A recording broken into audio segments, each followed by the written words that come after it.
commentary here for Nightmare on Elm Street 2. Everyone's favorite. I'm just really trying to do this. I'm trying to get a feel for another streaming format to see if maybe it's going to work a little better with StreamYard. I'm testing out the audio quality on this. So yeah, really just doing that, doing it for that reason. But I am going to be doing a drinking game with this film, where I'm going to drink every time something homoerotic happens. So I plan on getting pretty inebriated during this. So that'll be fun for you guys to watch, at least. But yeah, I'm going to go ahead and start this now, and then I'm going to go do some other stuff. I'm going to add to where anybody can join this if they want to. This is just kind of on the spot, so anybody wants to come in here, they're more than welcome. But I'm going to go ahead and start the movie now. I'm going to. This is on YouTube, so if you want to go watch it there, that's where I'm watching it because I'm too lazy to get my DVDs. But it's on YouTube to watch for free, so go check it out there. But I'm going to count down here from 3, and then after I say 1, press play. Okay, so here we go. 3, 2, 1, play. Go ahead and get this started. I'm going to go post the link in the video and on Twitter and stuff so everybody can join.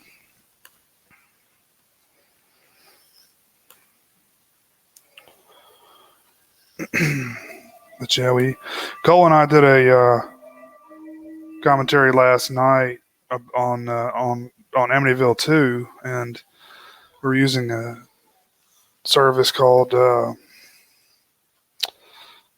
don't even remember the name of it anymore. Anyway, another streaming service, and it only, we did the entire commentary and found out it only went 17 minutes, and that's up on my channel if you want to watch 17 minutes of a commentary, but it's kind of bullshit. I think it was a pretty good one. So he's doing some tests, I'm doing some tests, and hopefully we can come back on the Movie Discussion Pocket Dimension channel with something a little better than we have been doing. We've had some audio issues, over there with that channel lately since Hangouts went away.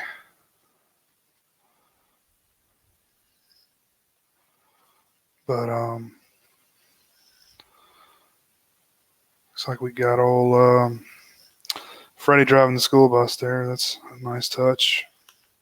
Robert Englund.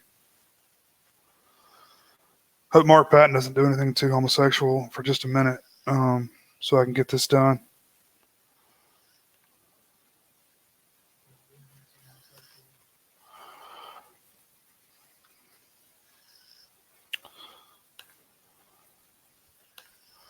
Give me just a minute to get this stuff posted, guys.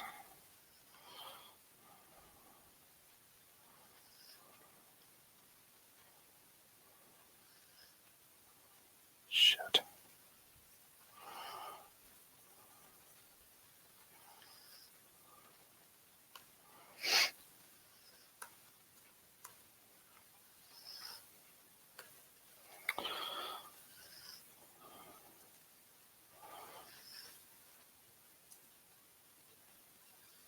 Oh man, that's an old school bus, huh? We just saw the new It movie. Saw Lin Shaye in that. Nice to see Lin Shaye. People can talk shit about the movies, the Conjuring stuff all they want, or not Conjuring, the Insidious movies all they want, but I like her.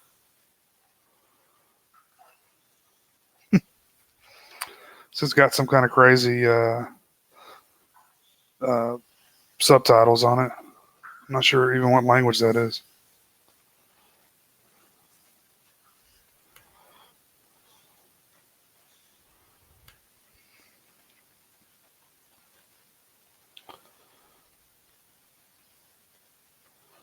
Never liked this movie, just full disclosure. But I'm going to give it another shot here.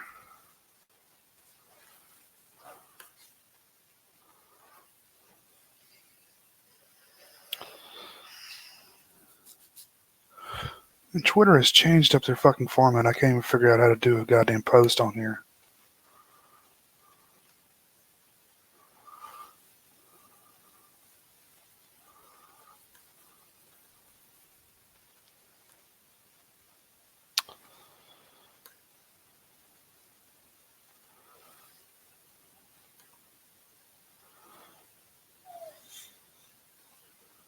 How do I do a tweet?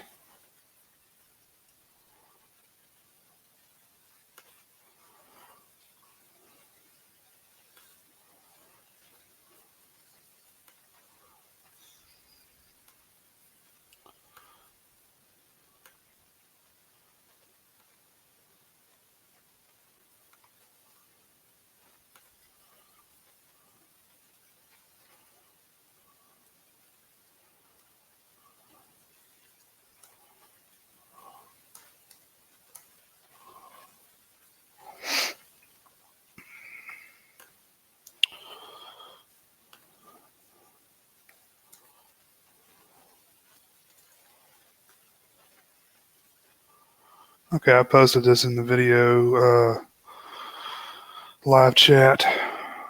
And now I'm going to see if I can figure out how to post it on. This is so stupid. Yeah. At least it's practical effects, right?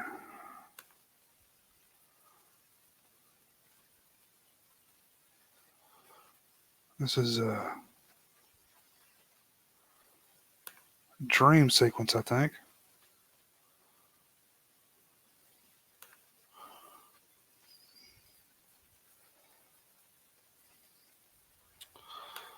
I don't know if this helps anybody, but I guess you can't really click that. Anyway, look up the live chat, and you can see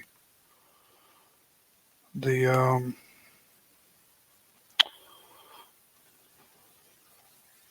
dude. I swear to God, I can't even figure out how to use this thing.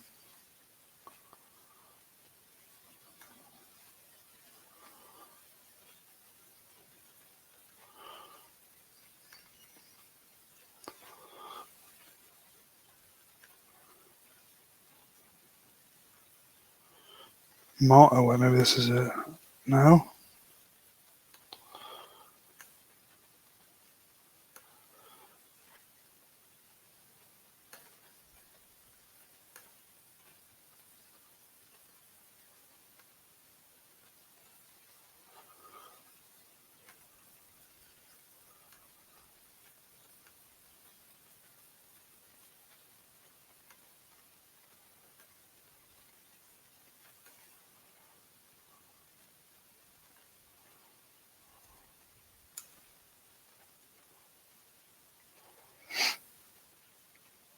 Oh shoot, I think I probably missed something. I'll go ahead and take a drink.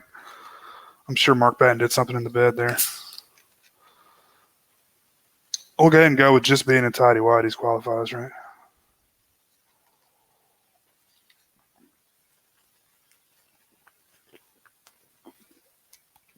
I'm chasing with the sparkling ice, black raspberry. Ugh. That's a little too warm.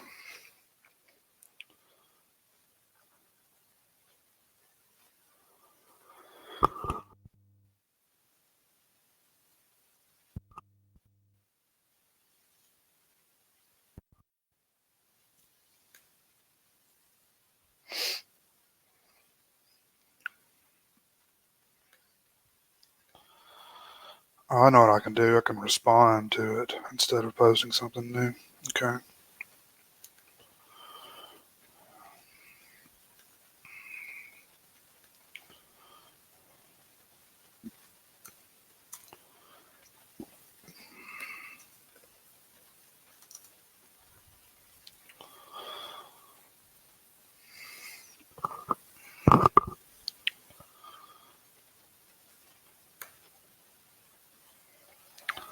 But yeah, just with some Halloween news, I noticed today we tried to go to the Spirit Halloween store. I'm sure you guys have probably heard of those. Yeah, we used to have a couple around town, and they've both been closed down. So it was kind of a bust. We went to Party City and still had a good time, but just not the same. They usually do a whole thing at Spirit. You know, they have all kinds of setups, and you know it's really a notch above like Party City's more like I don't know more merchandised.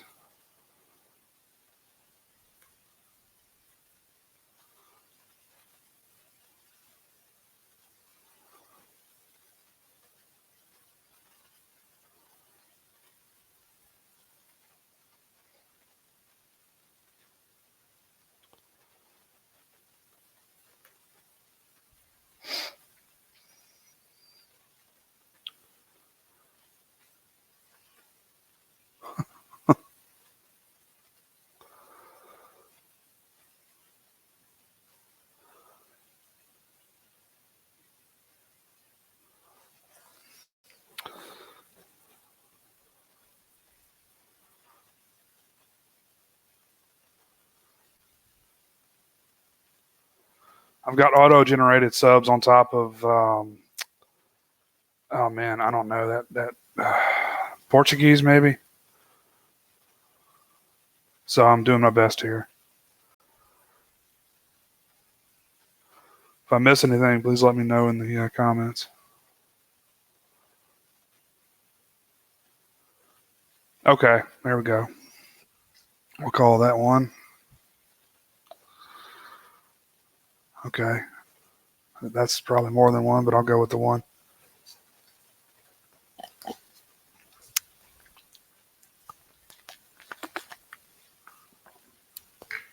Oh, God.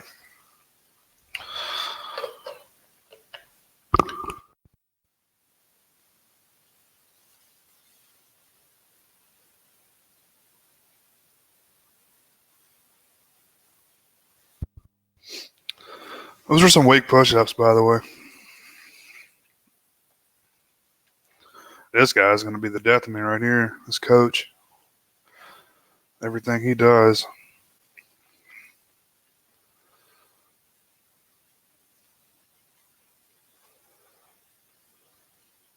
Oh, they're not doing push-ups. Okay, they're doing like planks or something.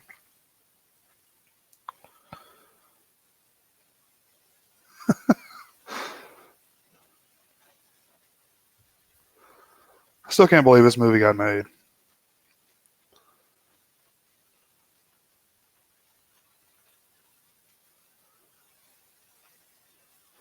Mounting her nightly.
That red door really sets it off, doesn't it?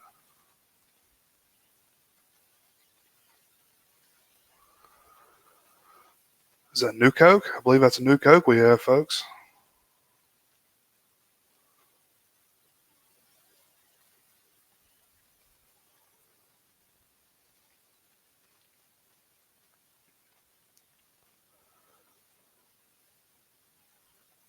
Is he wearing scrubs?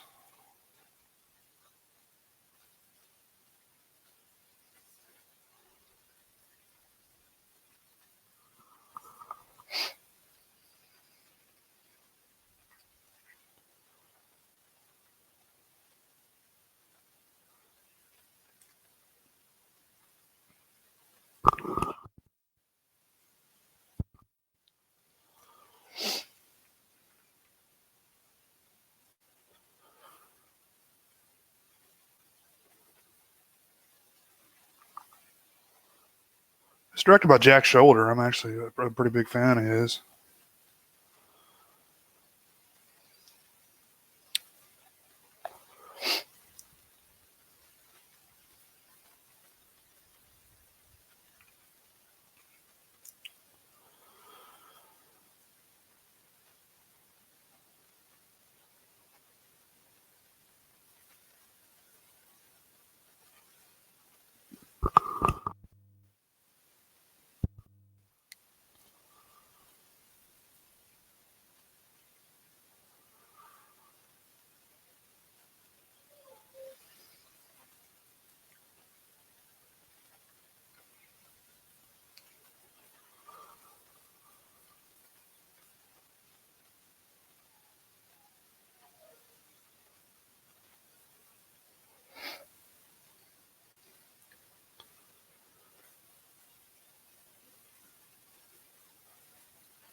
So Freddy's like burning a lot of shit down in the furnace or something.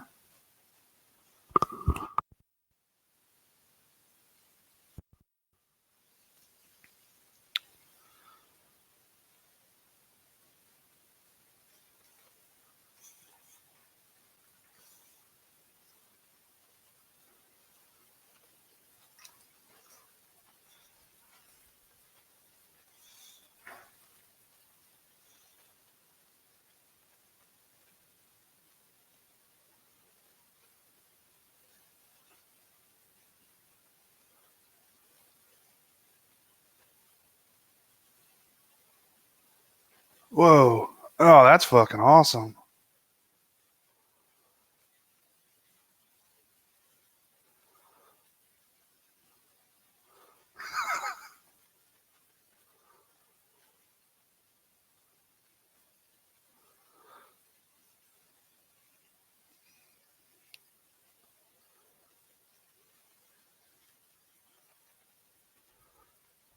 Just had a bad dream. Should we call the doctor?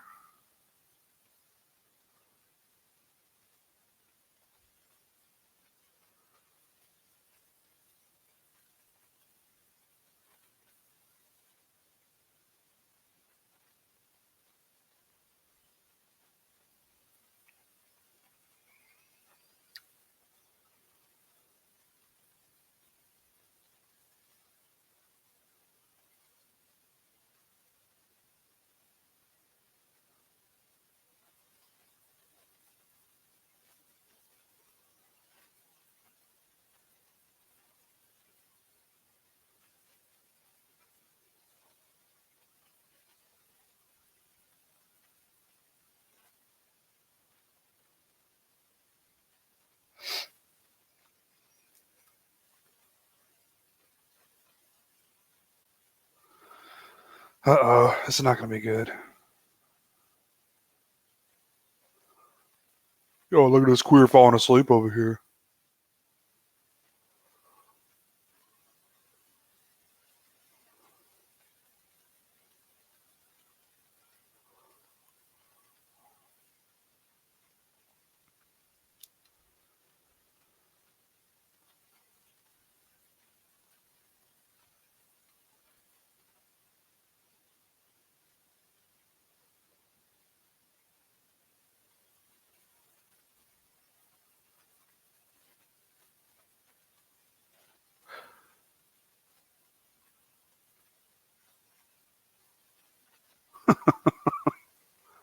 Oh, okay. It wasn't a dream.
Man, my grandparents used to have a couch just like that.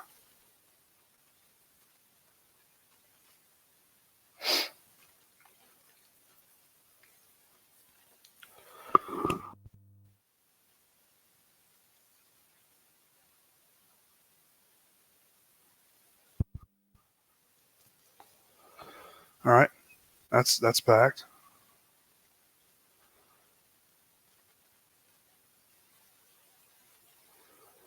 I don't. Does this count? That might count. It's the 80s. We'll give it a pass.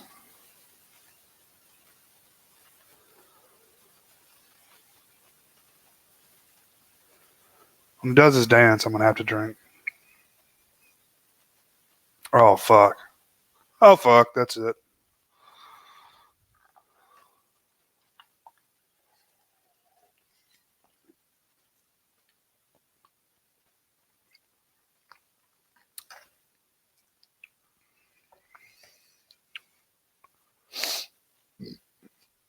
Okay.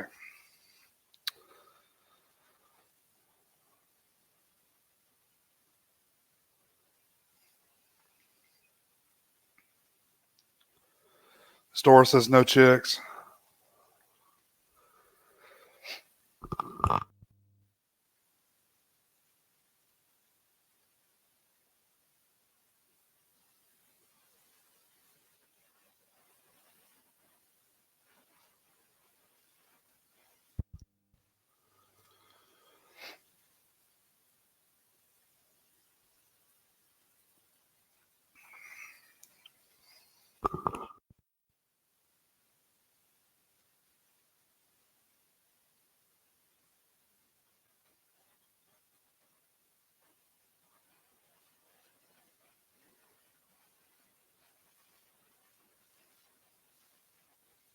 Damn it, he's got a game called Probe? Give me a fucking break, dude.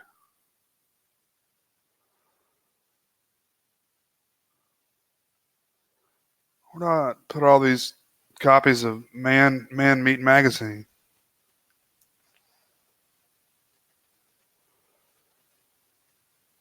Uh,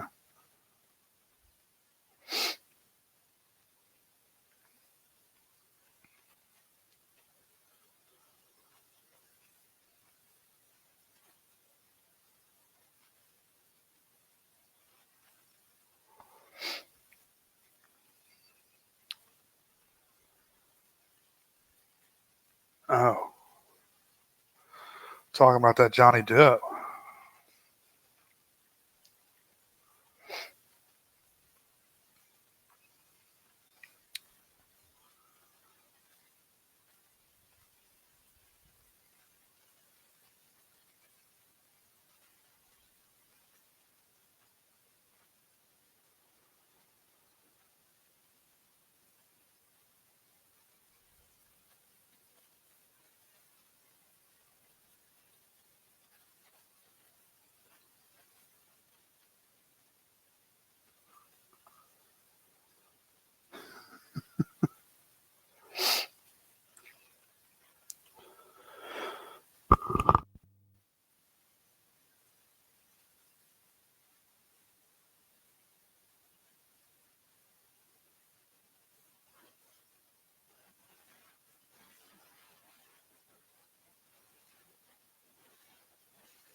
Trying to see what book that is.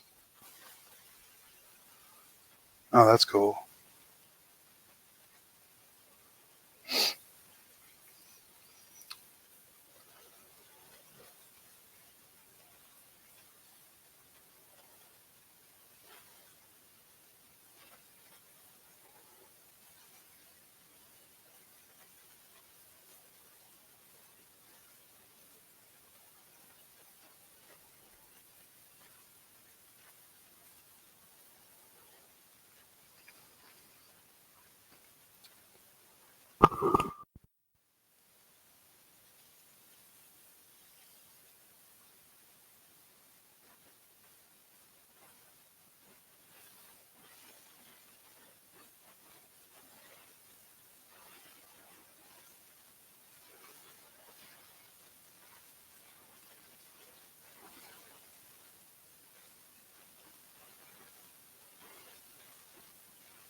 Did houses ever have furnaces like this? I mean, especially in fucking California.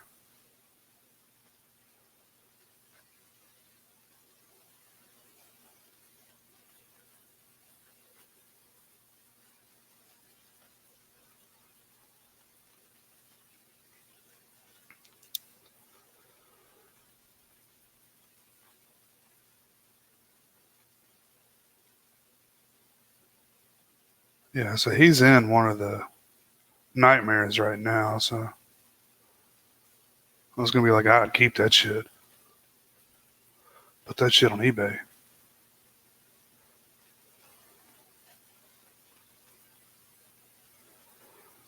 Pedophile, knife hand gloves,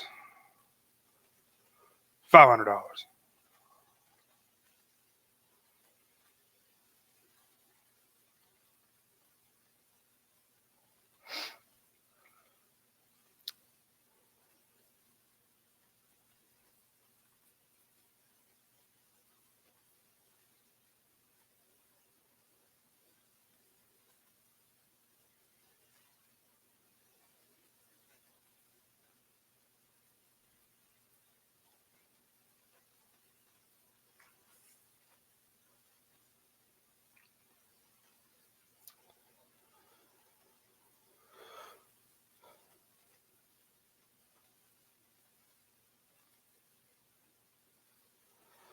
This was what, 85? I mean, they fast tracked the shit out of this, right? Had to have after the success of the first one. So I mean, like realistically, like this would have been like a year or two after the murders at this fucking school. So everybody would know about this shit.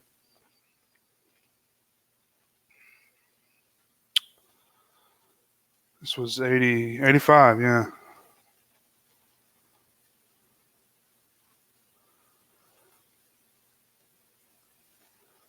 And why is he hanging out with this dude that he hates? Like these people don't like each other. I guess they're forced to.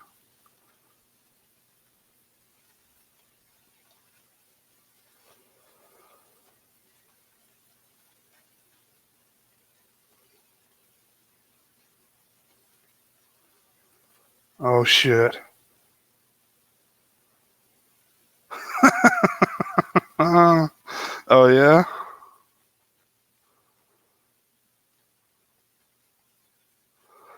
Snyder's got something up his ass.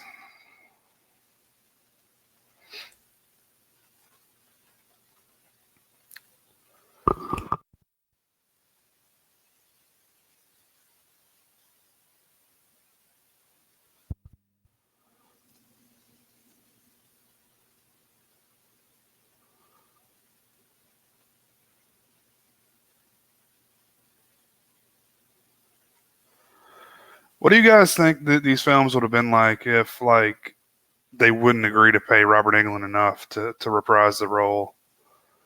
Like they're saying here that New Line originally refused to pay to give him a pay raise, and an extra credit was cast as Freddy at the start of the production. After 2 weeks, Bob Shea realized it was a terrible idea. So I mean, what do you guys think this series would have been like if, let's say, they had a different actor play Freddy every movie? Would have sucked, right? I mean, nobody's Freddy. You know, Jackie Earl Haley wasn't terrible, but it wasn't Freddy Krueger. This bird's fucking dad up.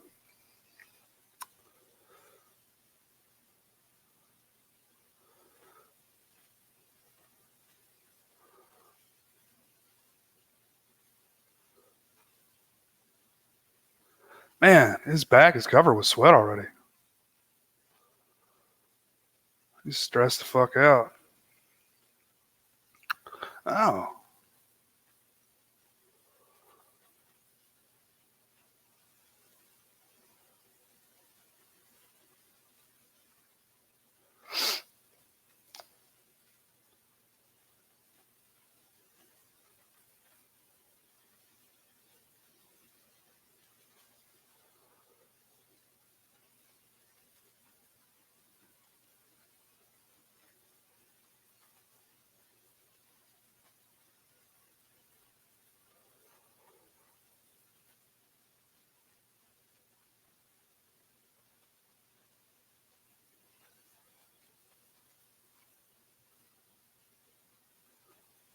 He's about to hit him.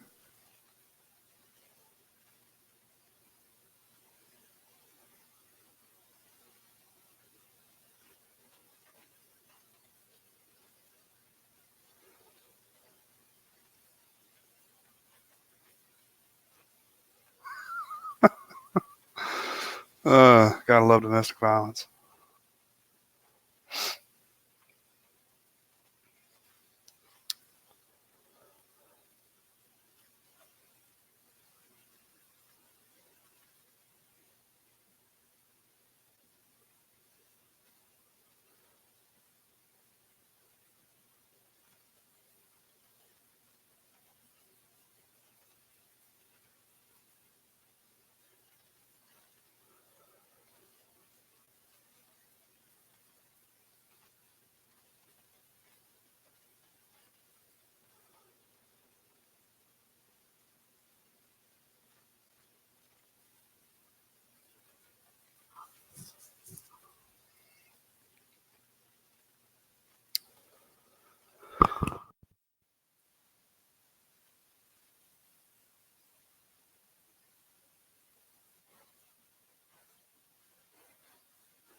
I got a drink now, right?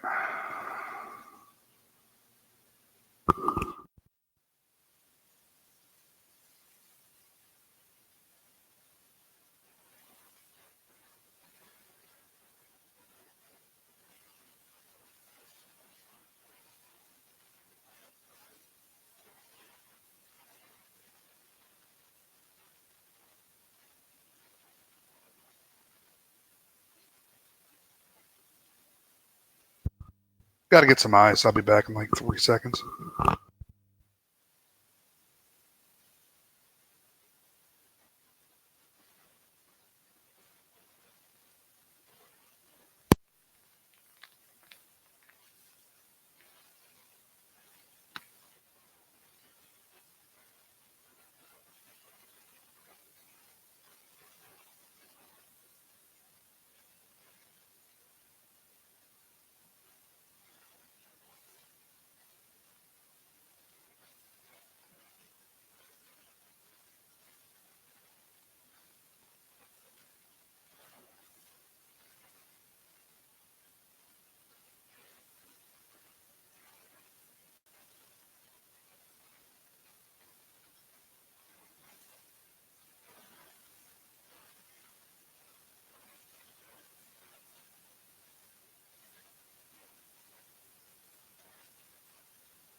Oh no.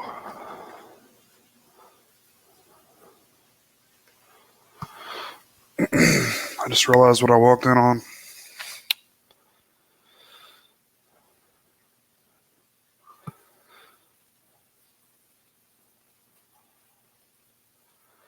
Ah, that vest or whatever. Oh no.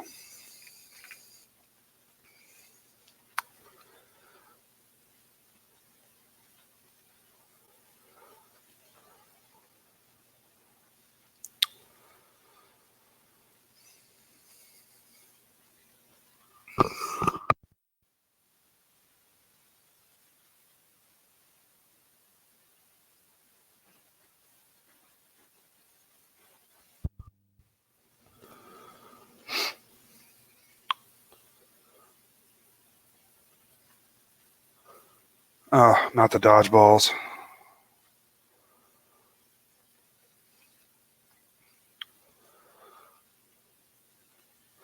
It's like virtually every sport known to man is in this fucking place. Like, did your school have fucking badminton and that was a medicine ball right there? We had like basketball, football, and fucking those dodgeball things, and that was the balls we had, and maybe some tennis balls, but that was like in a different place. All right, this dude's about to get like hardcore rape, so I'm gonna have to drink then.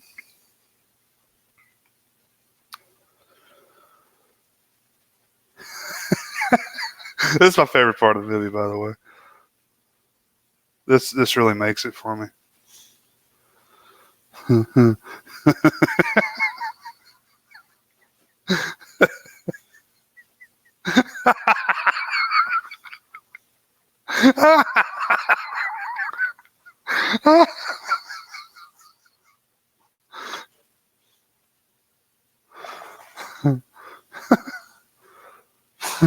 The bad part is the coach likes it. It's like, oh man, what nightmare.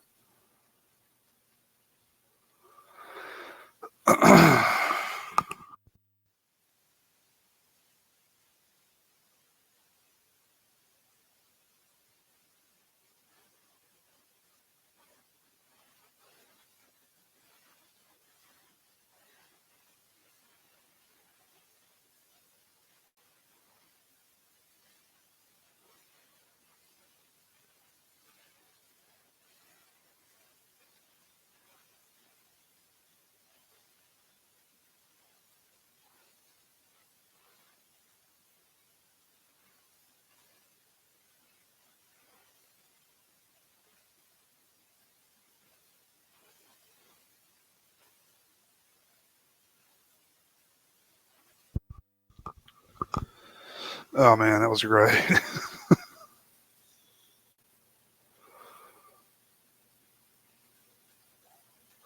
They say it was wandering around the highway naked.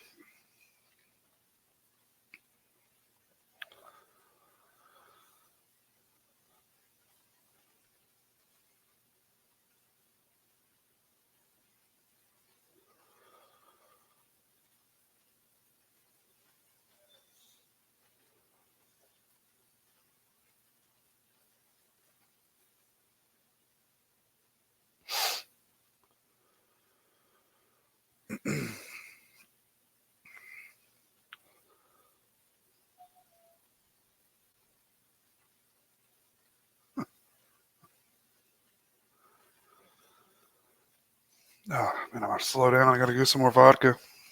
Fuck.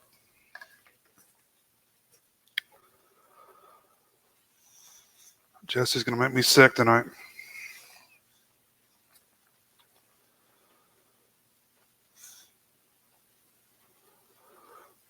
You don't see a lot of convertibles anymore. Always so badass. See somebody hop in over the top like that. I knew a girl that had a LeBaron convertible, just like the one John Voight had in Seinfeld that George bought. John Voight, the dentist. It was a piece of shit. That vehicle sucks so bad, but it was convertible.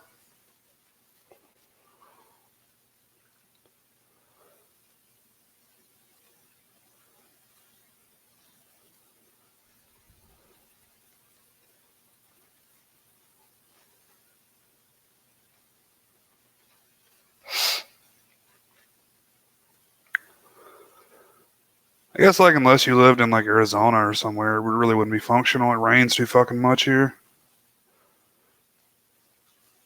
and I'm afraid of people stealing shit.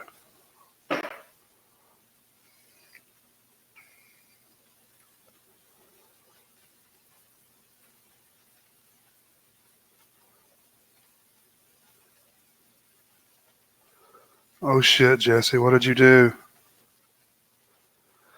Did you rape your coach?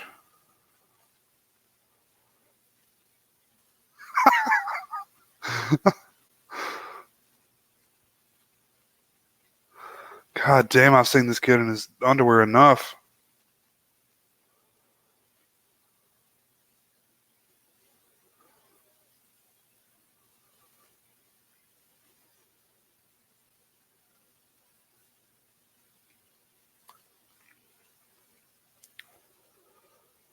and it's moving.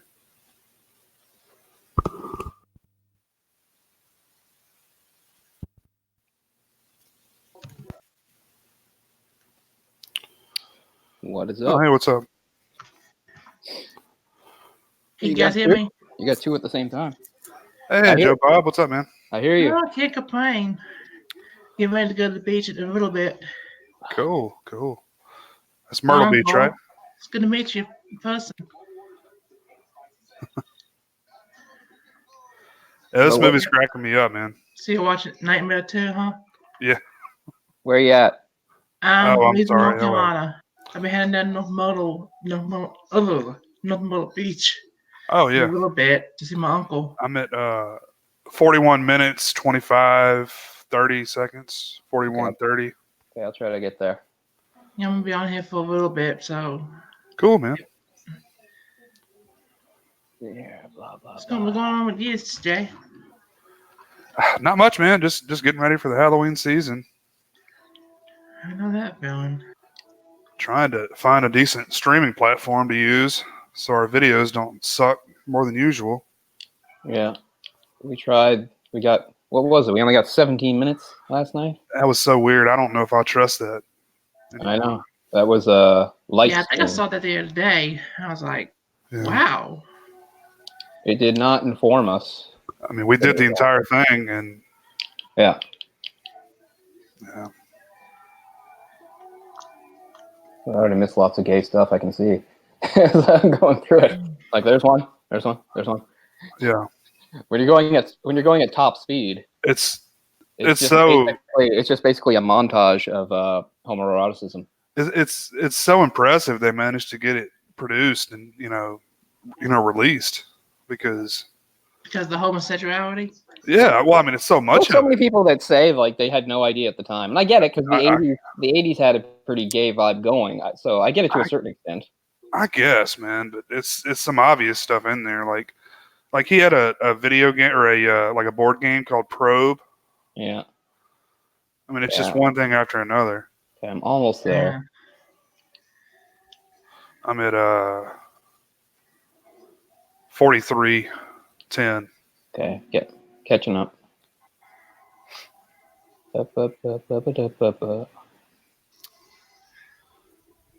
And this is on YouTube, Joe Bob, if you want to watch it there. I got everything packed. Okay, no.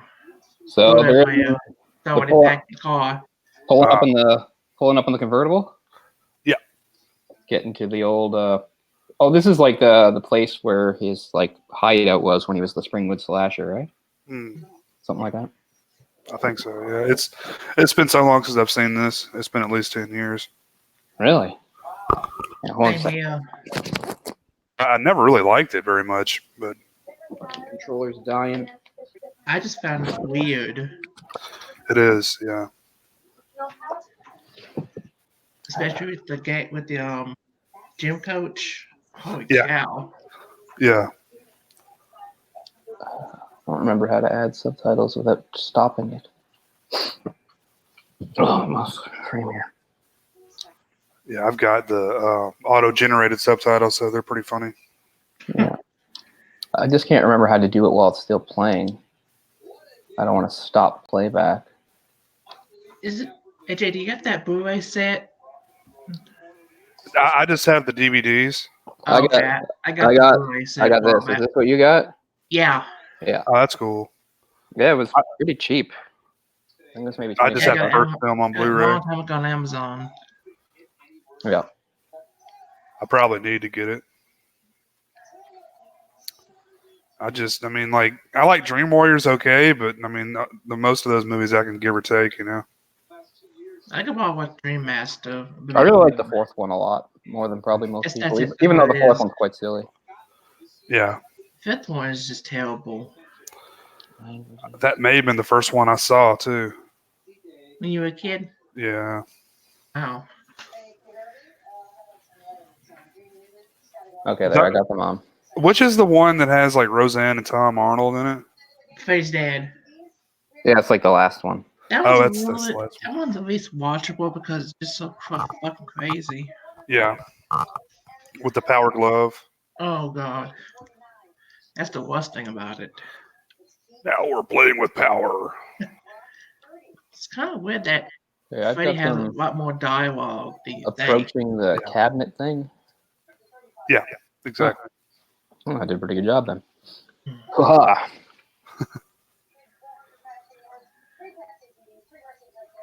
Is this girl like, kind of like Meryl Streep to you guys? Yeah, Like, they talk about that on the remember that Really? the what is it, the Never Sleep Again thing? They say like that's one of the main reasons they cast her. So everyone's like, oh, she's like a young Meryl Streep. She is Lisa.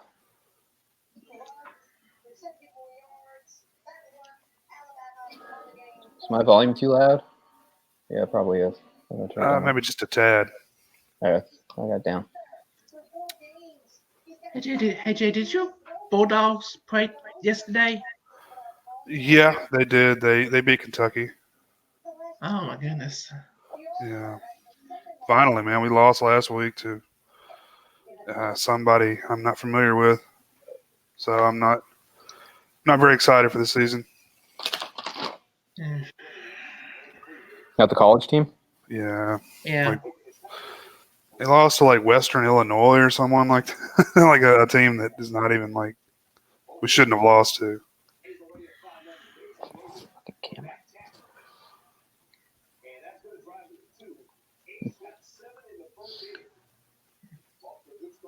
Like, this is the first sequel, and they already set up ways to like break the rules that were established in the first one. It was Kansas State, right? Was it Kansas State? Okay. Yeah, I'm looking it up now. I did too.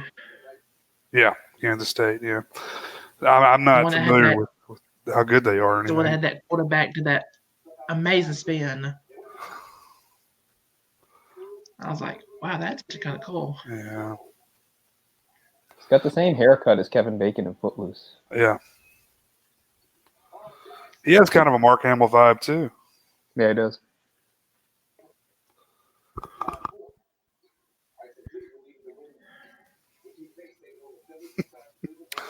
The dad in this movie is just the worst. His dad is like a precursor to like what's his name in American Pie. It's like some sort of like Levy? It's like a Eugene Levy prototype, except he's not funny. Yeah. But just the way he I looks can see and, that. and the way he dresses. You know, the Now, more of those they made of those movies, the more Eugene Levy was in those movies. Like he was the main character at some point. He's in all like the spin-off material. He's in Yeah. like Band Camp, which I saw, and which I'm fine with that. I like him a lot, but yeah, I love him, so I'm all for him getting paychecks. Because I mean, as I've said many times, it's unfortunate if that's like the only thing people know him for, because he's done so many great things. Well, he was SCTV alumni, right? Oh yeah, one of the best. He was on vacation too, so Yep. He's done tons of great stuff. He's part of that group too. I think he's doing that show with the Captain O'Hara, Schitt's Creek. Yep, that's a good show. Oh, okay. I heard good things about it. Yeah, Chris Elliott. So it's on CBC all the time. It's kind of like Arrested Development, in that like they're like a weird like rich family. Really. Mm-hmm. Trying to like deal with stuff, but it's I've seen episodes in like out of order, but yeah, it's good. But he's probably the best in like those movies he does with Christopher Guest and those people. Like I love him in like Best in Show. Best in Show. I love that movie. Remember that scene where they're on the way and they meet his wife, the whore, her like former boyfriend, and he's like getting really mad at all the sexual stuff he's saying to his wife. Is just like, I thought I'd compliment your wife on her luscious melon breasts, and the guy's wife goes, and she goes, well, thank you. What movie is that? That's Best in Show. It's the one about the dog show. Yeah. Yeah. I've seen bits and pieces, but never seen it. It's really good. Oh yeah, you should definitely see if you can. That's what I've heard. It seems like something that would not be any good, but it really but is. the cast is just so quirky and crazy. All the Christopher Guest people. Yeah. Yeah, I like a lot of his movies, or most of his movies. Yeah. I wanted to ask Cole, did you ever read Ready Player One? I've never read it. I've read little bits and pieces of it in the store. It's not really for me. I saw the movie and it was better than I was expecting, but I probably won't read the book. I'm like, I don't know. I didn't like the book. I'm man. not as nostalgic for that stuff as certain people are. Like, I mean, it's cool. It's like, oh, hey there. Like Freddy, for instance, makes an appearance in it briefly and stuff like that. But there are some interesting changes from the book that I heard about. Like that whole like race thing. That's not even in the book.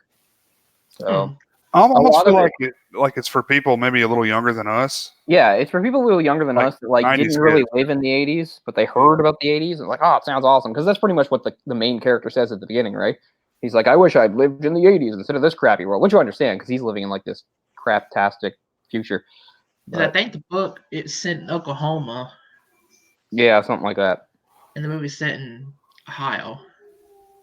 I guess it's not a huge difference. It's still kind of Midwest or whatever you want to call it. Maybe my geography's not completely on. I'm just like the middle. I didn't East even Coast, realize West Coast, and there's just all the middle. I don't know. it was just like a giant like junkyard he was living in, right? Yeah, like that's like what most of Junkyard, the cities are like in that world. Basically, it's just like junkyard big like. mixed in with the apartment complex, which was So actually I need kind to of take cool. some drinks back for this. But I remember when the book first came out because it had a ton of buzz. Like I remember, like there were big setups in the bookstores with it and stuff, and all sorts of people were into it. And I mean, it was called Ready Player One. I was a lifeline video game player, so I was like, well, this does sound interesting, but I don't know. Mm-hmm. He's kissing a girl right now, so That's pretty gay. yeah, I could take some drinks back for that, right? You kissed a girl. That is so gay. That's The Simpsons, by the way. It wouldn't surprise me if this movie had a PC's big going gay dead here. Go following. plug this thing in. It wouldn't surprise me if this movie had a cult following the gay community. Oh, I'm sure. Oh yeah, here comes the Turn up the lights, and they're like, "No, we can infamous pool party." Which the scene just doesn't work for me. It's not scary, you know. Just like having Freddy just suddenly show up in the real world, and everyone's like, "Ah!" and they're all running away from him. Like to me, that's I was never scared by it.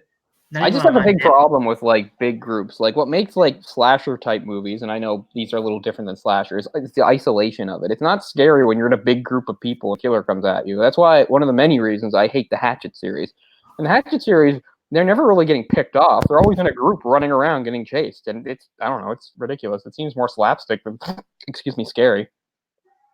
Mm-hmm.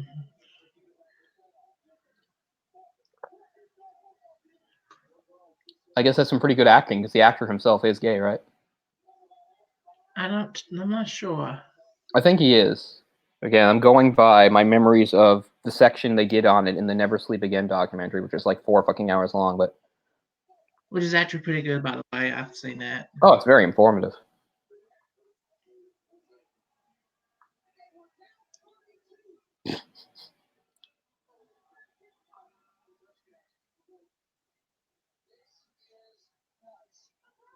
Like, why did you stop? Yeah, I'm definitely gay.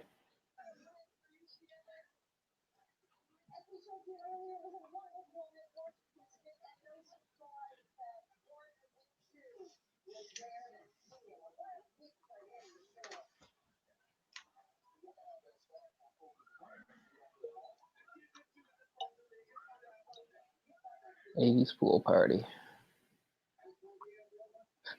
Well, this is where like it's like most pointed out. Like we talk about how like it's crazy that there's all like this homoerotic stuff, and they seem to be oblivious to it. But this guy basically states it right here, because he's just like, you were just making out with her, and you came to me in my bedroom. Like, what the hell is that?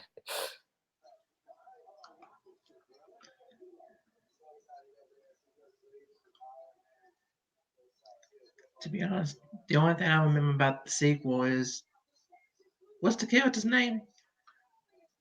Which one? The main guy. In this one, you mean? Yeah. That's Jesse. The only thing I remember about him is just being in his damn drawers. In some portions, I'm like, really? Oh yeah, there's a scene where he's like dancing in his underwear. He's supposed to be like cleaning up his room, and he's like puts on some like 80s synth pop song, and he's like bouncing around, and he's wearing like sunglasses with like I don't know. I remember that scene. I don't think he was in his underwear, so. Oh, maybe not. No, you're right. He wasn't, because they had a close up of his butt in the jeans. Oh god. I could never forget that, even though I didn't see it tonight. But yeah, there's the part where the guy's just like, wait a minute, so you were with Lisa and now you're here with me? Like, what the hell? That's like the one time the movie has some self-awareness about it. You ready for hockey season, Cole? Oh yeah, more than ready. The exhibition games are on now. Yeah. So I've watched a few of those. But now they're less interesting because like most teams play about 6 exhibition games. The first 3 I find are interesting because that's like when you have the people that probably aren't going to make the team or the young prospects there. But the last few games they really just get the lineup that they're going to use with the regulars. So but I like, it's good to be able to see the kids or the prospects or the guys that are there on professional tryouts to see what they can do. Yeah, I know your Eagles changed their name this season. Wow, I'm really surprised you knew that, but that's right. Cape Breton Screaming Eagles are now just the Cape Breton Eagles. They got a new ownership, and now they have a new logo and a slightly new name. I've seen So, that logo. It's actually kind of cool. but man, I'm hoping the ownership does something because it's junior hockey, so a player can only play in the league for 4 years max. So the team is there's always turnover with the teams, right? You can't keep players, and the Eagles are just in a constant state of rebuilding, which you can't do. Kind of like college hockey, but north of the border. Yeah. Yeah. Some of those players even play the American college hockey. Sometimes they go back and forth between them. I remember Charlie Coyle. He's in the NHL now. He was a big deal. He played college hockey, but then he came over and joined the St. John Sea Dogs when they had their championship team. So sometimes you get players that played in both. But what's annoying is, so like the Eagles are just in a constant state of rebuilding, and every time we have good players, every like Christmas at the trade deadline, we trade them to another team, and then for prospects, and then the whole thing just starts all over again. It'd be really nice to have management that doesn't trade away our players and like actually believes in the team. We've never made it past the second round of the playoffs in our history since 1997. So it'd be nice to have Christmas come around and, the team's doing at least okay, and to have management trade for some players instead of trade away our players, which it seems to be what we always do. It's basically the Eagles have turned into basically all we do is groom prospects and stuff for other teams, which is really annoying. So it would be nice to see some forward movement after so many years just stalling. But again, Junior is tricky. There now is his friends in his underwear. Jay's gone again. Yeah, I think he had to plug in somewhere else. Your computer dying? I think it's having headphone issues, what I saw in the chat. Oh, yeah, I see that. I wasn't looking. That's weird.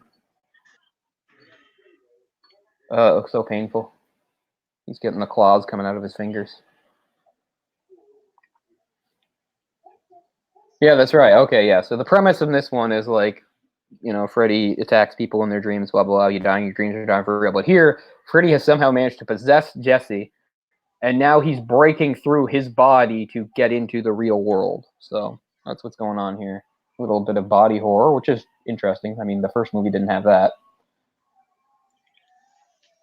I thought, wasn't Freddy Krueger supposed to be like a pedophile in the beginning before this McMartin daycare scandal went down? Yeah.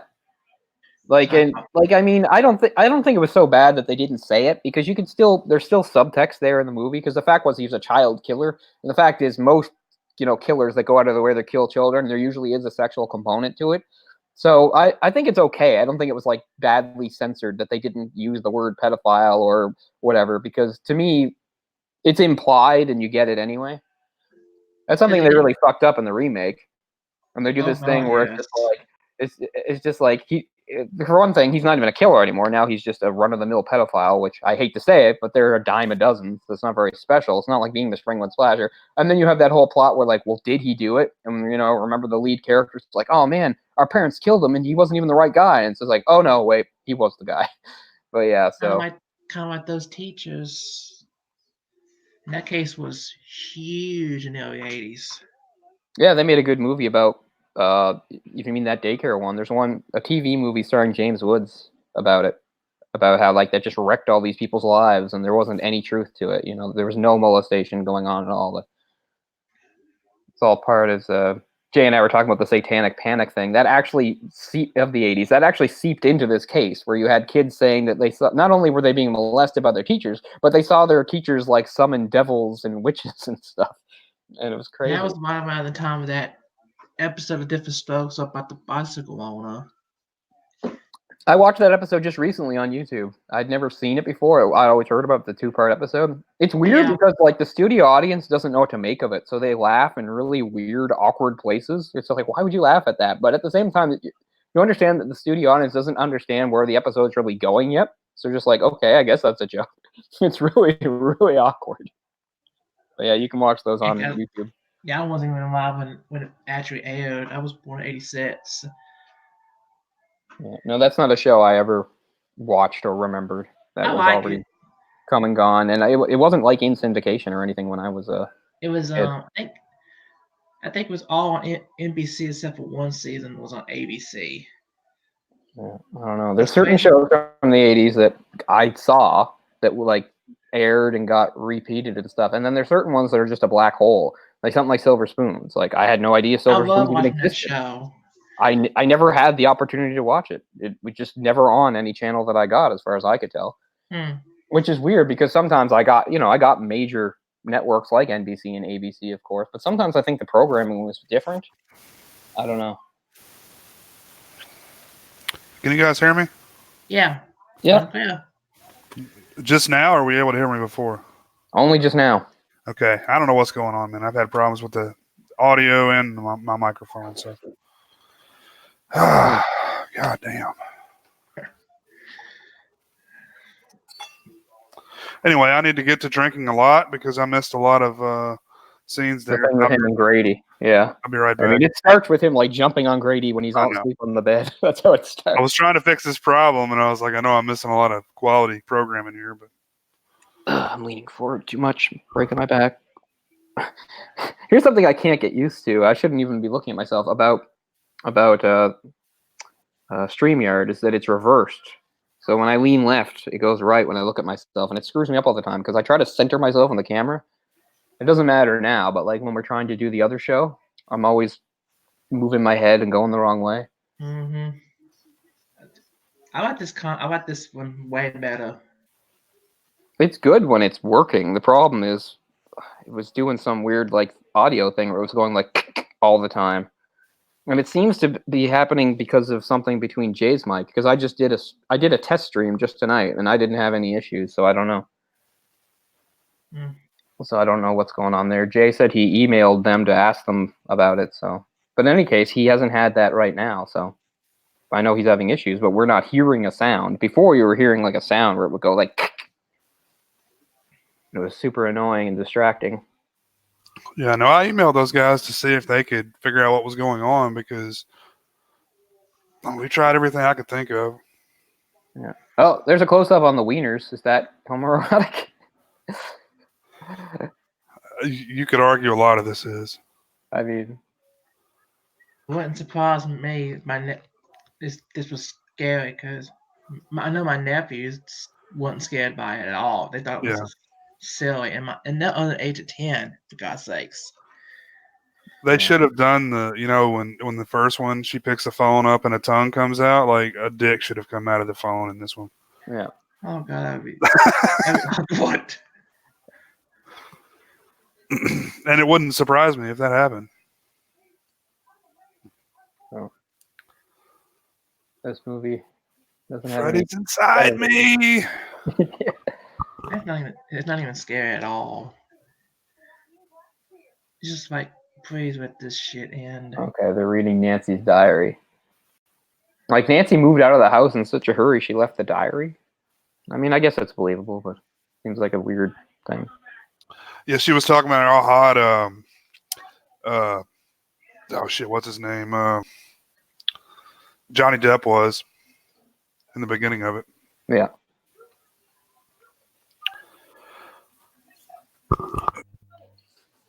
I mean, like as bad as this movie is, there are some good things about it. Like there's some really good special effects in here. It's better than Dream Child, I should say. Oh yeah. I think so, yeah. Oh, the fish are boiling in the aquarium. Which I want to ask, which is worse, Dream Child or Freddy's Dead? I like Dream Child a little more than Freddy's Dead. I think Freddy's Dead might have like a better script, but the fact that it came out in like 91, which is a really weird year for like slashers and stuff, it's like the 80s sort of crash into the 90s and you get this really weird, awkward thing where they don't know what they're doing. I don't know. I can't even stand the look of Freddy's Dead. So Freddy's Dead might actually have the better script, but I still like Dream Child a little more just because Dream Child, at least it still looks like the other movies and sort of feels like them. Freddy's Dead just feels like a completely different series It's going to almost. be like a horror comedy.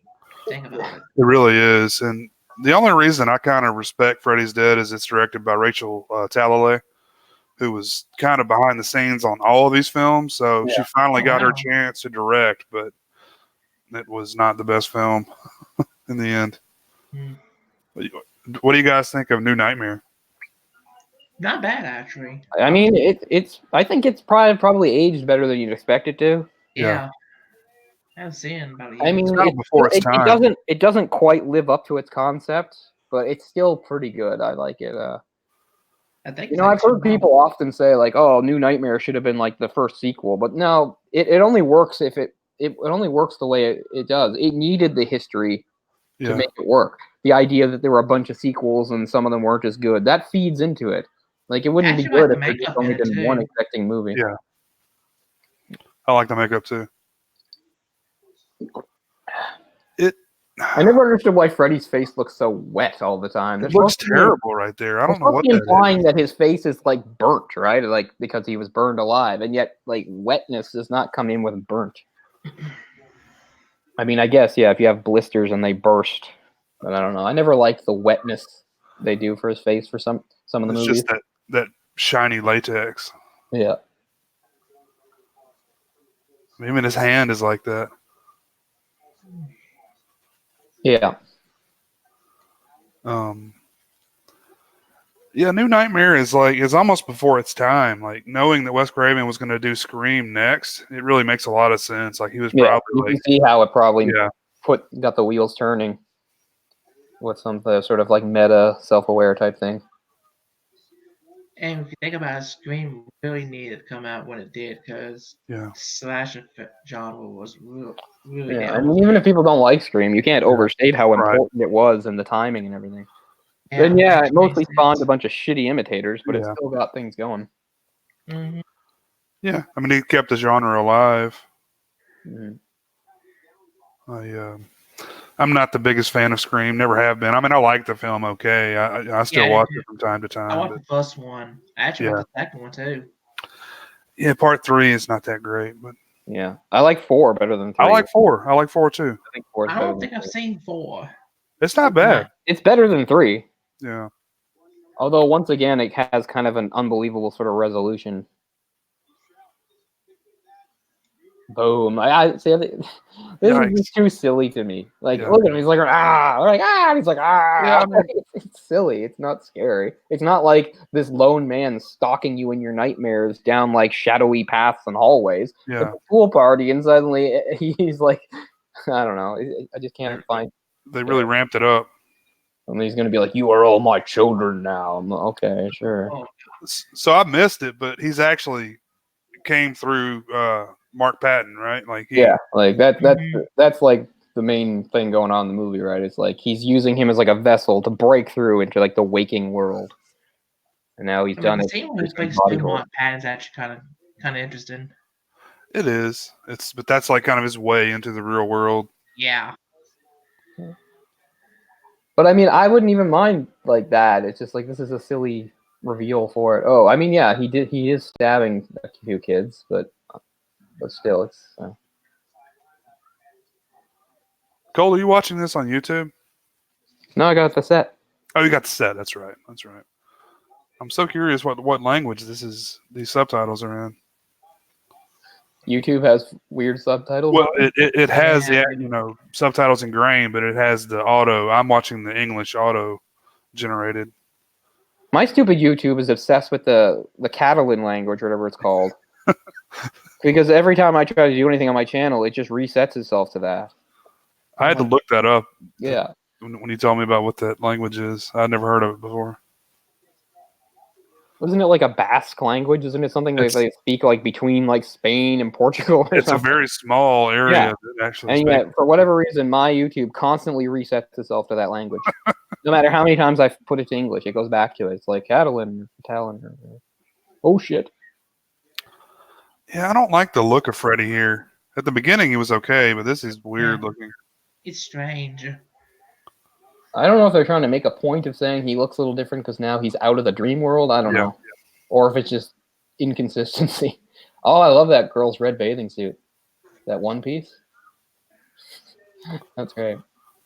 Like a Baywatch style? I didn't kind of, in a way. Like, I mean, bikinis are great, but one pieces still have their place in society. Keep it classy. Yeah. Class up that camel toe. Oh, God.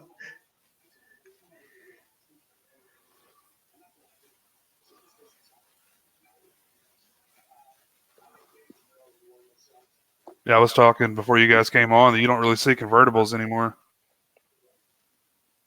Well, if you do, they're kind of weird looking.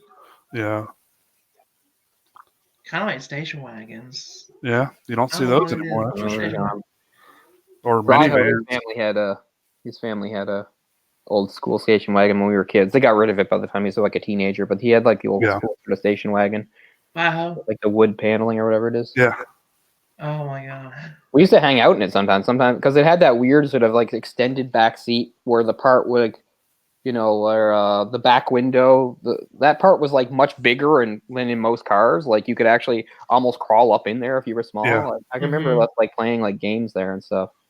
Did it look like the family truck stuff on vacation? Yeah, before the days of seatbelts, you would just have like 20 kids piled in the back of that thing. The one thing I'll say about this movie is like this is the closest to like Nightmare on Elm Street would get is to like if Cronenberg did it. Yeah. Because of the body horror stuff. And like just now she's going in that weird dog thing with the human face barking. I was going to mention that, but I was like, I don't know what to say other than that's weird.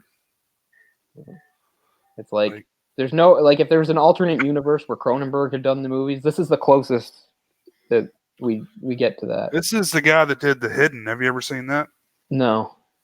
What's that?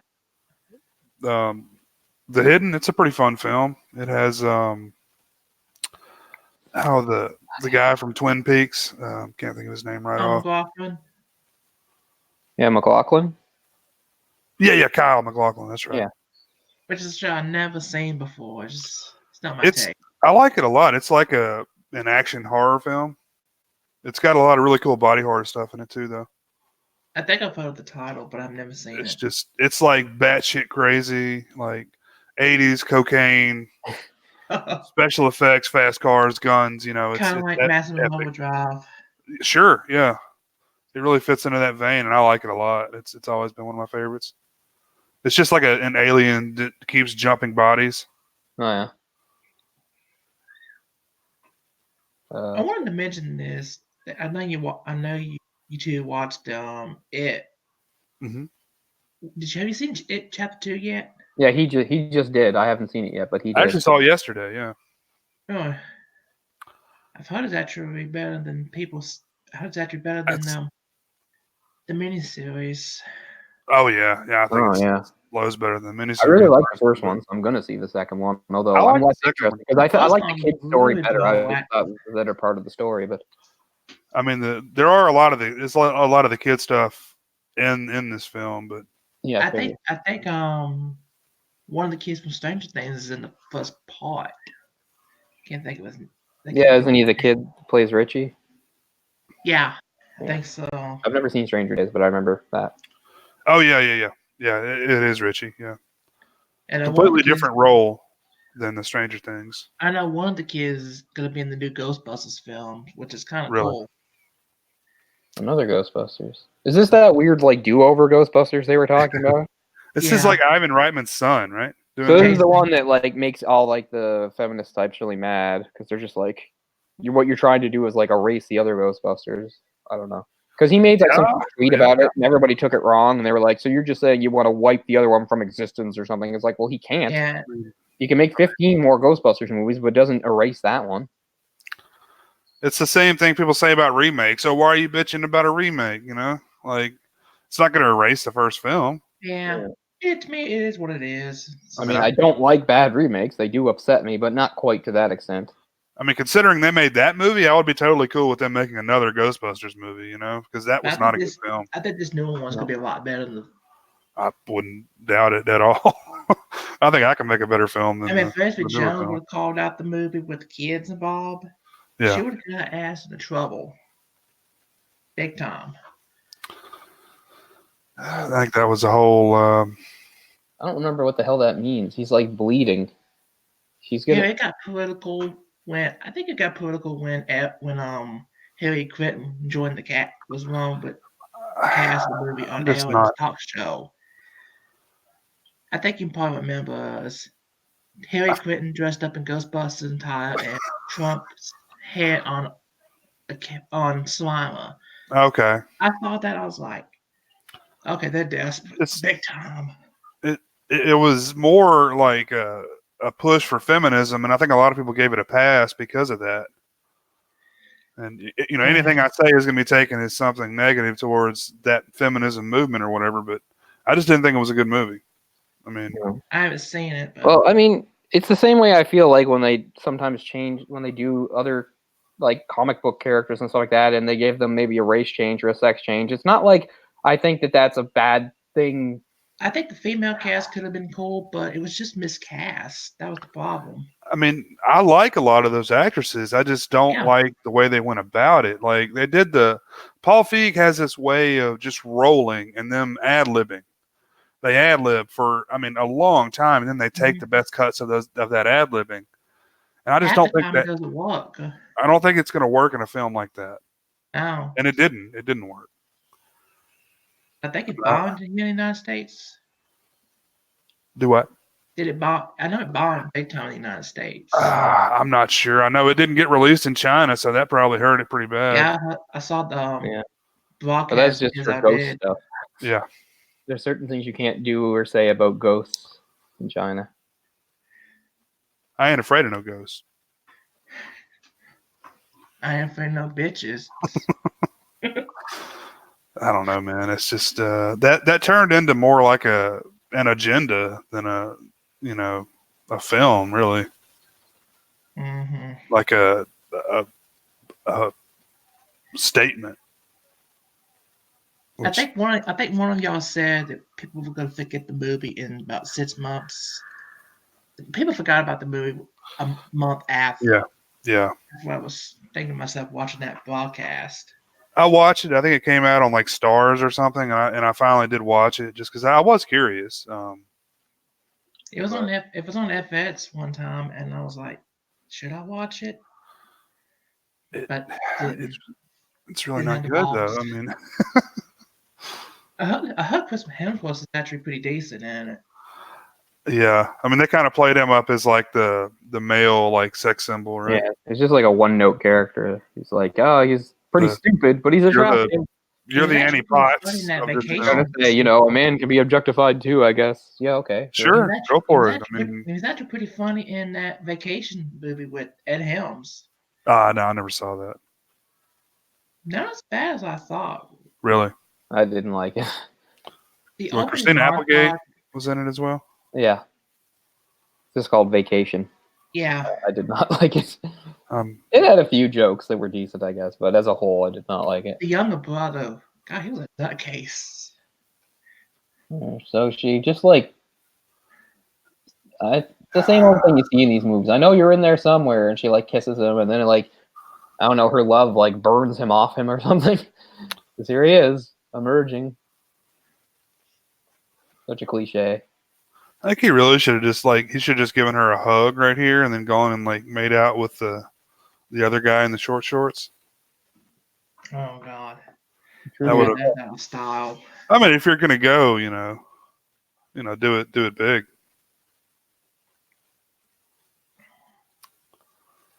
That was the 80s. The short shorts were everywhere. Yeah. Guys are hanging brain.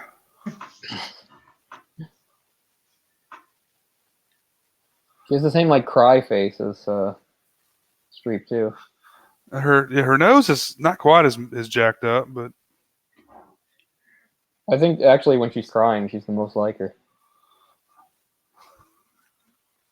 that's not to say anything about Meryl Streep. I know we've had this discussion before, but the reason why she's like eased into an older lady acting is because she never really was like considered an attractive actress, right? I mean, right? No, like say Deer Hunter, right? Like, I mean, she was like a full-blown actress. I mean, not not ugly, but not like a bombshell. We're like, not oh just man, wrinkly. God, she's gotten old, man. What the hell? She's 65 and still looks phenomenal.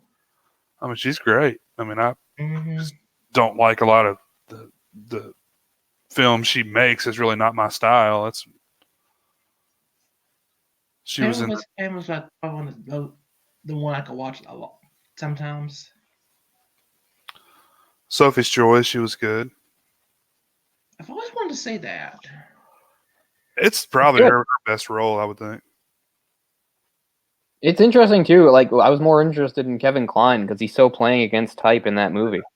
Because Kevin Kline's usually, sort of like a foppish, lovable guy, and in this movie, he's like he sort of pretends to be that way. But the point is, he's actually like a violent, disturbed jerk, which is you're not at all used to seeing Kevin Kline in that sort of role. Plus, it has the little guy who's like the narrator in it. Isn't he the guy that's in Ghostbusters 2? I think that's him. The guy that played the weird bad guy that he's trying to help Vigo, where, in Ghostbusters 2, where he's the weird Eastern European guy that's trying to help Vigo. I think that's him. I haven't seen I'm not sure. He's like the main guy narrator in Sophie's Choice. Oh, he's not like one of the Nazis? No, he's like the narrator. He's the guy that moves in and meets them and is friends with them. Oh, and the movies he narrates the movies from his point of view. Okay. It's about how he meets this woman and her boyfriend and becomes friends with them. The whole point is he's from the South and he's trying to be a writer and blah blah blah. But yeah, that's him. It's funny because I didn't watch Ghostbusters until I played that video game they came out with in the late 2000s. Yeah. 360. And I was like, damn, this game was good. And I was like, watched the movie, really enjoyed it. Yeah. Oh yeah, I saw it in the theater, man. Before my that, parents I brought me never to see it. seen the movie entirely. This movie has the same sort of ending as the first one, where it's just like, oh, it looks like Freddy's got them after all. Kind of like a continuation style movie ending. Yeah. I had no idea Clu Gulager was the dad. Man, that guy's a chameleon. I met him at Texas Frightmare 2012, I think it was. And he had broken his arm. Ooh. The arm that he writes with is his dominant arm. So he was like, "Look, I can sign this for you, but it's gonna be like really crappy looking." And I was cool with that. It's kind of a story to tell, like this is Clu Gulager, his arm was broken, whatever. But I remember you guys remember Barry West Jr. From Endurance Productions. He had gotten a guy that was there to get him a signature, and they were all kind of complaining about like how shitty the signature is. But I mean, he told you beforehand, so I mean, come on. What are you going to do? You can't blame the guy. He's trying his best. I mean, he's like fucking 75 years old, man. Wow. And it's a lot of guys wouldn't have shown up, but he was an awesome guy. Did panels and everything. I was a big fan, from the Return of the Living Dead stuff. What have you been drinking anyway? I don't think I talked about this on the Sausage Factory, but with Disney buying Fox, and they're talking about the Home Alone remake, and I'm like, ugh. Even Culkin put it on Twitter when he's just playing games in his underwear. I'm like, I can relate to that. I'm like, it's never gonna happen. It may happen, but I mean, hell, they made tons of remakes, tons of sequels. If there's any sort of popular movie, you can assume it'll eventually be remade. Remakes were like a rare thing, but they're not now. I mean, that's not going to play. That's not going to play it in today's audience. I'm actually watching the sequel right now, so I remember seeing the sequel in the theater as a kid. So yeah, so did I. That was. That's probably why I still like the second one, even though it's not nearly as good as the first one. Is because I just remember the first one actually opened on my birthday. I was 4 years old. Were you? Yeah, I was like, Yeah, I saw that one in same the day theater as too. Lot 5. I mean, yeah, I was pretty much the same age as Macaulay, pretty almost. So I was pretty much, really the target audience for it. You imagine yourself in the same thing. He's like 2 months older than me. Every kid in the Yeah. 90s wanted to be Macaulay Culkin after this movie came out. I wanted a Talk Boy so bad, or whatever that thing was called. Oh, Yeah, it God, was a talk toy. yes. I heard a Oh story that yeah, it was not in supposed like it wasn't supposed to 1992, be that for- thing sold through the roof. That was like the number one selling toy of '92 That by was like not far. supposed it was not supposed to be for the marketing, but it was so popular on the movie that they decided to make them. God knows how much they go for now in a box. Oh, in a Oh box. God. Forget about it. Probably Yeah. over $1,000 in a box. I was looking at a list not too long ago of some of the toys. Some of the some of that was Disney toys, but still. I wonder where people like.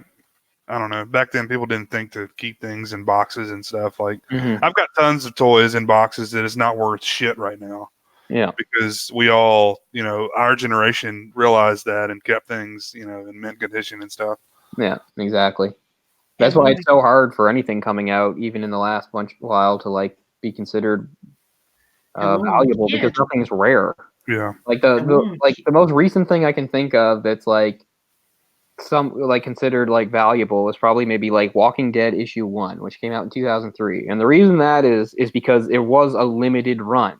They did, it was just one more little series putting out by Image. They didn't have any idea. So the very first printing of that was a fairly limited run. But nowadays, almost nothing has a limited release or a limited run, whether it becomes good or bad. So that's why. And like you said, nowadays everybody's just so savvy. But it wasn't until probably the start of the 70s that people even thought about collecting stuff. Really, the baby boomers are the first generation to, one, be nostalgic about their childhood, and two, collect stuff and hold on to stuff. And when we were kids, we didn't even think about collecting this stuff. We just wanted to play that shit. Yeah, I mean, because sometimes, as I said to my parents, I think some of the Transformers I had and stuff like that, I'm like, oh, why didn't you let me keep the stuff? And they're like, well, you wouldn't have listened to me. And I'm like, you're right. Because I had so many Transformers, good Transformers, Generation 1 stuff, but I played with them hard. I lost stuff. I broke stuff. So, I mean, it is what it is. Have y'all seen that Bumblebee movie that came out? I just did. I thought it was good. Yeah, what I said was a big surprise. I feel like that's where they should have started. It should have been the first movie. And it was so refreshing because in the first 5 minutes on Cybertron, they're designed the way they were on the original show and the toys instead of weird overhauled designs. I loved it. I was so happy. I was like, there's Ironhide, there's Thundercracker, and they look right. It was awesome, but it's only 5 minutes and then you're on Earth and blah, blah, blah. And I mean, there is a good scene where Starscream falls into Earth, and Starscream looks really good too. That's cool. So the movies, it's nothing special, but it's better than any of the others because it just has one focus. It's Bumblebee and this girl, and it's pretty simple. The military is looking for him, and then 2 Decepticons are dispatched to Earth. They're looking for him. It's pretty simple. Nothing special happens, but it's kind of refreshing compared to the rest of the series, which just became so out of control. I think I only saw the first one, and I thought it was a lot of fun. First one's good. Pleasure. I mean, that's another thing that gets sometimes when things get out of control or bad, you kind of forget that maybe they started in a good place. The first one's fine, but then the second one is so fucking awful. It's just in your face all the time, huh? That even the third one's not bad. I stand by. I say the first one and third one are pretty good, and then the others are garbage. And I would say the Bumblebee's pretty good. Was the third one Dark of the Moon? Mm-hmm. Oh God, I can't even keep track. Which one was the Knights one? That's the last one, which I haven't. Last Night, I think it was called. It goes Transformers, then Revenge of the Fallen, Dark of the Moon, then what the hell is that other one? The first one with Marky Mark. Whatever the fuck. Extinction? I think it's called Extinction. I actually saw that in the theater. My God, and and then The Last Night. I would say I've seen all of them, or no, I haven't seen except for The Last Night. So I've seen the first 5 or whatever, and I would say 1 and 3 are pretty good. The second one is just one of the worst things you'll ever see, though. I mean, Extinction is bad; it's overbloated and bad, but nothing's as bad as the second one. The second one is just pure garbage on every level. I think I've seen the first 3, but I mean, 2's Revenge in the Fallen, right? Yeah, awful. I didn't see That's why- Bumblebee because of the previous films. I'd kind of given up on the series. at Well, that I point. didn't go see it in theater. Like I said, it showed up on Yeah. Netflix. Okay, I remember. That's why I watched the it. sequel. I would Oh my say it's good. I God. mean, it's certainly better than those others. It's a fairly low bar, I guess. It's not Michael Bay either, is it? I mean, he didn't direct it. No. And you can So- really tell because, again, Michael Bay would be like, this is too simplistic. There should be more, I mean, there's plenty of action and explosions and stuff, but still. It's just too much. It's just crazy. Those movies make so Much of- much money. I know. Especially The budget's overseas. In crazy. China and Japan and stuff, they They love it. Yeah. love it way The more than budget is insane. That's the problem. You thought the Avengers was bad enough. And it makes me sad too because like Transformers is something I grew up with and I like, and nowadays Transformers is like synonymous with like overbloated, shitty Hollywood movie, and I'm just like, oh, it makes me sad because I'm like Transformers did come from a good place. It's the first Transformers movie was back in '86, and that Oh. was pretty good. And Anzari, oh my god, I couldn't imagine him. He's annoying enough. Put him in a Transformers movie, my head I'm might. sure they were just like, we need a brown guy, and they probably put another brown guy when he turned it down. Like, we need someone Can you else. imagine him? I'm like, thank God he turned it down. Can you imagine him in one of those movies? Like, oh my god, like he was like he yells all the time anyway. Transformers. You see him in a romantic comedy, he screams his head off. So can you imagine how much yelling, like what his volume would be in an action film like Transformers? I'd go deaf. I really don't care for him at all. All he does is yell his head off, and I can't stand it. Yeah. Especially the stereotype Transformers, which is like, Yeah, that was the other thing they brought in for the second one. oh my god. So I terrible. remember the sequel now. I'm like, oh shit. Plus, What, is that the ones that were like trying to make them like organic type? Like he's giving them beards and balls and having them like pee and stuff. Like, what are you doing? They're robots, for Christ's sake. What was the one that they were supposed to be like urban, and they got a lot of flack because of that? Yeah, well, the second one, there were like these Was it two the second twins. one? They were like these two twins, and they kind of like talked jive almost. Oh god. Hey, cuz. Yeah, it was so bad. Not 1973 anymore. Yeah. But yeah, but Slim no, as skin. fairly decent. I mean, if you have to at least have like some appreciation for Transformers to like it, though. I mean, otherwise, I'm sure there's plenty of people that see Bumblebee and think it's probably not any different from the others, but I'd say it's quite different. I didn't get into like Transformers till Beast Wars, which I thought that was kind of interesting. That was a really great show, the Beast Wars show. Like that was an example of me like thinking this is going to be stupid as hell, and like then loving it. I was probably 15 watching Beast Wars. That's how good it was. Like, yeah, way too old to be watching. Like, The animation doesn't hold up well. Well, no, it's the very beginnings of that, but I mean, it was good writing though. It was really good writing. I had a bunch of them toys as a kid, and fairly memorable characters. Oh god, yeah, some of the Beast Wars toys. Again, they weren't as well made though. They weren't as solid as the older Transformers toys, which was a problem. What that continues with the new. Actually, I've got them not from the Bumblebee movie, but just right in front of me. Hold on.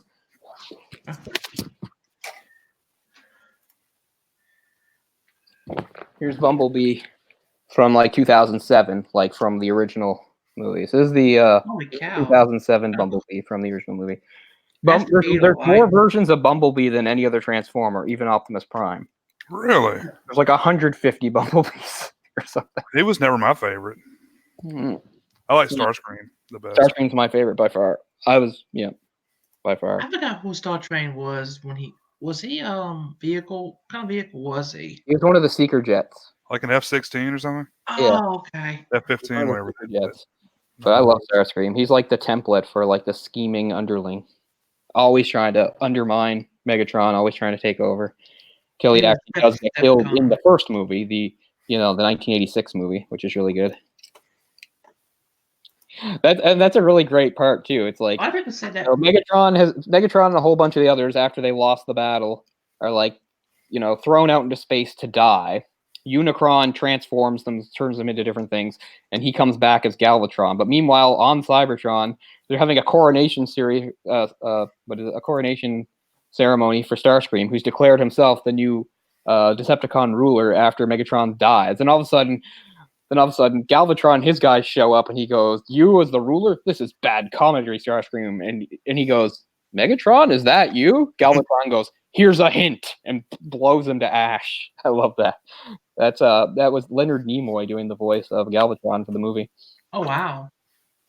The movie had tons of voice actors that only did the movie and that did not stick around for the show. And most notably, of course, is the final role for the great Orson Welles, Unicron. Really? A role he had zero respect for, although I kind of understand why. But Fresh champagne. Hmm. Ah, French I champagne. know. I love that stuff. Oh, Man. I can watch that anytime. Poison Orson Ivy Welles. can't compare to the toys today. But I really don't like the movie toys. They're very difficult. Like it'll take me like 15 minutes to transform him into Really? So it does change it to the like Camaro or whatever Yeah, car. this is the Camaro version. I think Which is the another thing that happens, like that they show to line up the other movies, is like he spends the movie as like a 1980s bug, but then at the end he scans a Camaro and turns into a Camaro. I Fine. love Camaros, but that really. Well, that was the relaunch of the Camaro. Was with that movie. Oh yeah. Like they had stopped making the Camaro. Had they? Huh, that's Mhm. cool. The only time I see the Camaros on NASCAR. Oh, is that what they're driving now? I think the I guess it has to be, right? It's not. They don't make the Monte Carlos anymore, No, or the they used to Yeah. have the Impala. is it the Yeah. Impala? Okay. The Camaro. I also have the movie. I have the movie Jazz, and I have the movie Barricade, who was created. Well, not created for the movie, but in the movie he's the cop car Decepticon. It's called Barricade. Yeah. Wow. Not an important character in any of the other shows. But that's why, again, that's why the opening scene of Bumblebee is so great, because it's like the main characters from like the Generation 1 show with their original designs, and it looks so good. You see like Wheeljack and I think Ironhide. Cliff Jumper has a cool scene by himself. The names are cool, by the way. Yeah. Just simple, not in your face. Dude, you could probably name a kid that these days. Cliff Jumper. Oh, this is Cliff Jumper Jr. right here. Nice. That's your name. Yeah, I'm trying to think. If I had a kid and I named him after Transformer, That'd be a fun game to play. what name would I call him? Yeah. I mean, Optimus I Prime. think I'd call him Skylynx. He's one of my favorite Transformers. Skylynx. One of the few Transformers to not have like a humanoid form. Skylynx was a space shuttle who could turn into like a flying bird thing, and he also had like the weird Lynx thing on the ground, and then he could form them together to make like a weird bird dinosaur thing. I loved him. I remember one that Transformers had a deal with NASCAR, and they had Jimmy Johnson and Dale Jr. Transformers. Really? Yeah, if you on Google, you'll find them. Interesting. I mean, I still am an old school Transformers fan to the point like that if I actually had a car, I would probably get a few of those like decals or something. Like I love how like the Autobots like the middle part where the horn goes on their wheel, they have the Autobot symbol. Like I'd love to have that. That'd be cool. Yeah, it's a pretty popular tattoo. I bet. Both. Yeah. Both symbols. Yeah, I'd probably get a Decepticon one if I was going to get one. Oh yeah, man. I'm seeing the Skylynx. Like these are Japanese toys, but yeah, they all started out Japanese. Well, I mean, as we know, started out with the Japanese toy line. But yeah, I've always loved the original toys, the Generation 1. And I really like a lot of the comics too. And again, there's different continuities for that. There's the original Marvel comic, which actually came out just before the show. And it gets really weird and complicated. But yeah, I've got a few Transformer collections. I think Jay said that he was at that Daytona 500 when Dale Earnhardt won that. Was you? not the Daytona. I was at Talladega a few times. Oh, was it 2000? Where you at? I was there in 2000. Wow. When did he die? February 2001 at the 500. You know I was yourself. at I wouldn't know.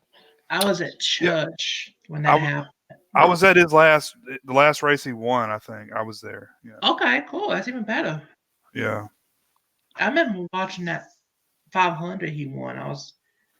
Oh, man. going crazy. He's like the Next only day- guy I can name. Dale The next Earnhardt. day, my aunt, God rest her soul, gave me an Earnhardt hat. I still have today. Really? I had that hat for over 20 years. For It's now, not in good. It's in terrible shape, but it's still intact.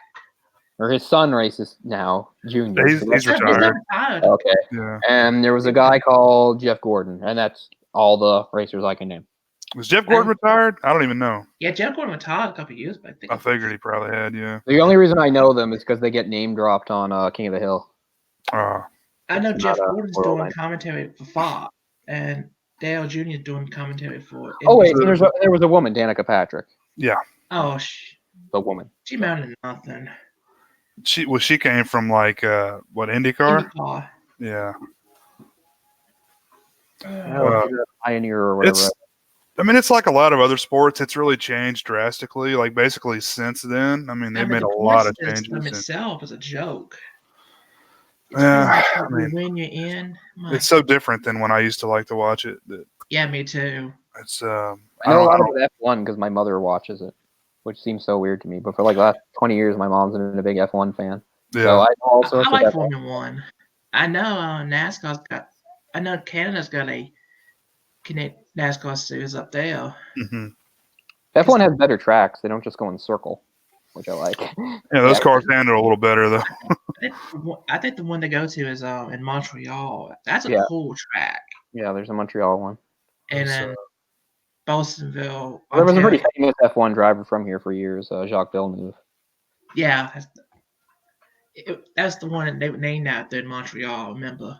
There's a new Canadian guy now, and he's not a star or anything, but he's like super young. He was like 20 when he got there, which, you have to think about the privilege of some of these drivers. They're like 20 years old. It's like, I have more driving experience than you, and you're driving around in like a $500,000 machine at 300 miles per hour. That kid probably started racing go-karts at 5 years old, man. Yeah.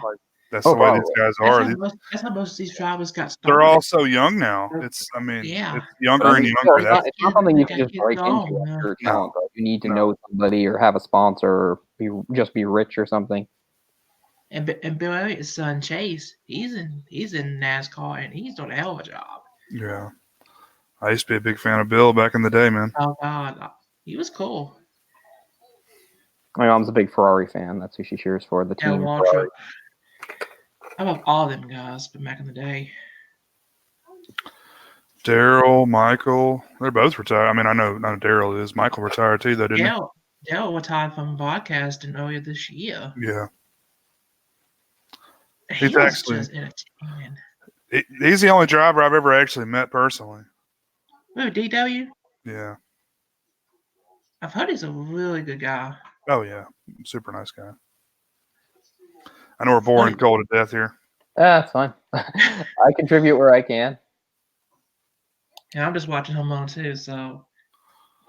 The Body Bag started. John Carpenter's Body Bag started after that film, so I've been watching that. Huh. I recorded this back in August, so. Yeah, get through the Halloween season, then I'll get started on Christmas. Yeah. Oh God, yeah.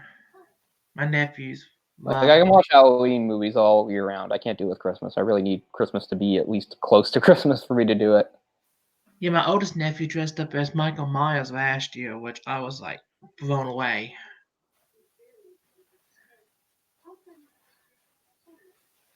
Well, it's good to know that like younger generation still knows him, I guess. Of course, now we just have now we have a recent movie. So I mean, say what you want about that movie, but at least our newest memory of it is no longer Rob Zombie. I think Roland said the name of Ghostbuster shall be Unicron.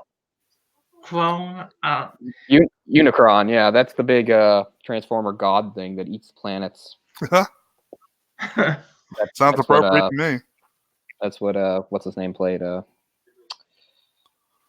we were just talking about. Oh, fresh champagne. Him, yeah. Orson Welles. So I saw it, and I was forced to watch like quite a few trailers, or It too. So I saw the trailer for Dark Fate. I hadn't seen it yet. Terminator. Right. I don't. I I've mean, seen like a short Look trailer. I saw interesting. like a 30-second thing for it. I know it the didn't monthly look dog that like terrible. I crazy mean, because Gears 5. I mean, they're gonna have the Terminator in Mortal Kombat game for God's sakes. oh yeah, I've been playing as Sarah Connor on Gears 5. Yeah, that's cool. Really?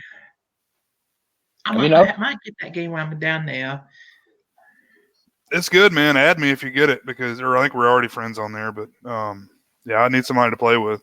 Is it Xbox One? Oh yeah, Xbox One. I Yeah. haven't my gold subscription expired, so. Oh yeah. It's good. That's like one of my favorite game series. So I've actually got it on Xbox. Does a Game Pass now, Game Pass Ultimate. and they did. You can get 1 month for $2. So that's what I'm doing right now. I may get another month. I don't know yet. But I played the Blair Witch and then which isn't any good. But then I've been playing Gears 5 on there. Yeah, I hope Blair Witch got its own game. Is that any good? Yeah, I mean it just is a lot of running around and looking for stuff, man. It's really not fun to me. Kind of like Slender Man. It is, but I mean, I've just put a lot of time into it, and I can't solve the riddles, and it just gets monotonous. I've tried. I mean, I've got about 4 hours into it, and I haven't really gotten very far. But it's not. I mean, it's not bad. It's just not really what I want in a game. It's just not my style. Yeah. I never liked them kind of stealth games, to be honest. It's very much like a Silent Hill type. Yeah. And I like Silent Hill, but this is more. Yeah, I'd like to play Silent Hill again. It's been years since I played it. I actually played my first Resident Evil game a while back, which was 7. Oh, really? That was it. That was That's an interesting entry point since it's not like any of the others. Is like that none the of the others first are person? First person, yeah. Yeah. None of the others are like that. It's the scariest game maybe I've ever played. I own it, and I still have gotten on I gave up on it. It gives me like crazy anxiety. Me too. Yeah, I remember one So I don't know. Dead Space. It's a bad game. I remember one time playing Dead Space 2 when I had my first panic. Oh wow! The final boss. I was like, "What is going on?" I never beat those Dead Space games either. I played them quite a bit, but I never got to beat them. I finally beat it about a month or two ago. I was like, that was my gaming moment there. I've just gotten to a point in my life where I'm not going to put myself through that, So I'm just like, yep, I'm done. If you upgrade your weapons, get the grenade launcher. That's how you beat that boss. That's what I did. I know they eventually went to that. What is it? Microtransactions in like part 3 and 4, I think, of Dead Space. Oh my god! Yeah, I don't play any games that have garbage like that. Can't stand that stuff. I hate what gaming has become in so many ways. Especially the sports games, NBA 2K. Good God. Yeah. They use that. Are they like that now? Yep. Wow. So basically, whoever spends the most money gets to play the best players. Yeah. Always. That's terrible. Unlocking stuff that way. And EA taking everything over. Yeah. Like if you want to play a football game, Madden is your only choice. Yep. Like there used to be like an NFL 2K, but that's gone now because the NFL made like a special deal with EA. Even the college football games before that, Ed O'Bannon sued in EA. They're gone, right? They don't make them anymore. Yeah. They're gonna make a college football game, and it's coming out in late September. But I used to love playing those, and then the basketball games too. I used to love playing those, but they're saying the players aren't being compensated for their likeness, and which I understand. I get it, but there's a bill in California that making these players get endorsements or something like that. Which what if a player gets injured and has to pay the medical bills? Yeah, it really they can't receive any compensation. So while they're college players, so like how can we Yeah, Steve Lowen says Carpenter wanted to make a Dead Space film but couldn't get the rights. That I've would heard have that been before. freaking insane. I don't know. Ghosts of Mars, if that's anything to go by. I've heard about that. That's one of those. That's on a list of movies like where it sounds like something I'd like, and then I see it and it's terrible. But I mean, let's say you own the rights to Dead Space, right? And John Carpenter calls you, like the king of horror. Like, hey, I want to make a movie on your game. Would you not say yes? Like, come on. I don't know. I don't know how these people think or how they decide to make these This is decisions. fucking John Carpenter punk calling me over here, you know? I hate how all this stuff works. I mean, now we're in a world where we were all set for, like, in the Marvel universe, like Spider-Man to sort of take the next step. And now, because they can't get along with Sony, that's not going to happen. I can't believe that. Do you feel good about yourself, Sony? Does that make you happy that you've just destroyed something? Like, they don't care because Kind it's of like just money. Ghostbusters. They don't care that they've destroyed like the integrity of like a fictional world or anything like that. They're like, "Fuck you, we'll make our own Spider-Man movies." Spider-Man. And the fans can say, "Well, yes, but they won't have anything to do with the other movies," and that's important. But Sony's just like, "We don't care. We want money." Like, I'm not putting it all on Sony, but I just mean it's. But I mean, the whole time I was like, why is Spider-Man not in the Avengers, you know? Yeah. But and then he was, and then I mean, like I like that last film, Far From Home or whatever it was. I liked it a lot. It's a good film. He was only in a few, but it was memorable. I thought Tom Holland did a phenomenal job. Yeah. And I mean, I didn't mind him starting so young because I thought, fine, you can go into the role. You can play the role for the next 10 years. It'll be good. Right. And we get to see Spider-Man get a little older. That's what I want to see. I want to see a 30-year-old Spider-Man. I know. Same here. Like, Spider-Man is supposed to be like 26, 27 years old, like, at the oldest. So I mean, you look at Tobey Maguire. He was fine Spider-Man, but yeah, he's too the older guy just got more annoying. I was just too wimpy. Like, I don't know. He's I don't have not a problem with Tobey Maguire. Andrew Garfield. Ugh. I never even watched those films. They're very. I think I've only seen a part of the first one. I'm like, the first one is passable, and the second one is pure garbage. Yeah, that's what I've heard. The only thing that's good about the Amazing Spider-Man movies is like some of the action. Yeah, like it looks a lot better than in the Maguire movies, like where he's flipping around doing stuff. It looks pretty good. Like you can say that, but apart from that, like the casting, the story, it's all crap. Yeah, I was telling my mom recently how they filmed a lot of stuff with the Twin Towers in the first Tobey Maguire film, and there's this whole Twin Towers opening thing. You cut it all out. You've seen that on YouTube, haven't you? After tax. Yeah, I've seen that it. was actually, I didn't see it, but if you sent to certain movies in like early 2002, you got to see that in theater. This whole thing where like, I don't know, like he stops some sort of like robbery or something, and then he like does swings off the towers, and he chases like a helicopter and stuff, and that all had to be cut out and start from scratch. Yeah, let's say that's what happened with Home Alone 2 when they aired that. They took it out. Really? They took it out for like TV broadcasts. That's so stupid. I mean, I don't understand that. I can understand if it was months after, but it's 2019 when I saw it. I was like, I don't understand whether it was months after or years after. I mean, all we're saying is like, what, we can't acknowledge that something existed? Yeah, we're not gonna. I mean, I think it's more of a thing of respect than anything. Like a thing of, I want to see that. it existed. It happened. Real people died. Instead of saying, "Oh, we just never had them." It never happened. I'm watching the one that aired on AMC, and they kept it in there. That's actually kind of cool. I know they stopped that after a little while. Stopped taking it out of everything. Yeah. 2001, 2002, there was a whole bunch of stuff that got changed because of it. One was that Arnold Schwarzenegger movie, maybe his last good one. What is it? Collateral Damage. That was supposed to have like an explosion at the Twin Towers. They had to change that. So the whole opening scene changed. I remember the band Bush had an album that came out called Golden State, and its cover, now this you can understand a bit, its cover was literally like, I think, an airplane crashing into a building.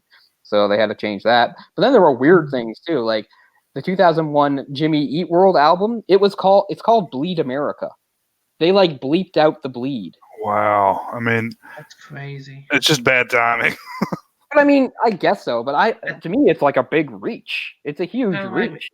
It's kind of like Gino's debut album. I don't know. You guys have more censorship than I used to realize. Because, for instance, like one thing that happens with a lot of Canadian bands is often if they're signed to like a Canadian label, they have to sign to like an American label later. Like a lot of them signed to Capitol, and what'll happen is what happens if the Canadian band has 2 or 3 albums out before they sign with the American label.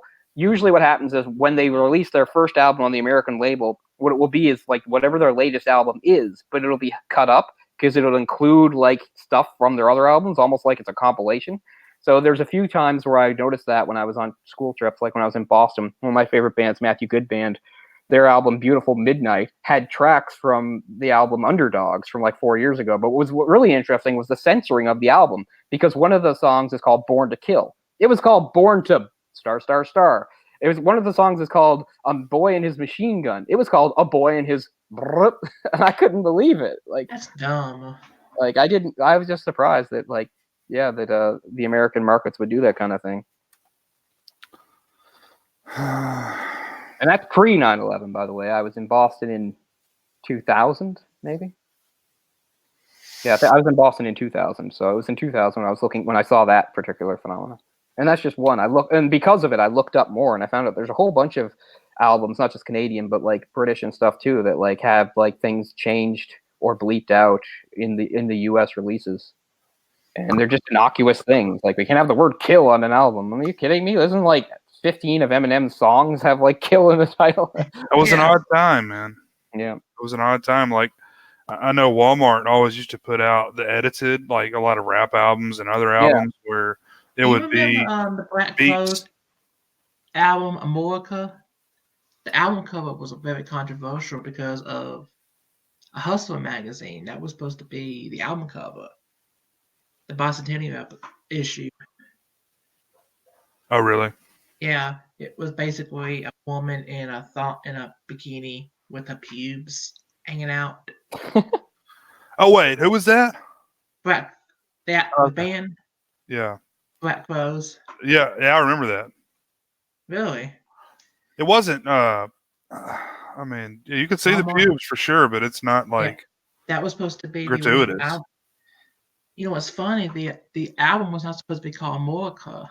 It was supposed to be Stick Out Your Corkscrew with the Black Crowes. Wow.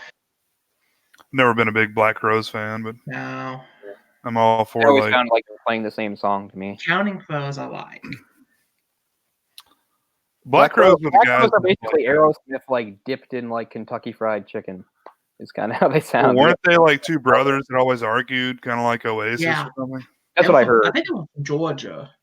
Yeah, they were. Yeah, they had that southern rock vibe, but it was also like, I don't know. Again, it sort of reminded me of like an Aerosmith sort of type thing. I know, like one song they ever did, and like the lead singer was married to Kate Hudson, I think, for a while. That's all I know about Black Crowes. Counting Crows, they were part of the White Guys with Dreads movement of the 90s. You got the dreads, brother. Oh, I think it was Adam Dust who was the lead singer. When I saw those dread files, I'm like, that's actually not bad. I have a confession to make. In like '98, I wanted dreads so bad. Oh man, I never got them, thankfully. I would have been late to the party too. You would have been too late.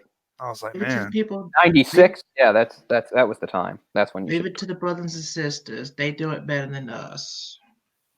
But who's another one? I think the lead singer of that one-hit wonder band, Spin Doctors. I'm pretty sure he was rocking dreads for a while too. Remember Spin Doctors? They did Two Princes. Yeah. I remember. Can't be wrong. Something about kryptonite, pocket full of kryptonite. Yeah, that was the name of the album. Didn't he look more like Daniel Stern? Didn't he look like Daniel Stern more than lead singer? I can't remember. I don't remember what it looked like. I remember the portions of the video. I'm just like, I just remember the song being like a series of like beeps and boops and boop boop boop boop boop boop. Kind of like scat in a way. It's doing sort of like a scat thing. It's a fun song. It's a catchy song. I mean, you remember the song "Runaway Train"? Oh God. I remember the video for that. The video was a sad video because it's all full of sad video, about like missing children in the U.S. Right, and they showed like A lot. actual like posters for runaways and kids that disappeared. And half Like, of those children were found alive at that time because of that video. yeah, it actually That helped. video It saved did a lot help of find a lot lives. of them. Really? Wow, that's cool. Yeah. Some of them it's like missing since 1978. You're like, oh my god, the video was like And then 90. mostly over the age of 12, which is kind of crazy. Well, I didn't mean to bring us down, but I was just going to say that's another white guy with dreads. Yeah, that's the only song I know by Soul Hey, Asylum. Too was many it Day soul Pun? songs because we also had a Collective Soul. That's the one that did Shine. I remember that one. I can That's never good song. remember the name of that band. What's that? Collective Soul. Yeah, I always forget that name for some reason. They're from Georgia too. So I always get Collective Soul confused. I used to. Western Souls. I was in a band for a little while, and we used to do Y Part 2. I used to sing that. It's a pretty easy song to sing. Who does that? That's Collective Soul, but it's like later Collective Soul. It's like later 90s. Wow. We used to include that in our set. That's actually a rare. Usually when you think of like music videos that have like beautiful women, and you think obviously the rap videos and stuff, but you should watch Y Part 2 on YouTube because it's just loaded like with like 9s and 10s. It's super hot girls like wall to wall in that video. You seen some of the Aerosmith videos back in the day? Oh man! How about the ones that had Alicia Silverstone and his daughter? Man, that was some life-changing events for me. I tell you what. What's weird is they were in the videos for back-to-back songs that almost sound the same. I always thought like Crazy and Crying almost sound exactly the same. They're very, very similar sounding songs, and they released them as back-to-back singles. I'm just shining a light on how much they sounded. I was like 6 or 7 years old when those videos came out. Really? Dang. I didn't care much for the music, but I was a big fan of the videos. I mean, there's just great. I can't remember which one it is. Like, what is it? Where one of them they go to a strip club and she like does like a strip for the other one. It's like crazy, and they're both like 17 at the time. By the way, I don't think either of them were 18 at the time. Damn. I was younger than that at the time, so it's okay. Oh yeah, I was like 10, 11. I can't find anything that's like not derogatory about white guys with dreads. Like I can't find an actual list. Yeah, it's just like, not really understood as a great. I can't remember if the what's his name, Blind Melon guy had it, but he was part of that. See, there were two different two lead singers in the early 90s. There were the grunge guys that were more like doing the what do I want to say? The Pearl Jam. What's his name? Eddie Vedder. They were like Eddie Vedder clones. There's the Eddie Vedder and his clones, and then there was the more alternative hippie type guy, and that was like Blind Melon, and that was who we talked about before. The lead singer actually Spin Doctors. Yeah, they'd have like weird like loose fitting clothes. Maybe they'd have like what are those shirts like ponchos? Flannel. Yeah, well, see, they were like anti-flannel. Well, not anti-flannel. Like flannel guys, but then you had the guys that were more hippie. They were more hippy-dippy. It's like hemp, like hemp hoodies, basically. Yeah, exactly. Yeah. I never liked Blind Melon. And Blind Melon's big song was that No Rain song. I never liked it. Never liked it. It blew up because of the B girl, right? It had the little B girl. Yeah. I wonder what she's doing these days. Hasn't aged well. Blind Melon has a lot of deep cuts that are actually really good. I believe that. I just haven't heard them. I'm actually a pretty big fan of Blind Melon. Yeah. I think the bass singer died about a year or two later. Yeah, he died. No, he died, yeah. Another heroin overdose. Like on a bus. I think he overdosed on a bus. Yeah. That's pretty terrible. White guys with dreads. We can get into the new metal, but then we'd probably be there for a little while, like Korn and those guys. There was a lot of crossover into the new metal. Just leave the dreads to the brothers, and they're the only ones. I'm telling you, man, I wanted them. I had like 5 things on my list, and dreads was one of them, and I did all the other. I think when Incubus started, Brandon had dreads. I think when they started, because they were more new metal before they crossed over into like alternative. Who was that? I've listened to a lot of Incubus. I'm a big Incubus fan, and I kind of forgot about them the last few years, but I've listened to them the last few years. I mean, last few days again, I've been listening to them, and they had like a weird they started very new metal, and they moved into it as more of an alternative thing. Yeah, well, they always had. Was it DJ? They had 2 different guys. They fired one guy after the second album, and they've had the same guy since. But they always had a guy spinning records. Yeah, they were part of that new movement of like rock bands that had like a DJ, and it's like the only one I like I can think of. The person you gotta blame put me in that music. My mom got me into that stuff because she Really. Yeah, she have to keep quiet. That's why I'm not talking about her. She's still asleep. Yeah, I part of. But Incubus are still together after all these years. Pretty surprised. I don't think I've heard a whole lot about them, but I know the name. They're pretty cool. They had an album in '99 called "Make Yourself." That was probably like their when they were most popular. Yeah. They had the song "Pardon Me," which is a great song. But yeah, I had that one. But I've been listening to their earlier stuff, and like their first sort of like hit when they were more new metal is like you should look it up on YouTube. It's called "A Certain Shade of Green." It's so cool. It's like so of that era, like mid '90s, like new metal, but with like some weird hip hop influences to it and stuff. Because that has the scratching in it and stuff. But yeah, that's a cool song. Yeah, my mom was like into like Motley Crue, Rat, and all of them. Oh yeah. She actually talked to the drummer of Rat, and he was drunk as fuck. So surprising. So surprising. Yeah. That music's the bane of my existence. I hate that stuff. I like it in a ironic kind of way. Yeah, there's some stuff I like ironically, like Dio is kind of like my speed. I can't genuinely like Dio, but I like him like Holy Diver. Yeah, I was like I can't think of Holy Diver as a legitimately good song. I can just think of it as sort of an amusing song. So I realized that would really piss off people that are like actual fans of him, but that's just the way it is for me. Rainbow in the Dark. I can't take him seriously. A man going the video's kind of the tiger.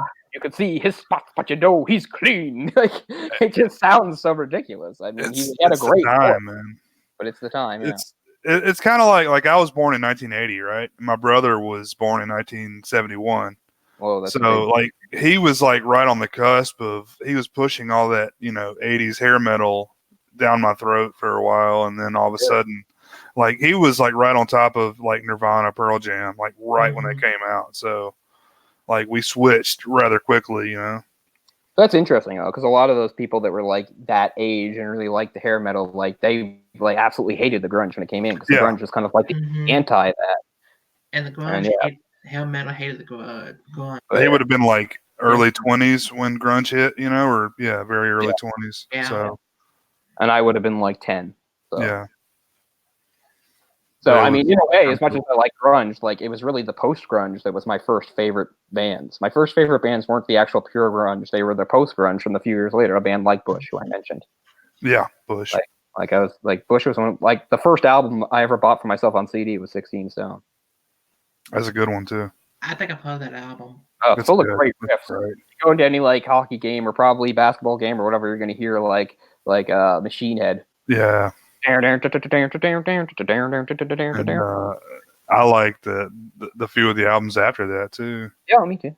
Like Greedy Fly and stuff. That was controversial about. I can't remember what the name of it was. Can't remember what the song was about. It was very controversial at the time. I wouldn't be surprised. It had something to do with rape or something. I don't know. It's just kind of crazy. Well, Nirvana had a song about rape. Literally called "Rape Me." Yeah. And I remember too, like people would when in the press, people in like the press would say, "So what's "Rape Me" like about?" Because they're expecting it's like a metaphor, and he's like, "It's about rape." Rape me and my friend. Come on. Yeah. It's an awesome song. That's like my favorite song on that album, I think. There's another song that I like attempted with my band that we couldn't pull off. I'm not a big Nirvana fan, but I really like Pearl Jam. Jeremy. I know you don't have to pick one or the other, but I'm Soundgarden over Pearl Jam. If I had to pick. God. Really? Wow. Bold statement. Black Hole Sun. That video was amazing. Oh yeah, Black Hole Sun. Incredible. The thing is, Pearl Jam, Soundgarden, they kind of disbanded pretty quickly after those hits.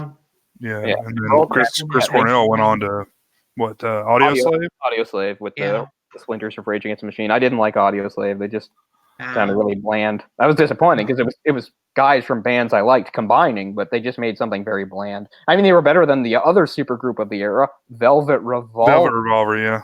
I love that Revolver because it's Smash.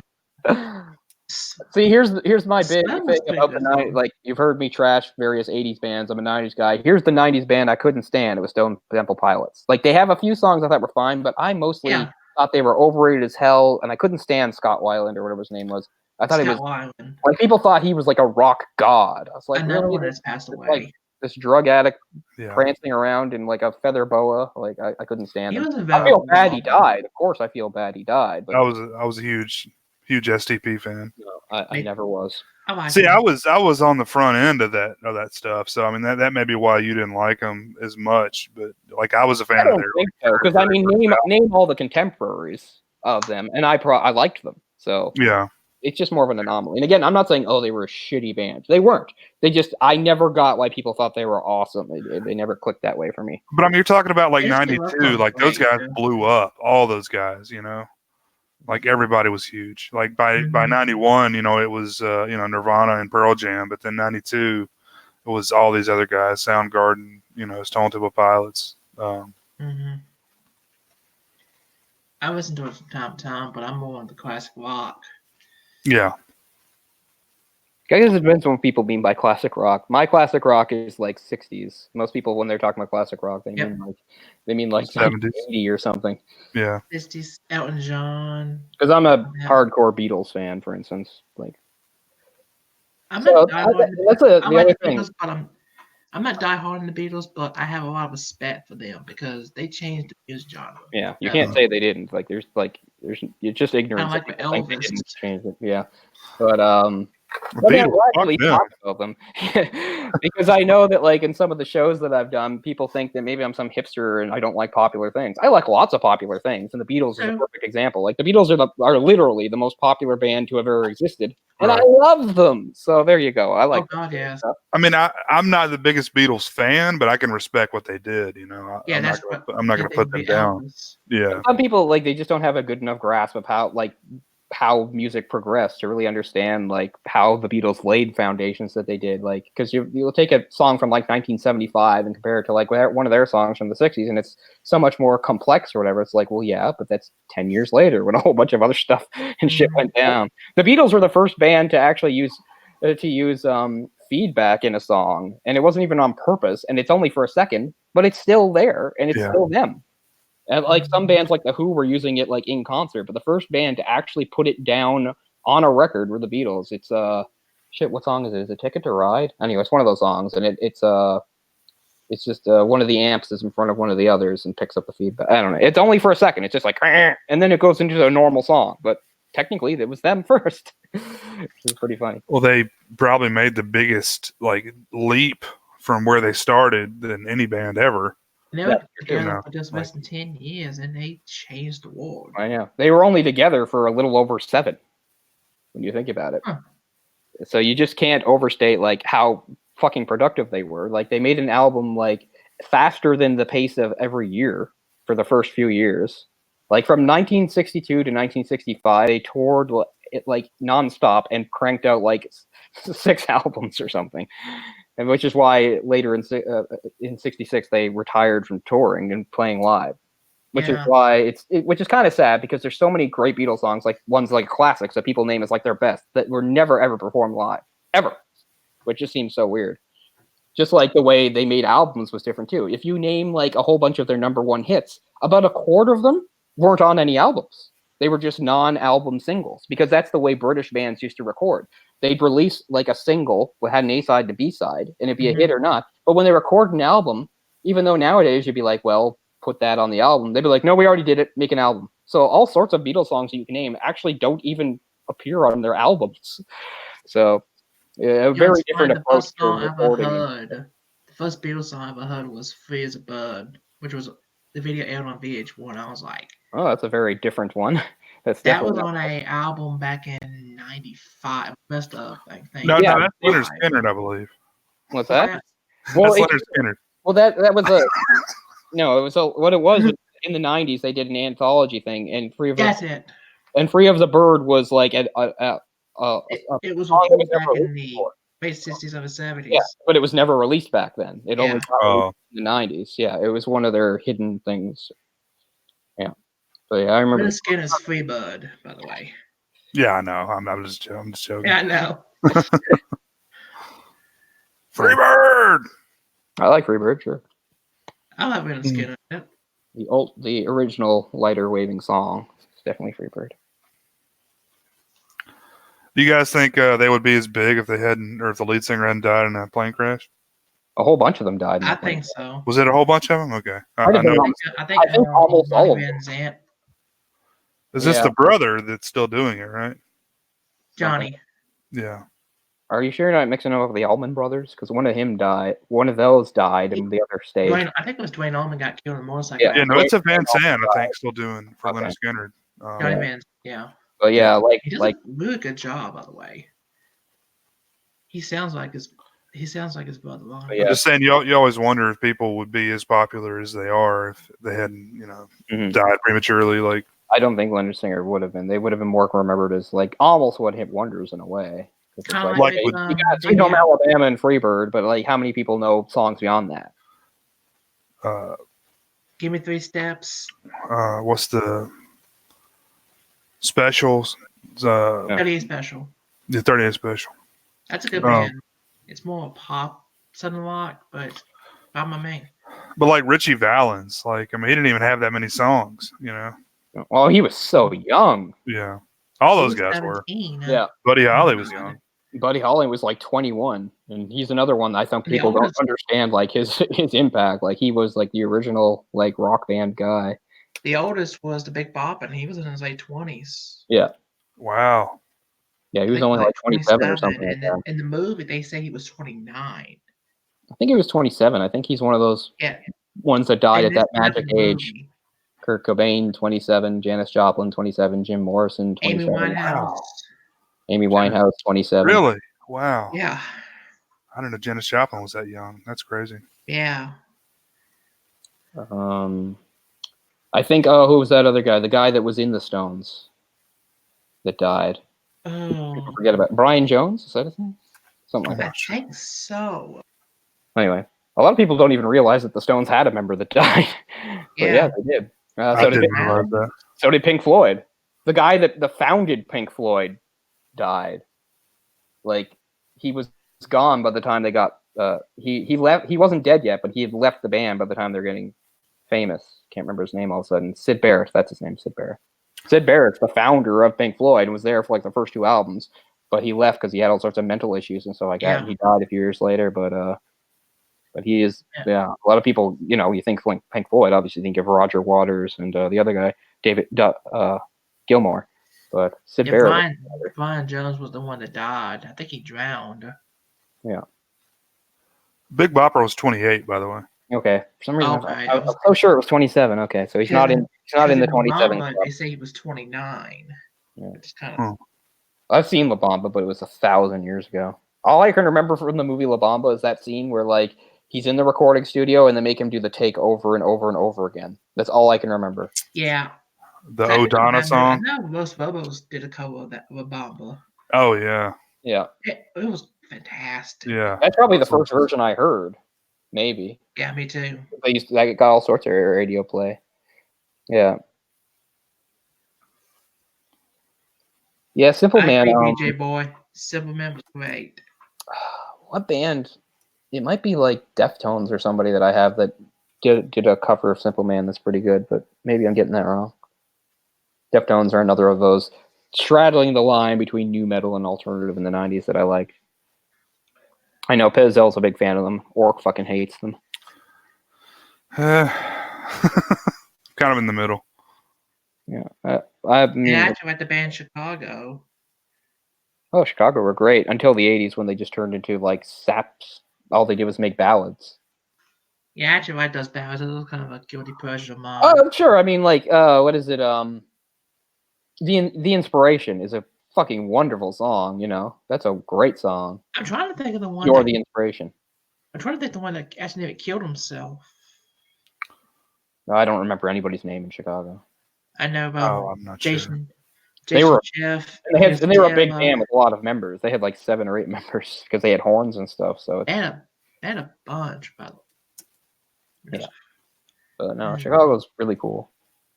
Yeah. But I kind of feel like You're the Inspiration set them down the wrong path. I think that was such a big hit. They were like, we should do all sorts of ballads now. I don't know. Because in the 80s, they just turned into Some ballads. good, some bad. Yeah. But I like the frenetic energy of their 70s stuff more. You know, I was looking up like Cliff Burton from Metallica. He was 24. Yeah. Man, that's so young. That was a bus crash? Yeah. I believe so, yeah. I think it was in Sweden. Yeah, you're right. That's always the question I pose. Like, there's an alternate reality where like Metallica is Lars Ulrich, James Hetfield, the guy from Megadeth, Dave Mustaine, and Cliff Burton. Like, that wouldn't have sustained itself though. Mustaine was in. It was kind of crazy. Mustaine was in Metallica. And that's why he did Megadeth. They were real dicks about the way they fired him, but I get it. Megadeth but I get it. Yeah, I'm not a Megadeth fan at all. Some of their stuff's okay. I mean, I think he's a talented musician, but yeah, he's a great guitarist, but he doesn't produce music. It's kind of like he has a grudge against Metallica. Oh yeah, he admitted to that for many years. It's only been about 4 or 5 years since, like he said, finally, like he's at peace with it. But he spent most of his life like really regretting it and being really. He wanted to get the better of him, to be honest. Because there was this thing like where one of those heavy metal magazines was like naming like the best guitarists of all time, and like he was like 1 slot ahead of Kirk Hammett, and he was like he had to admit he's like, I know I shouldn't be like happy, but I was so happy that I was ahead of Kirk. I was like, okay, whatever. It's just a magazine, man. I can get that, man. I mean, in his craft or whatever, I totally understand that. Sure. Terry Kapp was the guy that killed him. Accidentally killed himself. Gun. He was playing with it. Because Kirk's the guy who replaced him, right? Yeah. So I mean, I understand that. I think he also said that Kirk not only replaced him, but like stole his girlfriend at the time or something.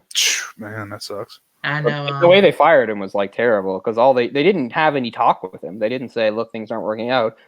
They gave him a bus ticket and sent him back. They were like, "We're going here. You're going back to California on this bus." That's how they fired him. They handed him a bus ticket to get on a Greyhound bus, and they're like, "You're Mustaine. out." Yeah, Mustaine.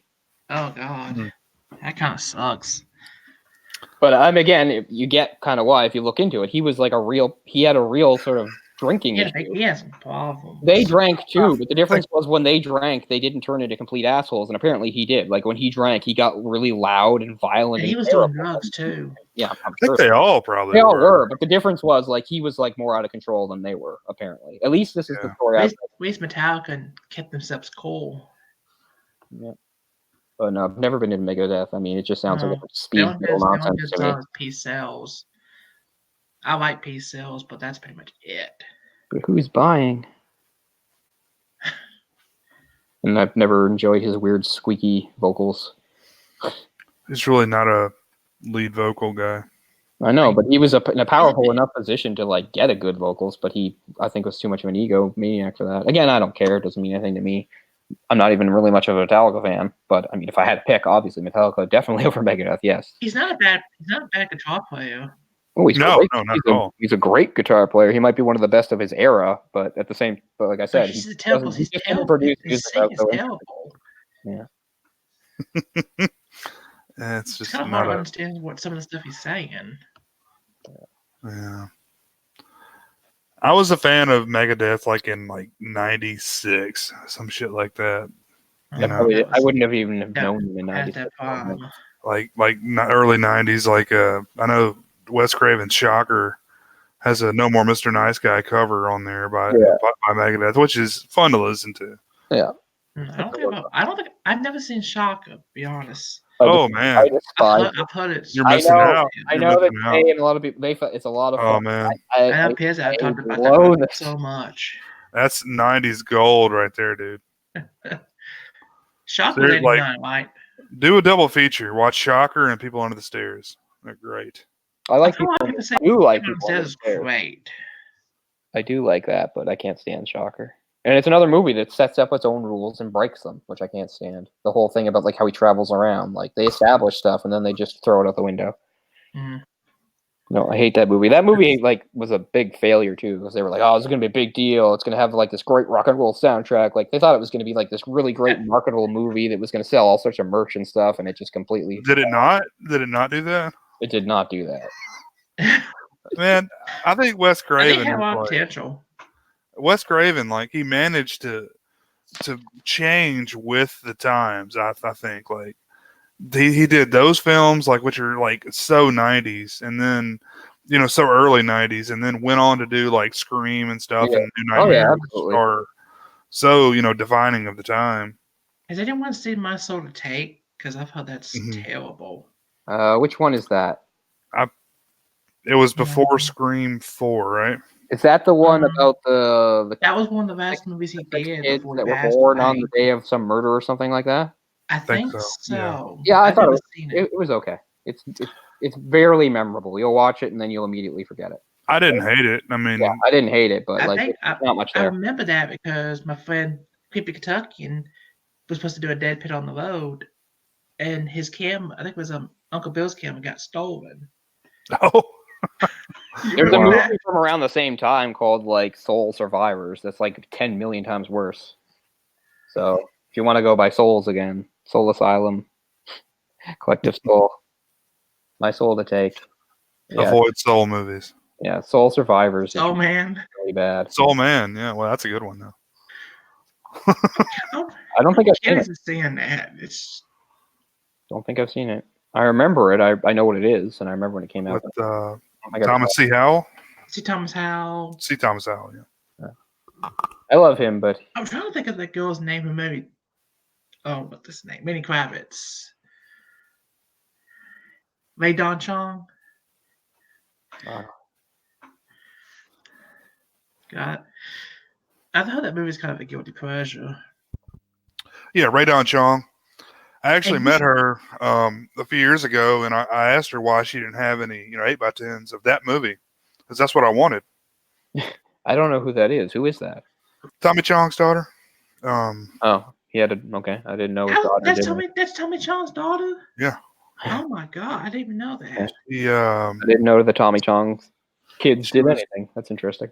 She was in the Tales from the Dark Side movie. Was she in Quest for Fire too?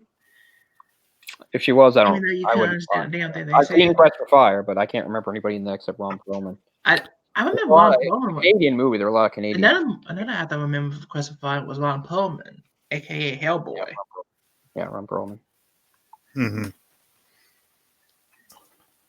But yeah, she was kind of surprised I was asking for that stuff. I was asking for that, and then the Tales from the Dark Side. She's like, nobody ever wants that, so I don't bring it. Yeah. So she was cool with me. Oh, she was cool, yeah, for sure.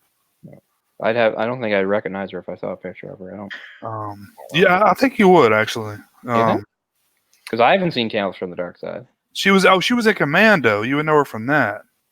Oh yeah. What the hell? Oh, She wasn't the the main daughter. girl? She was the older girl. She was the older girl along with Arnold. Yeah, the main girl. I mean, the girl besides Yeah. Danielle Harris. Was that Danielle Harris? Yeah. No, it's the other one. Yeah. Who was his daughter? Yeah. Yeah, Danielle Harris was his daughter. I'm pretty sure Shit. no. I'm gonna say no. Let me double check that. I'm thinking no. I'm thinking that's like Rose McGowan or something. I'm just gonna double check that. That's Alyssa Milano. There, Alyssa Milano. Oh shit. Jesus Christ, what am I thinking of? Who's Yeah, the see? My boss? bad. There, I knew it was her. I couldn't think of her name, but I knew it was her. Yeah, Alyssa Who's the Milano. boss? I'm all off my game tonight.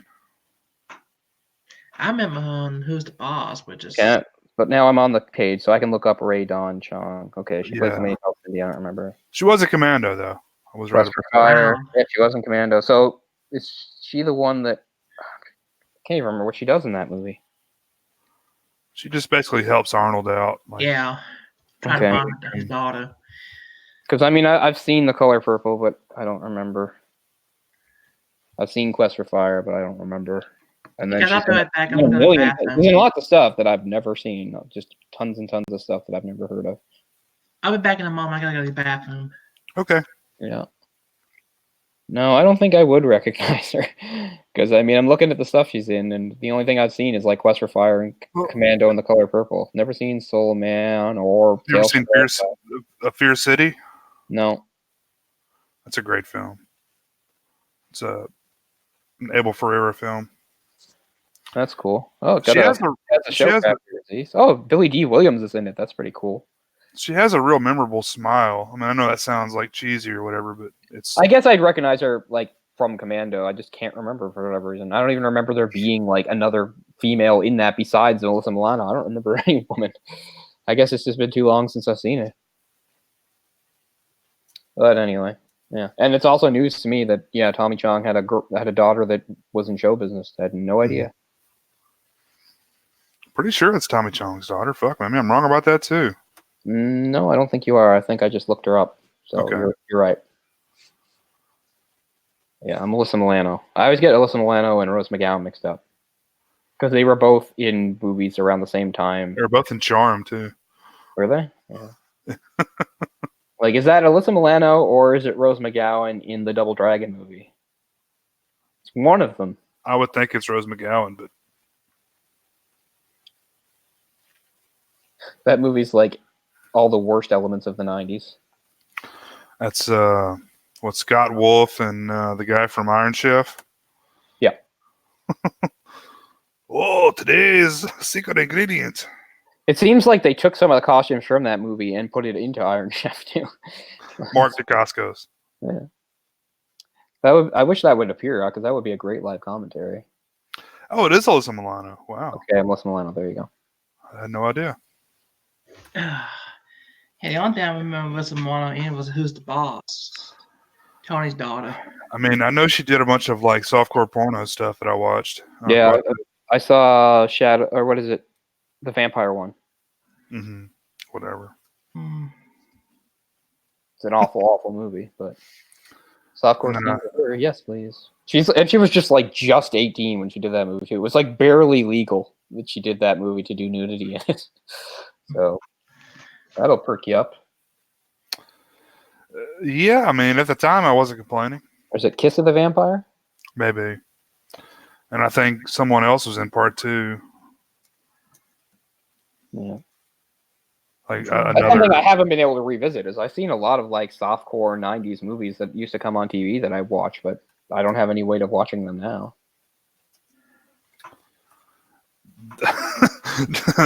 Spoiler alert, they don't hold up.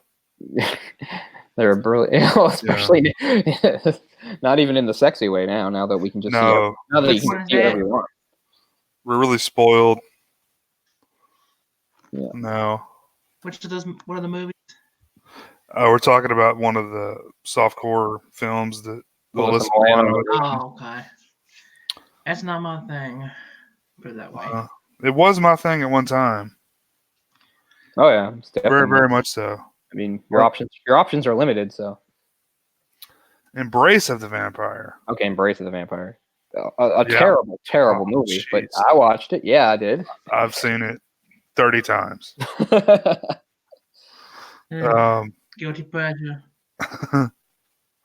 What I was thinking is Poison Ivy 2. She was in that, but let's see. Someone else was in Poison Ivy 1. Don't know if I know what they are, but I don't think I've seen them.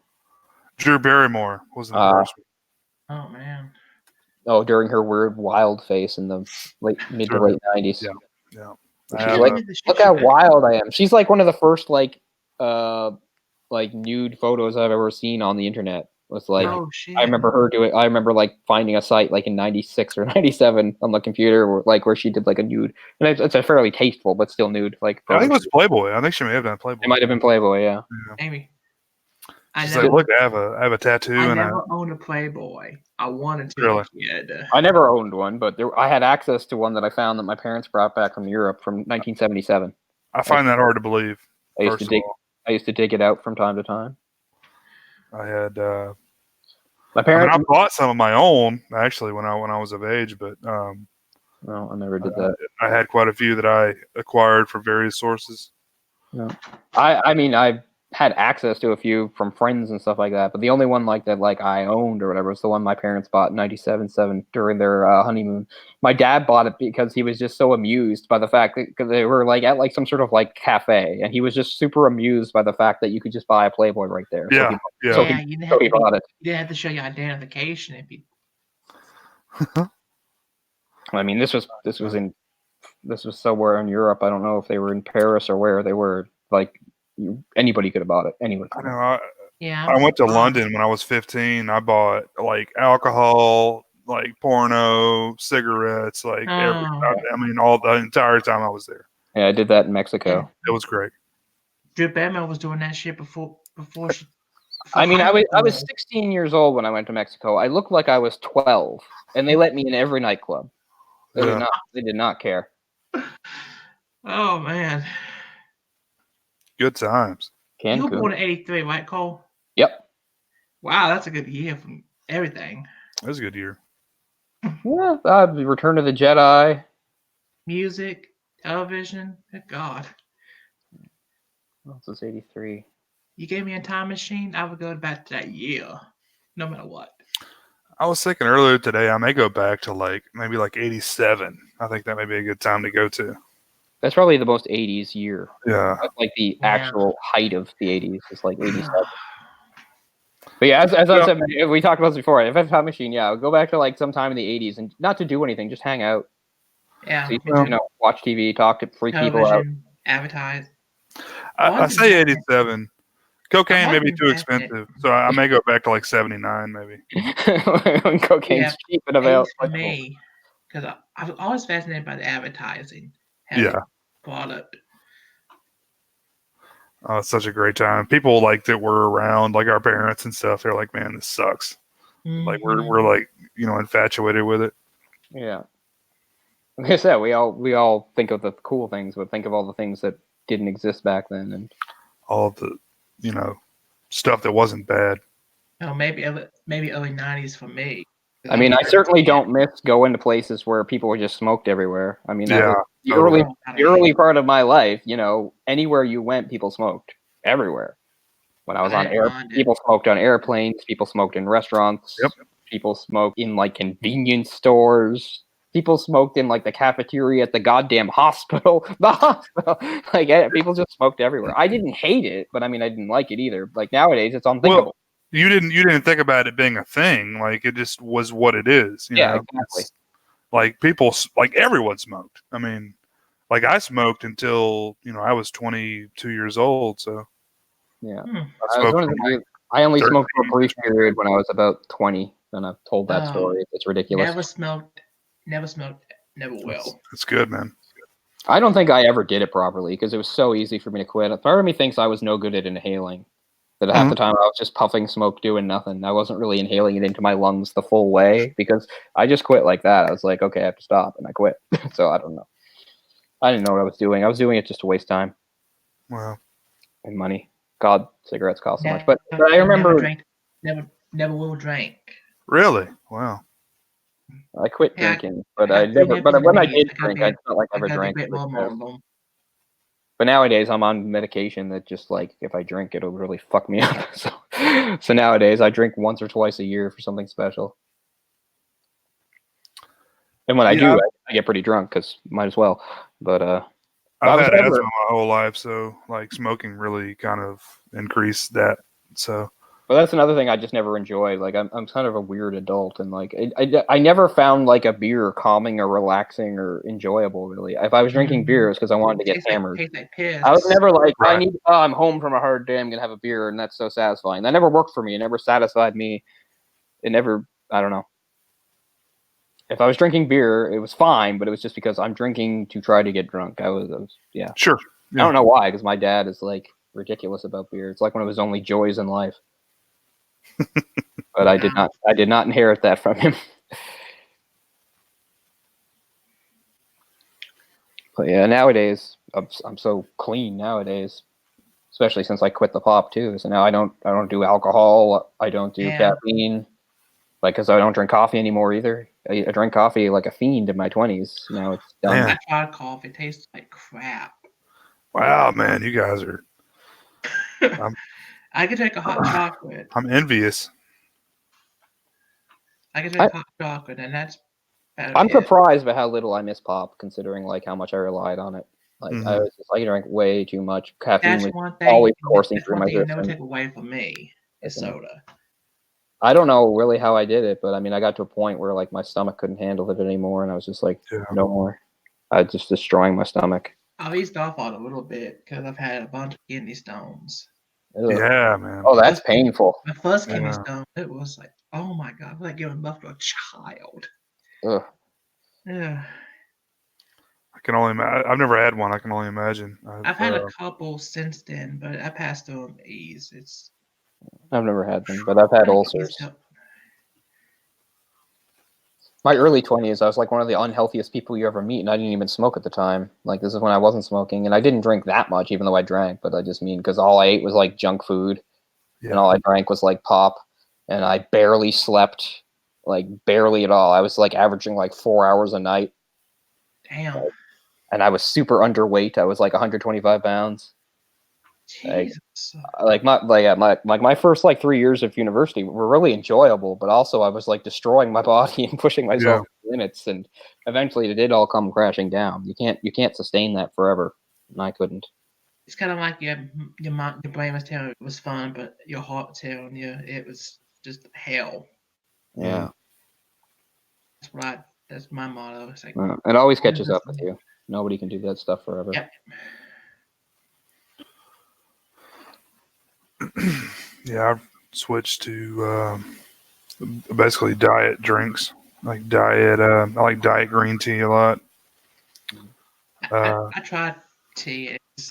I don't know. I say no caffeine, but there's like a tiny bit of caffeine. Yeah. Like a hint of it, but it's not like before I'm drinking Pepsi and Coke. And if there's Jolt, which has twice the caffeine, I love Jolt. Oh God, I've always wanted to try Jolt. It's great.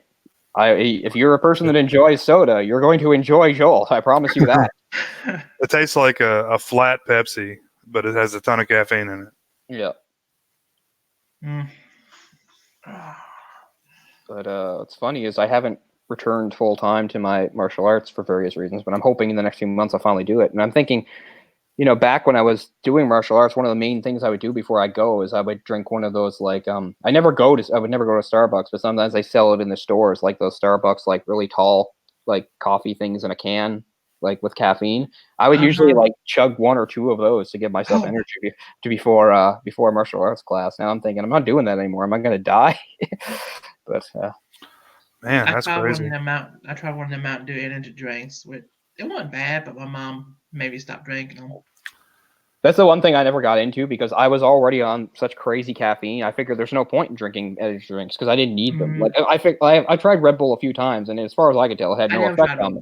It had no effect on me because it wasn't doing anything different that my system didn't already have. Right?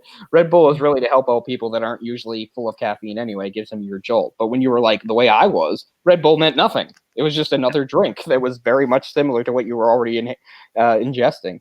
So it was a good mix though. Alcohol. I mean, I don't like it. It mixes good with vodka, but other than that, I don't really care for it.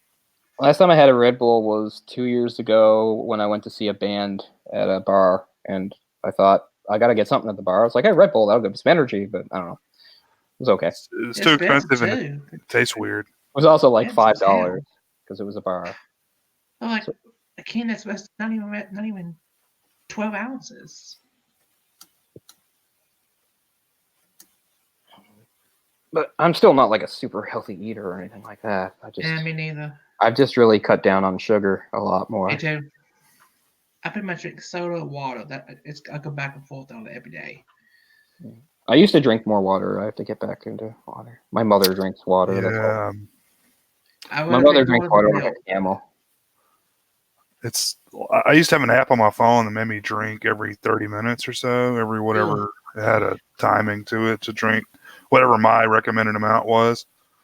That's the other thing. Like, I don't eat very much, and people like Orc marvel the fact that I don't get hungry, but I'm always thirsty. Like, I actually have to. Like, this can's been empty for a long time, and it's killing me. I'm going to go get another one in a second because I'm constantly ingesting fluid. I always need to drink. So that's a Nestea diet? Is that what that is? Nestea zero sugar. Zero sugar. Okay, cool. What's funny is, like, this to me, maybe just because I've gotten used to it, to me this tastes better than the regular. Like every once in a while, if they don't have this case, I'll get a case of the regular, and I don't enjoy it as much. Really? Yeah, the 3 cases I can get is they've got that, and then there's a green tea kind, which I don't think is very good. But and there's a few other teas that I drink not like this way, but that are probably healthier. I never understood the green tea. It's just You don't like green tea? I think it's all fake. I don't think it's as healthy as they say it is. Yeah. I don't believe that. No, I'm just saying as an alternative. Yeah. You know, but I think people that think if they're doing something that's really super healthy because they're drinking some green tea, I doubt it. There are some like foreign teas that are pretty good for you. The Korean place around the corner from me, they have various teas. And I remember I specifically asked them, I said, you know, is there a tea here you'd recommend for somebody like me in that I used to, and since quitting pop, I've really fixed it. But Jay knows, like throughout my 20s and right up until like just over a year ago, I've had like a chronic stomach thing. And I asked them like if they had a tea they recommend for that. And they've had like some sort of red tea or something that I get every once in a while. Stingray's out again. Yeah, I've had the Pure Leaf stuff. It's pricey though here, like, and I don't think you can get it in bulk either. I think you can only get it in like individual bottles, so I don't get it very much.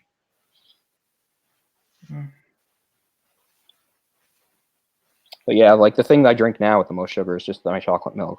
I always drink chocolate milk, and I'm not giving that up. I can't drink milk anymore. It's just weird taste. Give me water any day. Well, I was never a big white milk drinker like my sister was. I always drank chocolate milk, but I still needed white milk for cereal. And I'll drink white milk if I have something like a cookie or a piece of cake. That's when I like white milk. If it goes with like a baked good. I can see with cereal. I can't I can't just drink white milk by itself. I need something with it. You ever had this before, Joseph? The brand? The Milos, is that a big thing where you are? No. I don't recognize it. It's a pretty big deal. It's, you know, sweet tea is a big thing here in the South. Yeah. Oh God. Which is the unsweet stuff. They make a Splenda version, which is pretty good. Which is not too bad. I was saying to Jay a few weeks ago, I bought a Snapple, and obviously I've always been aware of Snapple, but then I realized that like the first time I could remember actually seeing a Snapple to buy, and I'm thinking, the Snapple like not available here? Like I always knew about Snapple. I was on TV and commercials and stuff, and yet, but because I wasn't a tea drinker, I wouldn't have noticed whether we had it or not. So maybe we've had it all along, or maybe we haven't. But anyway, I had a Snapple. It wasn't bad, but again, I can't seem to find it in cases. I remember the commercials with Wendy, which they would pop the tap or whatever at the top, the clicking noise. Yep. Yeah. Didn't like Jerry Seinfeld do commercials for Snapple? Somebody big like that did commercials for Snapple. I know they did Snapple on the show Seinfeld. I don't know if they did commercials though. Oh, and the way maybe that's what I'm thinking. I think that's what I'm thinking. Remember the way they shaped it? You remember when they shaped the bottle? How they shaped the bottle was just hitting on the bottom of it. Oh, really? Yeah. Yeah, that's what I've heard. I'm just like, it's when I first had Snapple, it was really their juice drinks that I had more than the tea. That's what they're known for. Yeah, I had a lot of their juice mixes like mangoes and. I don't think I've ever seen that. That seems to lend credence to my theory that maybe we've only recently gotten Snapple. I'll have to look it up and find out. Have you ever had that Fruitopia back in the late 90s? Oh yeah. Fruitopia? That stuff is sweet as hell, man. That's what I have. That's what I have to drink when I go to the movies now. So that's technically the sweetest thing I drink now. Because when you go to those old school machines. When I go to the movies, yeah, I remember them too. They were expensive too. They were like you still have Fruitopia? I don't think we have it here anymore. Oh yeah, we got Fruitopia from time to time. Really? Okay, I don't think I see the machines anymore. It doesn't seem as popular, but yeah, you can still buy Fruitopia. And when I go to the movies, that's what I have to drink now because they do offer iced tea there, but it's so watered down, it tastes like garbage. So I'm thinking a little sugar won't kill me, and that's still not pop. And the main reason I got off pop wasn't sugar. That was just a side benefit. The main reason I got off pop was because carbonation was killing me. It was to stop drinking carbonated drinks. But when I stopped drinking pop, I thought, well, this is where I get most of my sugar. So it should be easy to cut down the rest. And that's what it did. So that was really my main reason for quitting pop. The sugar was just sort of a side benefit. But yeah, so Fruitopia, yeah, it's sweet as hell and I get it at the movies every once in a while. Maybe I'll get a Fruitopia when I go see it. But yeah, it's still available that way. But Another one I remember is Orbits. the little pieces of it. I remember that. Ryan and I were excited, and we were like, "This is so gross."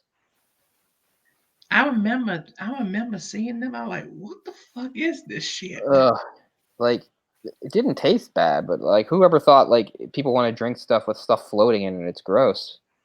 So I remember there was one that was like it was kind of like a cream soda type flavor that was good. Like I really like cream soda. That was my other thing besides Pepsi or Coke was I like cream soda. And they had one that was really evocative of cream soda, but it still had like orange stuff in it. I was like, ugh. So I never had cream soda. I know about root beer. Well, cream soda is like a great yin to the yang that is root beer. Like they're kind of like opposites of each other. It's pretty cool because like root beer is sort of like dark and heavy, whereas the cream soda is more like a light kind of feeling. You'd probably like it. That's the other thing though. It's like A&W in Canada since the late '90s doesn't have cream soda anymore. They just took it off the menu. I was so pissed. Wow. And I didn't know. For years, I thought they meant they did that everywhere. It wasn't until about 5 or 6 years ago. I think it was maybe Rambo Raff was drinking one. I was like, "What?" And I remember, I tweeted it. Saying that. And was that Sausage Factory episode? Yeah, it was the Sausage Factory episode. And right after, I tweeted at A&W, and I was like, "What the hell, A&W? I thought you guys discontinued your cream soda, but it's just here in Canada." And they tweeted back at me. They're like, "Actually, A&W Canada is a completely separate entity from A&W in the United States." And I said, "Is that supposed to make me feel better?" And then they didn't answer. I was like, "I don't care. That's stupid." I know you had those restaurants. Yeah, there's only a few here. A&W is big here. It's a really popular place. I think it's like 2 or 3 of them here in North Carolina where I'm from. I'm just curious. It's one of Canada's most popular fast food places. That's what I've heard. Harvey's maybe. Well. Yeah, I don't like Harvey's, but yeah, Harvey's has a big following, but I don't like it. This does have carbonation in it, but this stuff's pretty good. Yeah, I'm gonna grab mine. I don't like that stuff. Probably can't drink that. I think I had the cherry one. It's they sell it at like Walmart and stuff. Yeah. Yeah, cherry limeade is really good, but it's 0 calories. It's like Splenda is what's in here. I've had them before, but not in a while. But it's good. Really good. It's good to mix it up. You don't get bored. It's hard to. I had Mellow Yellow tonight at a restaurant for like the first time in years. That's the Colin Rambo. You know that. I don't know if you can get it here anymore. I've had Yellow. I remember it from years ago, but I can't remember the last time I actually saw it anywhere. That's the only soda my mom drinks because the Mountain Dew, Sundrop. Yeah. It's so much sugar. I love those. Yeah, I mean I like it, but it's got so much sugar in it. Yeah. And I like Mario too, but oh yeah, I used to drink Volt. Remember Volt? Oh God. I'm not sure. Vault. That was like a energy drink and a it was kind of like Surge soft too. drink. Like Surge. Remember Surge? Oh my God, that stuff Surge is nasty. I liked it. There's a lot of energy drinks here, but I haven't paid much attention to them. Monster's the big one, of course. Monster. Speaking of drinks, I'll be right back. I'm gonna get me a drink. Making him thirsty. Yeah, I was dying. I had a drink. I always have to hydrate. Yeah, Arizona. They make a really good green tea. Yeah, I've had it. A diet. Really Arizona. Good. Those are those big cans, right? They make the big cans, yeah, but they also make like a smaller. Okay, well, I get those sometimes at the grocery store. They'll have those big cans, and I'll get stuff like that there. So I've had that. I think I've had their green tea. That's probably my favorite green tea, like in a can form. Yeah. I really don't like brisk iced tea. Sometimes I have to drink it because it's the only thing available, but I'm not into it. It's like so like fake. It's like just so many ingredients in there, so many like artificial ingredients. But it's at my Subway now where you can mix the things, and they'll have like a strawberry. Oh, yeah. I'll get like a brisk strawberry lemonade. That's pretty good. Is it? Yeah. I've had the raspberry. That's pretty good. The brisk raspberry. Yeah, I've probably had Yeah, they got raspberry, strawberry, and cherry. I probably had all three. I think strawberry is the one I like the best. Okay. But that's especially a good summer drink. Plus, like Wendy's has pretty good like lemonades in the summer too. But I don't think they last beyond the summer. I don't go to Wendy's anymore, really, which is a shame because it's right there. It's right there. It's literally just across the parking lot. Awesome. Wendy's was my favorite fast food place when I was in high school. Mm-hmm. That's like what my friends and I did like every single weekend was get in the car and go to Wendy's. We just hit up different fast food places, not just to eat, but also to find girls. Sometimes some of the girls. I remember at one point there was a shift at Dairy Queen that was like 4 of like the hottest girls in our high school were all on the same shift at Dairy Queen. So we always went there to like try to flirt with them. And I mean, again, this is back in my really sugar days. So I'd get like a big Blizzard, and then I get like a Pepsi with it. You know, some people were like, "That's disgusting," but it was nothing to me. I take it all down. Oh man. No wonder I don't have teeth anymore.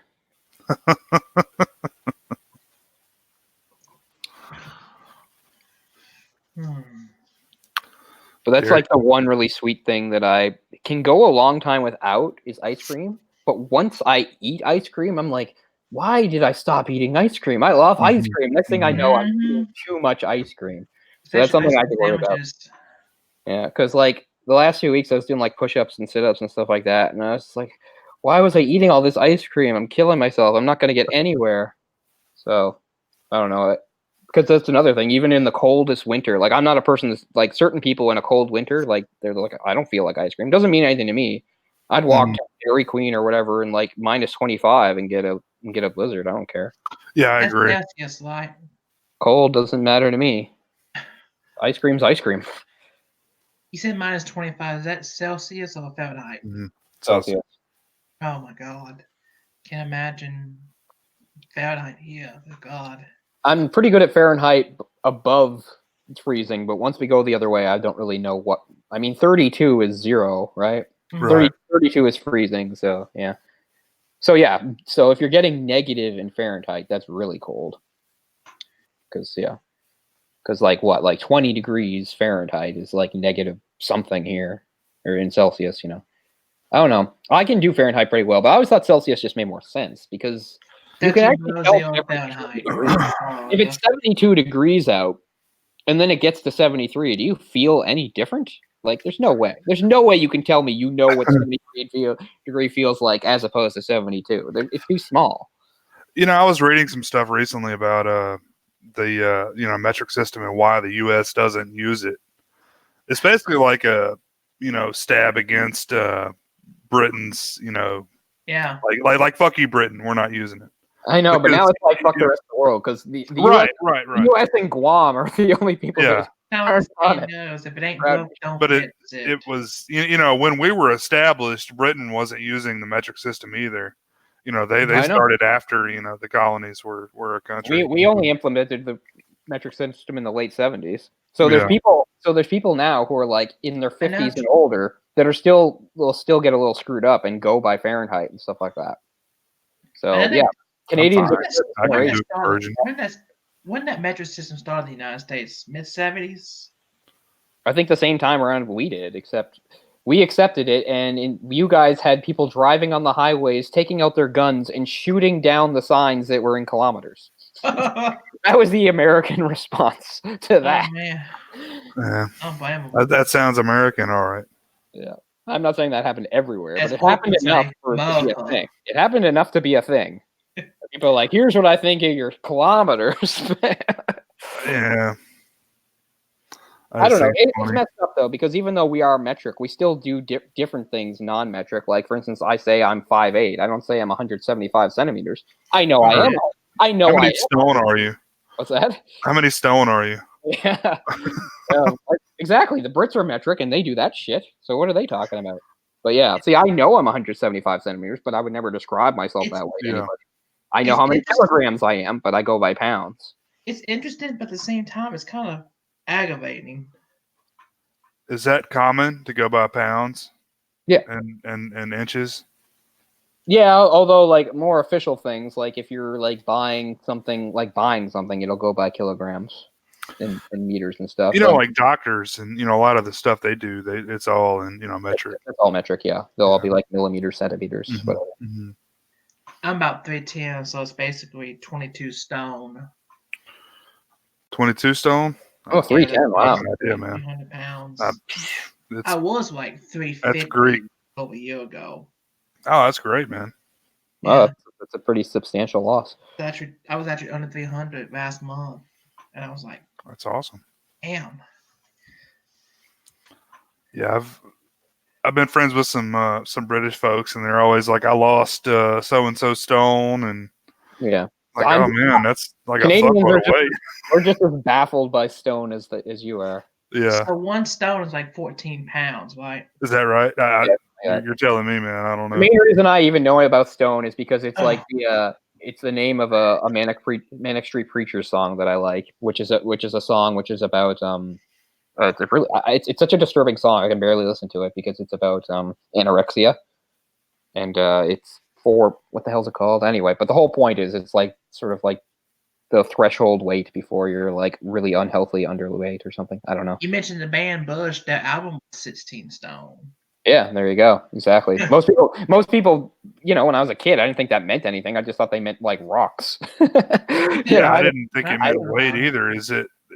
Do the Aussies go by stone as well? That's a good question. I don't know. I don't know either. Most preachers are Welsh, so they're part of that whole UK thing. I'm not sure about Aussies. I have no idea how Aussies measure stuff. I always wanted to visit I Australia. mean, they're metric, but they might have that weirdness too.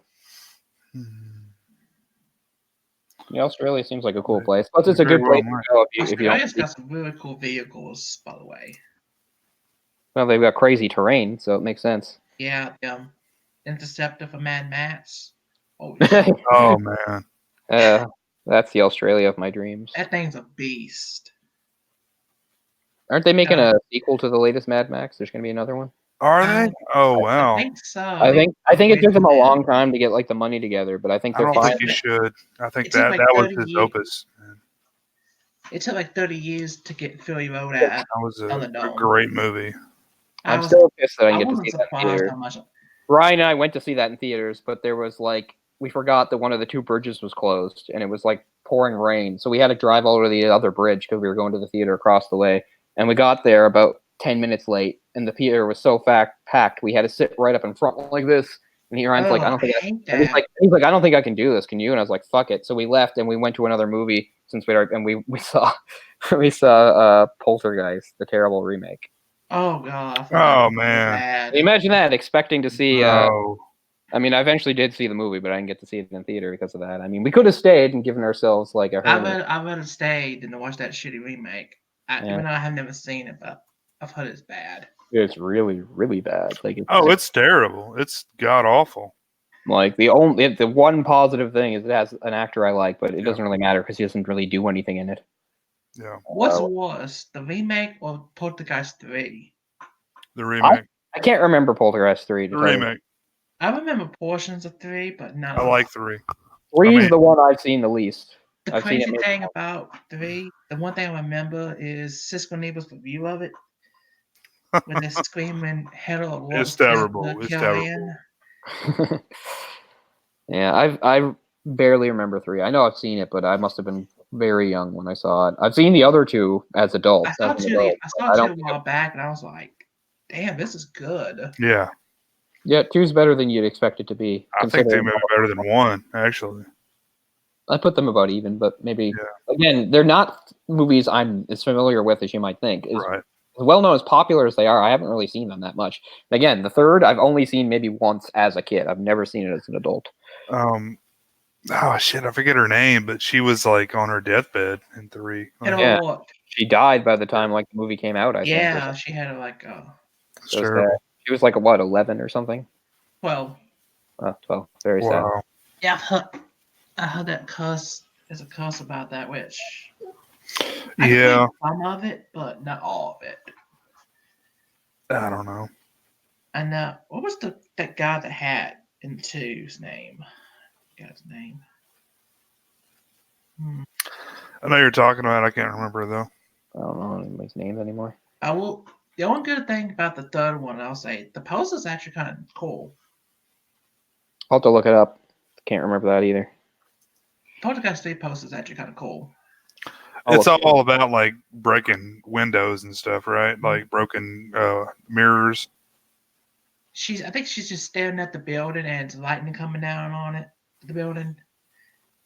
But Poltergeist 2 poster is fucking scary. Although I guess I've never been sure about this, but I figure the original Poltergeist must be the reason why, ever since I was a kid, I've had like a deep. It doesn't exist anymore because of the way TVs are. I always had a deep-seated fear of an empty room, like in the dark, with a television that's showing static. So like when The Ring came out, like that was a big thing for me, seeing that again, like a TV screen with static. Because even as a kid, I can remember that freaking me out. I remember being young and maybe seeing her after like the power had gone out and come back on, the TV's on static, or maybe like after, because we're old enough to remember when stations actually went off the air. They didn't run all night. They'd actually go off the air. I never experienced it as a kid, but I've heard about it. I did. My favorite was CBC though. You can look it up on YouTube. There's a great little video that CBC with a little animated thing that would play "Oh Canada," and it would like go across the country. They'd always do that before. Yeah, you can get that on YouTube. It's a really cool thing on YouTube. You can see it on YouTube. It's really cool. I used to watch that all the time at night, and then it would go off around 2 a.m. There's a lot of those Canadian commercials. I'm just like, it's pretty cool. I guess that was aired during Hockey Night in Canada. Yeah. Can't wait for that to start up. That's October 2nd. Yay. I think Julian Beck is the guy you were thinking of. Yes, that's it. Yeah, that guy's done a bunch of great stuff. Yeah. So even though I don't really have strong feelings about Poltergeist, I think I must have seen it at quite young, and I think the whole static TV thing made an impression on me because that was something that stayed with me throughout my life. Yeah. Nowadays, people don't see static on TV. When I saw that as a kid, I was like, the movie, I was like, damn, this is kind of cool. And I've always been, and it's a huge cliche to the point that people actually say it's not, like, especially when the other It came out the year before. Was it last? No, it was the year before last, right? That It came out, and everybody was talking about. Yeah, everybody was talking about clowns again. There were all sorts of things people saying like clowns aren't even scary. Like, what is this shit and stuff? I'm like, hello, I grew up terrified of clowns. Like, I don't think there's any real like. They didn't terrify me. They just made me nervous. Well, I've always been afraid of clowns, so I mean, I get I'm a cliche, but I can't help that I am. And again, they're my second fear after ventriloquist dummies. Ventriloquist dummies, good God. yeah. I'm afraid of those. Not clowns. When Jeff Dunham does it, it's okay. But when it's just sitting there, I'm like, give me that. I mean, I love Muppets. I love Muppets, but everybody does. The old style with that weird jaw line and the wooden ones, like fuck those, terrify me. Like that movie, like Dead Silence. Like I actually really like that movie because it scares me so much. A lot of people talked about that. I've never seen it. You should see it. Oh yeah, man, it's great. I think you get a kick out of it. You should definitely see it. It had Ryan Quanten in it. It's great. James Wan, yeah. Yeah, that's actually Brian, the Australian guy. Yeah. But that's like that movie really goes for it. If you're afraid of them, they make full usage of that. Actually, I'd like to see it again. It's been a while since I've seen it. But yeah, I mean, it terrifies me, but I really enjoy it. That seems weird. So many movies that are only mildly successful get like a bunch of sequels. How come that didn't get a sequel? There's like 1,000 like puppet master movies. Because it didn't make money. That's the only reason why. But did Puppet Master make money? I mean, I think it was in their video releasing probably. That's actually. I think that's how they got started. Yeah. There's all sorts of horror sequels I've never seen, and some of them it's just because I assume they're terrible. But some of them there's just no way for me to find. Like, how am I going to see Waxwork 2? How am I supposed to see that? Oh, it's good. I know. I'd like to see it, but I don't know how I'm supposed to do it unless I'm just going to like buy it on Amazon or something. I think Paramount helped out on the first Puppet Master, if I recall. I'd love to see Waxwork 1 again. I haven't seen that since my first year at university. That was one of the better werewolves. The Waxworks 1 and 2 are good. But yeah, see, I've never seen Waxwork 2. I've never seen what's that vampire one everybody likes that has a really obscure sequel? Not 30 Days of Night? No, Evil Ed. Oh, Evil Ed. Yeah. Whatever the hell, it's from the 80s. Oh, Fright Night. Yeah, Fright Night. So yeah, I've never seen Yeah. Fright Night 2. Again, how am I supposed to see Fright Night 2? I've never had seen the opportunity. It's not It's on available. YouTube. Is it? Okay, Is then it? I'll watch it on YouTube then. I've heard the remake's bad. It's, I didn't mind it, but I'm not the type of person that loved the first Fright Night. I've never understood why the first Fright Night is a cult classic. Like, it's fine, but I thought the remake is definitely not necessary, but I didn't hate it. I actually saw it in theater. A lot of people said that remake is kind of predictable. Oh, absolutely. It's absolutely predictable, I mean, but a lot I of saw the horror remake and the sequel to the remake, and they're both, you can avoid. I would skip them both. Yeah. But yeah, there's just a lot of horror sequels where it's not just me dismissing them. It's just like I have had no opportunity to watch them. I don't know how I'm supposed to find them. They're not on like Netflix. Yeah, Friday Night 2 is on or was on YouTube, and it's good. It's the only reason I know Fright Night 2 exists is because there's a whole bunch of people saying like it's never had a release on Blu-ray or DVD, and we want it to have one. That's the only reason I even know what happened. So yeah, I knew there was a sequel, but I just didn't care. But I mean, I'd like to see the original Fright Night again because I remember being completely unimpressed by it. But maybe I was just putting too many expectations on it. That was the original, right? Yeah, the original. I think Tom Holland directed that, if I recall. Mm-hmm. Yeah. Best Child's Play, by the way. Yeah. What? I still haven't seen the new Child's Play. I want to see that. Have you all seen that remake yet? I want to. Yeah, I saw it. You hated it, didn't you? Yeah. I still want to see it for myself. I don't doubt that it's bad, but I do want to see it for myself. I don't know anybody that really liked it, but I've heard a lot of people say it's okay, but it could have been worse. It could have been worse. Yeah, I agree with that. It was trying to be its own movie. Yeah. That was like the only thing the one that was like kind of curious is like the kid that played Andy Barkley. He's too fucking old for a doll. Yeah, I agree. Well, this is like he has some sort of like special needs, or isn't it something like that? Doesn't he have like some sort of like condition? No, it's. I thought it was like a therapy doll or something. No. Okay. No, he's a normal kid. I know. It's kind of like his mom was like, you don't have any friends here. We just moved, so gonna get this to help you, make friends or feel like you have friends or whatever. Okay, well that's not completely unbelievable. Yeah.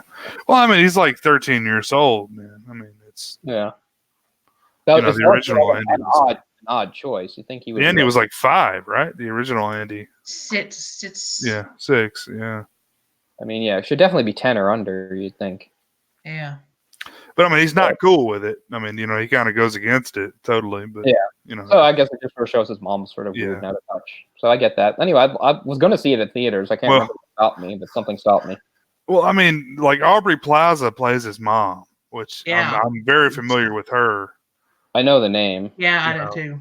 Yeah, I mean, she was in Parks and Rec for so many years and done tons of movies since. Never seen Parks and Rec. I've tried to watch it a couple times to prepare for it. I mean, I guess it's good if you really were a fan of The Office because it's basically The Office in a different place with different characters. Mm-hmm. Never been a big fan of The Office. I mean, just recently last year, I watched all of it and I did gain a new appreciation for it. But I just don't like it the way other people do. I mean, the only show I watched was 2.5 Men and Big Bang Theory, and that was pretty much it.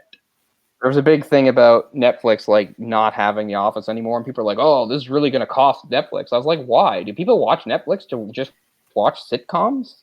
Because that's not what I do with Netflix. I don't watch sitcoms on Netflix.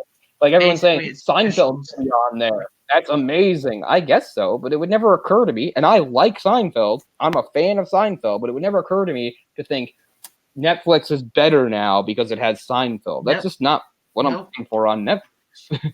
Maybe I don't know. Everybody's different. Everybody has their own streaming. I got Netflix just for Stranger Things 3, and I watched that from beginning to end in one day within less than 10 hours.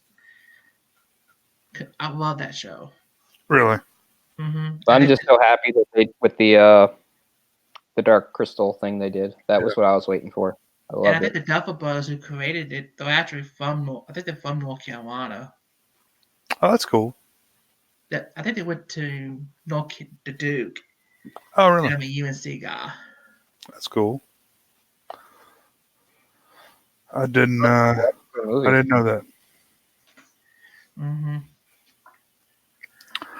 I've seen season 1. That's all I've seen of Stranger Things. I need to catch up. That's how I. And everybody who likes it likes. Mouth. Everybody likes the other seasons. I've heard. I haven't heard anything about people being disappointed. No, I haven't either. I haven't. Like I don't currently have Netflix, so. Oh really? I haven't seen. I just had a prepaid card, so that was the only reason I watched it. Yeah. Now I'm gonna get it back. I'm just I figured. taking a break from it. I'm just waiting for something good to come on now. Yeah. Well, now is not a good time because it seems like the closer we get to Halloween, the more they like purge it of any decent horror. They're like, you're in a mood for good horror? Well, they'll go pay for it somewhere else. We're not going to show you any. I just saw that when I got that prepaid card. I actually watched that movie Bright with Will Smith. Yeah. I hated that. I liked it. I was like, I did too. I don't like that director. I don't like anything he's done, and I don't like Will Smith either. I don't either, but yeah, I like that director. Do you see the preview for Will Smith's new movie yet, Jay? Oh man, where he has to like fight a younger version of himself. I saw something like earlier. Yeah, Gemini Man. That's right. Yeah. That just looks stupid. It's so fitting though. It seems perfect. It's like the perfect Will Smith movie. Like Will Smith is the world's most awesome assassin, but now he has to fight himself. Like it's just it's like if it didn't exist, like I've seen this movie before. Yeah, it just seems exactly. It's like it seems like the ultimate Will Smith movie to me. It's like just it's kind of like watching Total Recall if you think about it. Well, I mean, there's different versions of himself. I guess there's that. It reminds me more of like just some sort of cloning movie because there's so many, which is something Arnold definitely did. You ever see that bit on Mad TV with the Arnold, like the newest Arnold movie, and all it is like a mismatch of all the others? Like, I'm you, you're my clone. No, I'm a version of you from the future. Right. No, he's your clone. I'm from the past. It's really funny. I'm your clone. I haven't seen that in a long time, but I've heard that. I heard it's a shitty remake. Yeah, it's a boring, crappy remake. They don't even go to Mars in it. Like Mars doesn't even exist in the remake. It's just really bland and boring, and you don't know why they bothered. I didn't watch that or the RoboCop remake. I'll say you can't remake Arnold movies. It was okay, but it was. I'm just gonna say this: you can't remake Arnold movies because if it's not Arnold, it's because you know who it is. It's Colin Farrell or something. Like, who I'm fine with, but he's just a completely straight guy. And the fact is, Arnold can play the straight guy as much as he wants. He's still fucking Arnold, you know. Was it Colin Farrell in that Fight Night remake? Yes, he was. He was the vampire. Yep. He was the vampire in the Fright Night remake.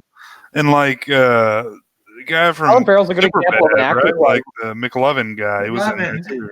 Yeah. I love Superbad, by the way. That movie's fucking nuts. Yeah, I do too.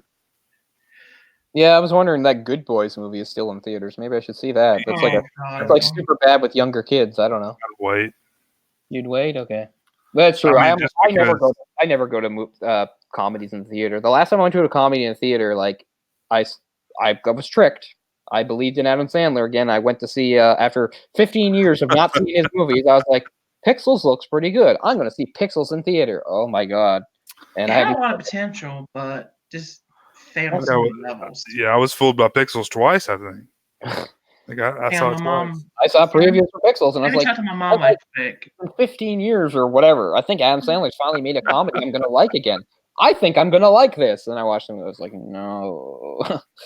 Terrible, terrible movie. Cool premise. I mean, Peter Dinklage, it's got a pretty good cast. Yeah.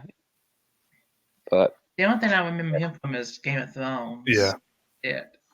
Game of Thrones, Tiptoes. Talk to my mom for a sec. He did some interesting stuff before. I mean, Game of Thrones is obviously what made him famous, but he did some interesting stuff beforehand. He's in a cool movie called The Station Agent, which is just sort of an ordinary drama where he's just sort of a cranky, cantankerous loner type guy. He's really good in that. That's like 2000. It's like 2003.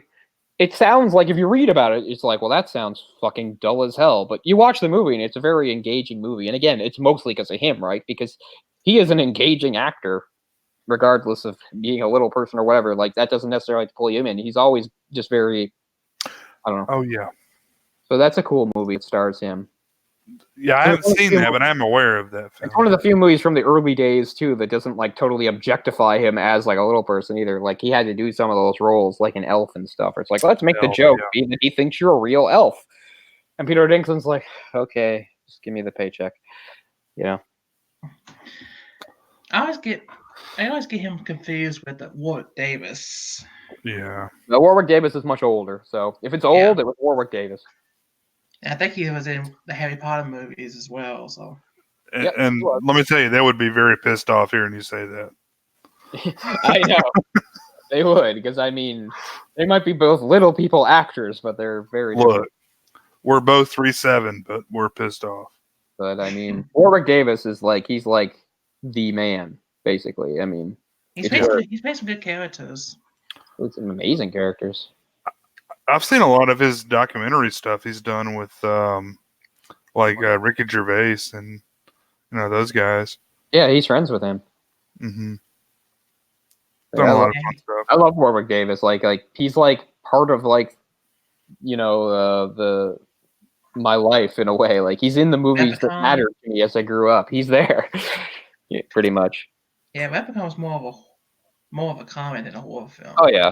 I mean, he doesn't mind doing those. I'm sure he finds them funny. I don't think he feels like he's objectified, and I think it's funny. Have you seen that remake back in the day? Have you seen that remake a while back? Leprechaun Origins? Nope. The guy from the wrestling guy, no, I never saw it. Didn't know it existed. I've heard of it, but I never saw it. You never saw it? Okay. I was wondering if it's any good. It's you wouldn't surprise me. It sucked. Hell, I'll watch it. I don't care. I'll watch it. Leprechaun 3 is the only one I like. The space one? No. Oh wait. That was 4. It's the Vegas one. The Vegas one, okay. Because it's the one that it's the one that embraces its like sleaziness the most. Second one was okay too, so. I like Back to the Hood. That's a good one. Oh my god. I haven't seen any of the Hood ones. I can't believe they made 2 Hood ones. I mean, you've got to get serious. You have to differentiate between the Hood films. They just so many of those sequels. Like, God, it's kind of like The Howling. And they made over 6 of them. Was it 6? Yeah. I've only seen the first one. I think that's another one. I've seen The Howling. That's it. I haven't seen any of the others. I love The Howling. I think I made it through 5. Wow. Jesus Christ. There's like 8, right? Or 9? I don't know. I know Rambo has done a lot of those reviews. Yeah. I mean, that's his life. That's the world he lives in. He sees these movies, and I don't judge him. That's fine. That's what he wants to do. But it's far from my movie experience. Well, the thing is, like, you'll have, like, number 4, which is fucking god-awful, but, like, 5, 6, and 7 are okay, Oh, yeah. That's kind of what I was saying about Transformers. Yeah. In a way. Sometimes you'll get a sequel that's so bad that you kind of think the whole series must be garbage and you forget that there might have been quality in there, or you just, abandon it. Oh, DJ Boy. Like Willow, Jay and I did an episode of our show. I want to say that, by the way. Anybody wants to check that out? From a couple years ago. We did a Willow episode where we praised the great Warwick. Yeah, we're big fans of Warwick Davis. Remember when I mentioned Man Without a Face with Mel Gibson? Yeah. It was based on a book that was. Yeah. He changed because the book is more fucked up. Is it? Yeah, I heard that too. I haven't read it. I'm just curious how bad it is. I don't know why. I don't know the specifics, but I just remember sort of vaguely hearing what you said, that there's a lot of stuff that they couldn't include in the movie. Yeah. But it's been a long time, so I don't saw really remember. The other day, and the movie's great. It's a really great movie. It's got the Nick Stahl. Nick Stahl, yeah, that's all I was trying to think of. Yeah, I can imagine it's probably got some stuff that's not appropriate for a young boy. That's all I can think of. I like the setting. It's so cool. I think it's set in the late 60s. Mm-hmm. Yeah, I think so. Yeah, 68. You're right. This is the same with Mel Gibson in The Officer. I think the character is Chuck. He comes down in his underwear, yeah, look. and the officer thinks there's something going on, but in reality, it's not. They think that that he's molesting the kid. Yeah, Yeah, that's what it is. I think that was actually in the book. Right, right. And they ran him out of town because of that. Yeah, pretty much. I don't think he was charged with anything, but they pretty much ran him out of town. Yeah, that's Like it was a restraining order. It happens. I mean, it's understandable, I guess. Yeah. That was like Mel Gibson's directorial debut, and he does a hell of a job. Was it? Okay, yeah. Yeah. I thought he didn't direct that Hamlet he was in. I thought he directed Hamlet. Fucking me. Yeah. Maybe I'm wrong. He's in like a 1990 version of Hamlet where he plays Hamlet. I thought he directed that. Check that out. It's not bad, although I don't think he's the right person for that role. But no, I don't believe so. No, it's directed by Franco Zeffirelli. For some reason, Gibson starred as the kid out of town. Yeah. Man Without a Face, and then Braveheart and Passion of the Christ. Man, I hate Braveheart. I hate Passion of the Christ. Oh, I hate that way more than I hate Braveheart. Sure. I've never seen it. Passion of the Christ? Yeah, I only saw it just because see it. It's so skippable and boring and useless. It's just you ahead of the time pushing something that you don't want to hear. Yeah. Like, I mean, it's exactly what you think it is. I'm super hitting you over the Christian. head and super preachy and super like, look how devout and cool this movie is. I'm a religious guy, but I don't want that shit shoved down my throat. Does Jesus get beat up pretty good? Oh my God, yes. That's what I'm looking for. It's practically a fucking snuff film. I haven't seen it. I know what it is, but I haven't seen it. I've seen parts of it. I saw the whole thing. There are, and I'm just like, churches that will like, look, you have to watch this. Yeah, like that's what it was when it came out. Like that was one of the reasons why it did so well at the box office. It's just like, well, just buy tickets for the whole congregation. You'll all go. Didn't Raiho work at a theater when that happened? Yep. Oh wow. Yep. I remember the whole flashback episode. We don't have as many, but we have religious kooks here too that'll do that kind of thing. Yeah. Look, you've got to watch it. I actually saw a bootleg version of it. Somebody a bootleg version. I saw somebody bootlegged it like wrote it on a DVD, and I saw Passion. that. I saw like a black market bootleg. Pretty funny. Like I sat through Schindler's List. That's enough. Yeah. See, Schindler's List actually has a story. Yeah. Like, well, I mean, when they say the passion, that's what they mean. It's like a passion play. They're really kind of like making the passion play into a movie, and it's as boring and crappy as that sounds. Just because the character's speaking Aramaic doesn't make it like the most legit thing that ever happened, but that's what most people thought. Like, they're even speaking Aramaic. Like, yeah, but some of the characters wouldn't speak that. The Romans wouldn't speak Aramaic, but anyway. It's so true to form, though. Yeah, like how the fuck do you know? a dead as fuck language. How do you know? Yeah. It's so true to form that like Caucasians play most of the roles. Yeah. Including Jesus. What threw me off of the I don't even know how there's debate about whether or not Jesus was Caucasian. Obviously, he wasn't. Obviously, it would make no sense for it to have been that. Like, in fact, if he was, then they would have specifically had to say that in the Bible because it would have been an odd, strange thing. So, no, Jesus was not Caucasian. I think what threw me off of the gospel stuff was the Duggar family, the 19 kids kind of shit. Oh, jeez. I hate that family. I hate part of my like language, that. but they shut that shit down on goddamn throats on somebody. It's like you're polluting the world with 16, 17, your 18 kids. Like, fuck thing. you. Don't reward them with a show. Yeah. Well, their whole thing is to like make more, right? Like, Yeah. that's You know, their whole it's gimmick, funny like that Mormons. Yep. the dad, who's Jim Bob, he isn't it funny. Doesn't he look like a pedophile? And time to find out, it was his oldest son, Josh, that did the stuff to his sister. Yeah, I heard that. Yeah. It's You gotta step up. Family is family. You gotta. and what I mean, it meant nothing to me when I heard about it. I and was what like, was who crazy cares? about It's just because it's a TV show. It's the only reason anybody cares. Nobody would care otherwise. Nobody would give a he shit. did this when They're he in was where? 10 years old. Georgia, Arkansas, somewhere like that. Arkansas. Or are they? See, I Yeah. didn't even know that till recently. So I mean, fuck, that's way too close to me. Because you're from Mississippi, right, Jay? Yeah, I man. mean, my mom used to watch that show, and I'd tell her how irresponsible they were. Oh. She's like, "No, they work on their carbon footprint." I'm like, "It doesn't matter. Your carbon footprint is boring. massive." When you're doesn't matter pooping out children, yeah. what they're trying to do. Like my mom would sometimes argue about how responsible some of they the were. kids So. don't want. Some of the kids don't even be part of that family anymore because Yeah. I can understand why. How would you like that to be your? Yeah, and I just don't like the glorification of it. You know, Here, this is something you should do, America. I think they got one called Counting On, which is basically focused on one of the older daughters. they're still going. Yeah, I know that much. Yeah, Oh yeah, they squeeze whatever they can out of these things.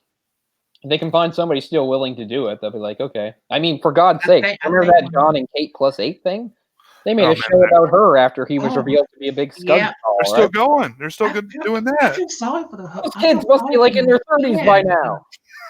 I feel sorry for them kids that have to deal with that shit. That was forever ago. Those kids have got to be grown up, not in their 30s, but those kids are not The kids. Seth Tuppers are like 13, and the older twins are probably like 18. It wouldn't surprise me if they do an interview of how much of a bitch They should write a book. Yeah, write a book. Make some money, man. And I know Kate wouldn't have been happy about it, but fuck her. Yeah, but those oh man. Yeah, you know, we have a large like Mormon population here, believe it or not. Like it kind of makes sense to me that they would be in Arkansas too. Wow. There's always American Mormons wandering the streets around Another here. TLC show. And I just feel so bad. There it is. Everybody's slamming doors in their faces, and they're like 1,000 miles from home. I'm like, where are you guys from? They're like, oh, Arizona. I'm like, why the hell are you up here? They're like, oh, we're spreading the word, blah, blah, blah. I'm like, yeah, I know why, but no good will come from it, people. Oh, you mean like, the I used to be nice to the Mormons, but like the last few times, I've been pretty real with them. But, you know, nothing gets to them. They don't care. They're all brainwashed. I mentioned Honey Boo Boo was another one that was just like that's a good one. That's the lowest of the low. That's a classic boat. And when, again, just like all the others, ends in a weird scandal. What is it? Like her mom starts dating this guy who is like a sex offender.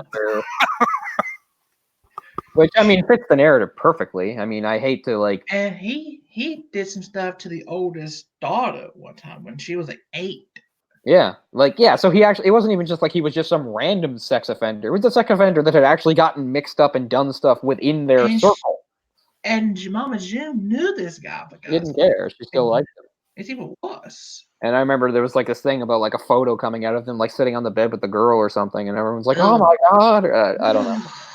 Yeah. But TLC did the right thing to cancel that because it was just like fucking TLC. You stand for the Learning Channel, and this is what you're showing us. Look, this is like the hillbilliest hillbillies we've ever seen. We're gonna exploit the shit out of them. Oh, they have some of the best programming. It's the best. Yeah. The only thing I watch on there is the roll-offs. What? I mean, Little People Big World. Yeah, my that's another one my mother would watch. Little People Big World. I've been watching. I mean, Zach, when you hear See, my mother is so fascinated by Little People that it's, even though it's positive, it's basically racist in a way. It's not racist, you know what I mean? But my mother's so fascinated by Little People that it's actually offensive. Will they be heightest? When I first heard Zach's voice, I thought when you hear Zach talk, you think he's like 6 feet tall. But he's actually they have a son who's pretty tall. Yeah, Jeremy. I remember, like, I've never seen this episode, but that episode they were playing soccer, and he's like trying his best not to run everybody over. You felt Yeah, kind that of bad for him. He's just trying to be nice while they're all playing soccer, and he's he could just dominate if he wanted to, and he's just totally holding back so he doesn't run everybody over because they're all up to like here on him. And for his size, he's pretty good. Yeah, really good. Oh yeah, he's got some moves. It's a channel that'll really make you feel better about yourself. Yeah, because you're like, well, my life isn't that fucked up. It's like I've been watching a show called The Biggest Cheapskates. Never heard of that one, but and it's people that like they'll like turn off the water and the power like for most of the time, and you know, you want to take a shower, like you got to put in, you know, credits or whatever. That makes sense. I mean, the whole that's- thing is like the hoarders. So here's a different sort of Hoarders too. Yeah, they all like dumpster dive and stuff. So yeah, they're pretty awful people. They eat food out of the garbage. Makes me sick. But yeah, it makes me sick too. But it's funny. Them, I like them. And My 600-pound wife. oh, I don't know. I can't watch that. I can't either. I've heard of that. Yeah. They're bringing back The Biggest Loser next year, which Oh, jeez. I don't even know what that's about. Isn't it just about making it's fat basically people like lose weight weight? People lose weight. Yeah. Make people fat lose. Papa, Make fat people bring lose it weight back. and shame them when they're not good enough about it. Like Basically. I call it the biggest. you fucked I call up, it the biggest lard-ass. douchebag. Like, I thought we were all supposed to be like nicer to overweight people now, but a show like that seems to like set them up for target practice, as far as I can tell. You remember Well, I Ruben mean, started? You remember Ruben started from American Oh yeah, Idol? yeah. He was on there one time. He What was a did he? big motherfucker. Yeah, he was a big old guy. Mm-hmm. It just seems I like a just don't show like like the- I just that don't like goes the against what we're trainers. supposed to be taught, which is, you know, you shouldn't be so cruel to fat people. They're people too. They deserve She's dignity. a cunt. Julia Michaels is a cunt. Well, it's they're using the fat shaming as a, you know, obviously a tool to Yeah, but the whole thing is, I thought nowadays don't we're fat saying, shame. like fat shaming That's isn't fat okay. shaming times 10. Yeah, and they made a show based on it. I Well, mean, what the hell? what they do is they put these fat people in this like sweat camp where they like work out. You have no choice, work out, and you can't eat. Then they give them these like challenges where there will be all kinds of like junk food and shit, Oh, they tempt them with junk food? but you That's can't great. eat it. You I can't eat didn't it or you junk lose. food. I did Yeah. not know about that part. Give me That's, the fucking junk food any day. that's even worse, man. It'd be to like do that. all kinds of like little Debbie's and shit like everywhere, and of course, you know, these people are starving. you Again, know. that's so exploitative. Yeah. Yeah, like it's terrible. And It's one Julia thing Michaels has to been say, sued let's put multiple them through a boot times camp and make them for do that, but they're like, workout videos. She's fuck. making tons of money, man. She's filthy rich. Who's that? Jillian Michaels. Oh yeah. They had one on there. It was Kim Lyons. She was actually interesting. She would Really? have one. One Yeah. of those shows is on my TV right now. Let's see. TLC's great. I love TLC. I've been watching this show. It's called My Big Fat American Gypsy Wedding. My mom watches that. My mom It's watches awesome. that. 4 weddings. For that, but I definitely believe it's a It's thing. awesome. You want to see like white trash gypsies fighting each other? It's great. Who doesn't? Yeah, who doesn't? I don't even remember what channel TLC. Oh, there it is. So right now, all that's on my TLC because it's like a Sunday morning is "Say Yes to the Dress." Yeah, that's it. Like I'm a marathon of "Say Yes to the Dress." It's "Say Yes to the Dress" all day, Yep. all day. I think it's on mine Just- too. I like that. Here's another show Yeah. my mother made me watch: 90 Day Fiance. Yes, I watched that. Oh God. I That watched just show just pisses me That's off. great. One of the couples was like this Yeah. guy. He's like 58 years old, and he's such a bastard. And he's like marrying this super hot, like supermodel The Thai girl. Filipino, Who's the like Filipino girl. she's Thai, and she's like 20. And all he does is like Jesus. boss her around and pick at her, and you're like, what the hell, man? That's Oh, no. 63. He's old enough to be her father. He's Yeah. a piece of shit, but He's a piece there's of a lot shit. of reasons why. He constantly compares her to his previous Thai wife who left him. Yeah. And yet she seems to think he's charming. Like I've seen, she's like, oh, that's just how he is. Like, what the fuck do you like about this guy? And it's not like he's attractive. He has a daughter that's Older like than her. 2 years older than her. Yeah. Yeah, that's what I said. It's like when you're dating someone that's young enough to be your kid, that's a problem. Oh my god, this is what happened to TV. You were talking about There's nothing wrong with being friends, but a relationship. Oh That's man, bold as a he's boy. raw dogging this girl. Okay, so No we have a doubt. channel. I think it's a Canadian channel. He looks like a CMT. gold digger. CMT is our Hick channel, Yeah, we have that. and Jingle All the Way 2 with Larry the Cable Guy is on. Oh my Oh, god. okay. That's Welcome to appropriate timing too. Welcome to the season. You look at that Jingle All the Way 2 poster. It's so creepy. But that's Say what's like, on Girl right now. hugging that Right, what the bear hell, and let's get her done. get it done. And luckily, it's coming on later again today in case I miss it. And then the rest is just Everybody Loves Raymond. Show I never watched. I've gotten attached to TLC because they show shit that really like gives you a glimpse of reality.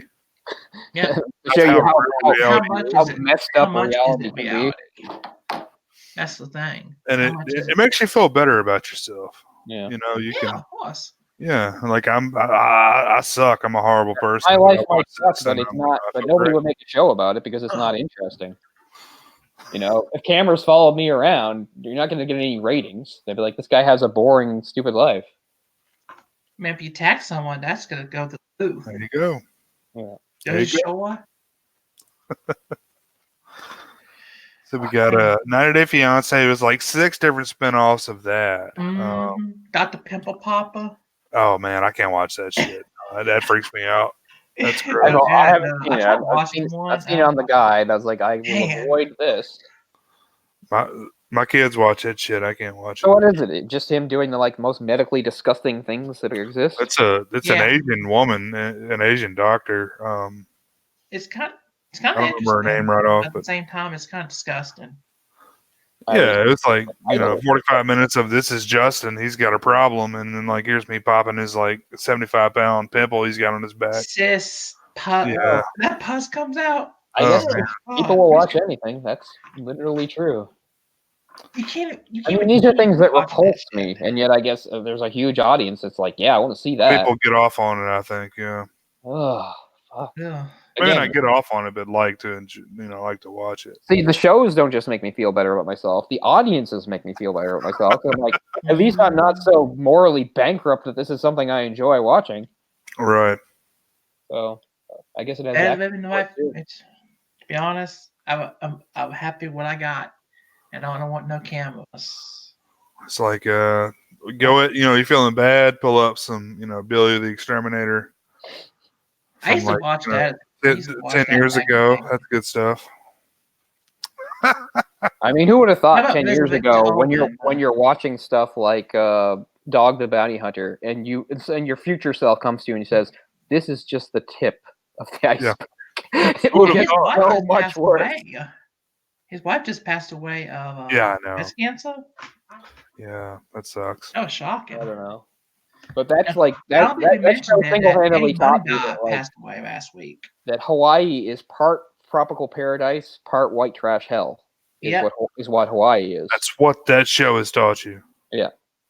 Mm. And another didn't thing, and then various MMA fighters like Your favorite BJ. like BJ Penn, Yeah. who's like getting into like drunken strip club brawls every night. Dude, that last one where he got knocked out.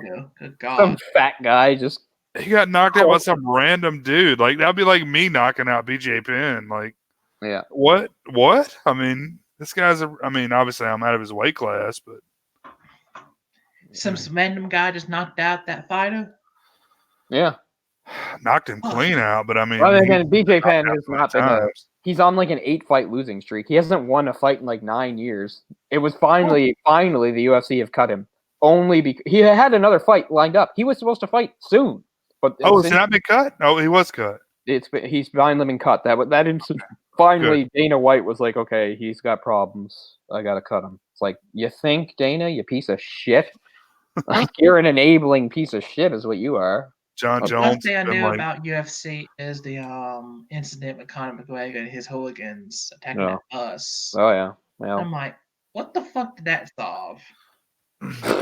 all it did was sell promos. That's what it did. no, They included it in the promo. injured some fighters. He I know that much. he attacked somebody. He attacked the old man because he wouldn't drink his whiskey. or I something. saw that. That's Yeah. fucked up. That's the fucked up. only thing I've ever seen him apologize about. He Oh, he apologized. did. He said he was in the wrong. I think I and shouldn't have done saw it. that. It's the only thing I've ever seen him apologize about and actually seem halfway sincere. I mean, it doesn't make it better. But everything else, he doesn't give a shit. You know, when they were after the whole bus attack, when they're sending him to like anger management classes, you know how it is. He goes to the anger management class. He's Conor McGregor. Everybody there is like, oh, I love you. You're awesome, man. He just makes jokes the whole time, signs autographs, and leaves. You know, he's not learning anything.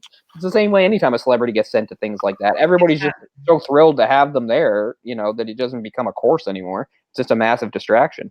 Joe Rogan does the commentary for UFC, and he also does a podcast. Joe Rogan is so fucking prolific and so fucking productive. It makes me hate myself. Like, how does this massive pothead do so many things? Like, he's so productive. He's putting up like comedy specials. He's doing his podcast. He's interviewing people. He's traveling around for UFC. His comedy's not bad, I just gotta say. Comedy's pretty good. I liked him better when he was younger. He's gotten older, and now he's gotten kind of bitchy. The only thing I remember him doing was Fifth Actor. That was the first thing I heard about him. I used to watch him on a sitcom in the 90s called News Radio. That was a good. Oh yeah, that was a good show. It had plenty of people from. Yeah, I mean that had people from Andy Dick, Phil Hartman, Phil Hartman on there. Your boy Dave. Not Dave. Dave Foley.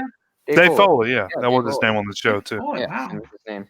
And they eventually revealed him to be a Canadian too, which is funny. Because when it starts, he's supposed to be just from the Midwest, and they make fun of him. And then you find out, like, a later season, I lied. I'm actually Canadian. And they're like, what? Wasn't Phil Hartman on News Radio? Yeah, he was. And they did a documentary about his. He died. The show wasn't over when he died. So for the last season, his own John Lovitz came in, sort of as a favor, because he was friend with Phil Hartman. He said, I think he'd want me to help keep the show going. Yeah. ABC did a 2020 special about the last days of his death. Yeah. And what's really weird is that there was a huge bunch of tension on the set because John Lovitz to this day totally blames Andy Dick for Hartman's death because he said Andy Dick got Hartman's wife back into cocaine. Like she had quit. She'd quit. But Andy Dick started coming around saying, let's party, and got her back into it. So as far as I know, Lovitz hates Dick. He's publicly beat him up. Yeah. Because of it. Yeah, he absolutely hates him. You look at old videos he did with his family, he looks like a really nice guy. Phil Hartman? Yeah. Oh yeah, absolutely. Love that guy. Yeah, it's a shame. Yeah, and then he Jingle All the Way. I mean, Simpsons, Saturday Night Live. Oh, goes on and on, man. The Simpsons were smart though. They retired his characters. They were like, we're not gonna have somebody else do the voices. So those would have been was passed. Yeah, I mean now more people are dying. Yeah, what is it? Troy McClure and Troy McClure. That's what I said. And of course, was it Duffman? Lionel Hutz. Oh, Lionel Hutz. Yeah. Duffman was Jason Alexander. That's right. Jason Alexander does Duffman. Yep. I used to love that show as a kid. Oh, Duckman. Jesus, I thought you said Duffman. Yeah, I love Duckman. That was a great show. I was like, there's no way Jason Alexander can voice Duffman. He does not have that vocal range. I love them damn teddy bears. Good God. Oh, yeah. Duckman was a great show. My favorite one is I had a ton of them on videotape. And my mom took the tape and just smashed it to pieces. Oh, really? Wow. My favorite episode of that show was Same where thing with Beavis and Butthead. He had to teach the inner city school kids. He had to be a teacher. And it was kind of like that movie Dangerous Minds. Oh, so good. It's like, you want the pipe? I'll give you the pipe. that was Duckman? Yeah, it was Duckman. Really? He had to do community service or something, so he had to he went to this inner city high school to be like their teacher. And he thought they were all like horrible gang members, but they're just ordinary kids, and he wound up just totally corrupting them. There was another dark cartoon I loved back in the day was Ren and Stimpy. Yeah. Oh my God. The creator John Kay, he was a douche. Very hard. I've heard that. Kind of like a pedophile. Oh, really? I hadn't heard that. I don't think I heard that. I just heard that he was a douche. I know he did something for Spike TV, which is now Paramount Network, adult party cartoon or whatever. Well, he did some, he did Ren and Stimpy for Spike TV. Yeah. Oh, did it come back? I didn't know they did. They did like a revival. I didn't even know about that. Because everything that shows up on Spike or Paramount lasts for 5 seconds and disappears. Revival was in early 2000s, and it didn't last long at all. Yeah. And this is the same network that has that Bar Rescue. Oh, but do you know the sequel to Bar Rescue? Wedding Rescue. Marriage Rescue. Oh my! I got to pull that up right now. I mean, it's amazing because at least Bar Rescue has some logic to it. It's like these are like failing bars, people that are doing bad. Here's a guy that's worked in the business for a long time and has some experience, so he's going to come and yell at them and whip them into shape. But now it's like, how about we take the same guy, just have him scream at married couples that are having problems? Like literally, that's the show. Like, hey, you're good at running bars. Now fix this person's broken marriage, dude. So that's like the equivalent of like Restaurant Impossible or Kitchen Nightmares. Yeah. Yeah, base. I love watching Kitchen Now Nightmares. imagine taking that host and turning them into a marriage therapist. Like, because that's what marriage rescue is. Fix this problem. Yeah. I can imagine marriage rescue because I'm not going to name names, but my stepsister's going through issues with her husband. And I can imagine. I told my mom when I saw the promo, I was like, "Can you imagine my stepsister and her husband on that show?" John Taffer would tell my stepsister's husband a new asshole. Yeah, he does that to everybody, as far as I know. That's his style. And they had 3 kids. One of them, the oldest one's dad, passed away when he was like 2. Oh wow! Is he British? Because that would help. Look, motherfucker. Let me tell you what you're doing wrong. He is not. Tappa's just a nutcase.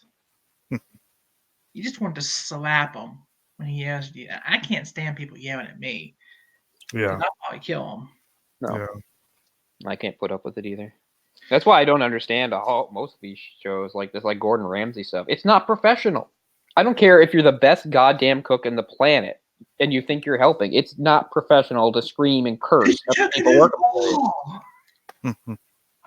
But we're learning now from these shows and from the other shows too. It's like if you're rich and privileged enough, you can just treat people like shit.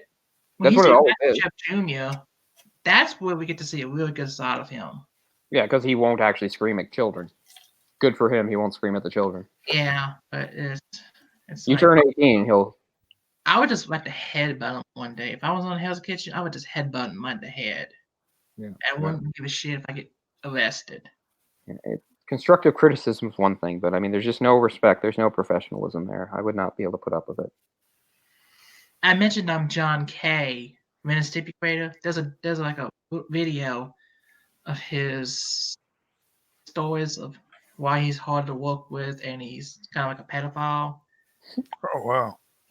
If you go to Blaming on George, which is JOGRE, I can't spell it. Just type in John Kay behind the secret something.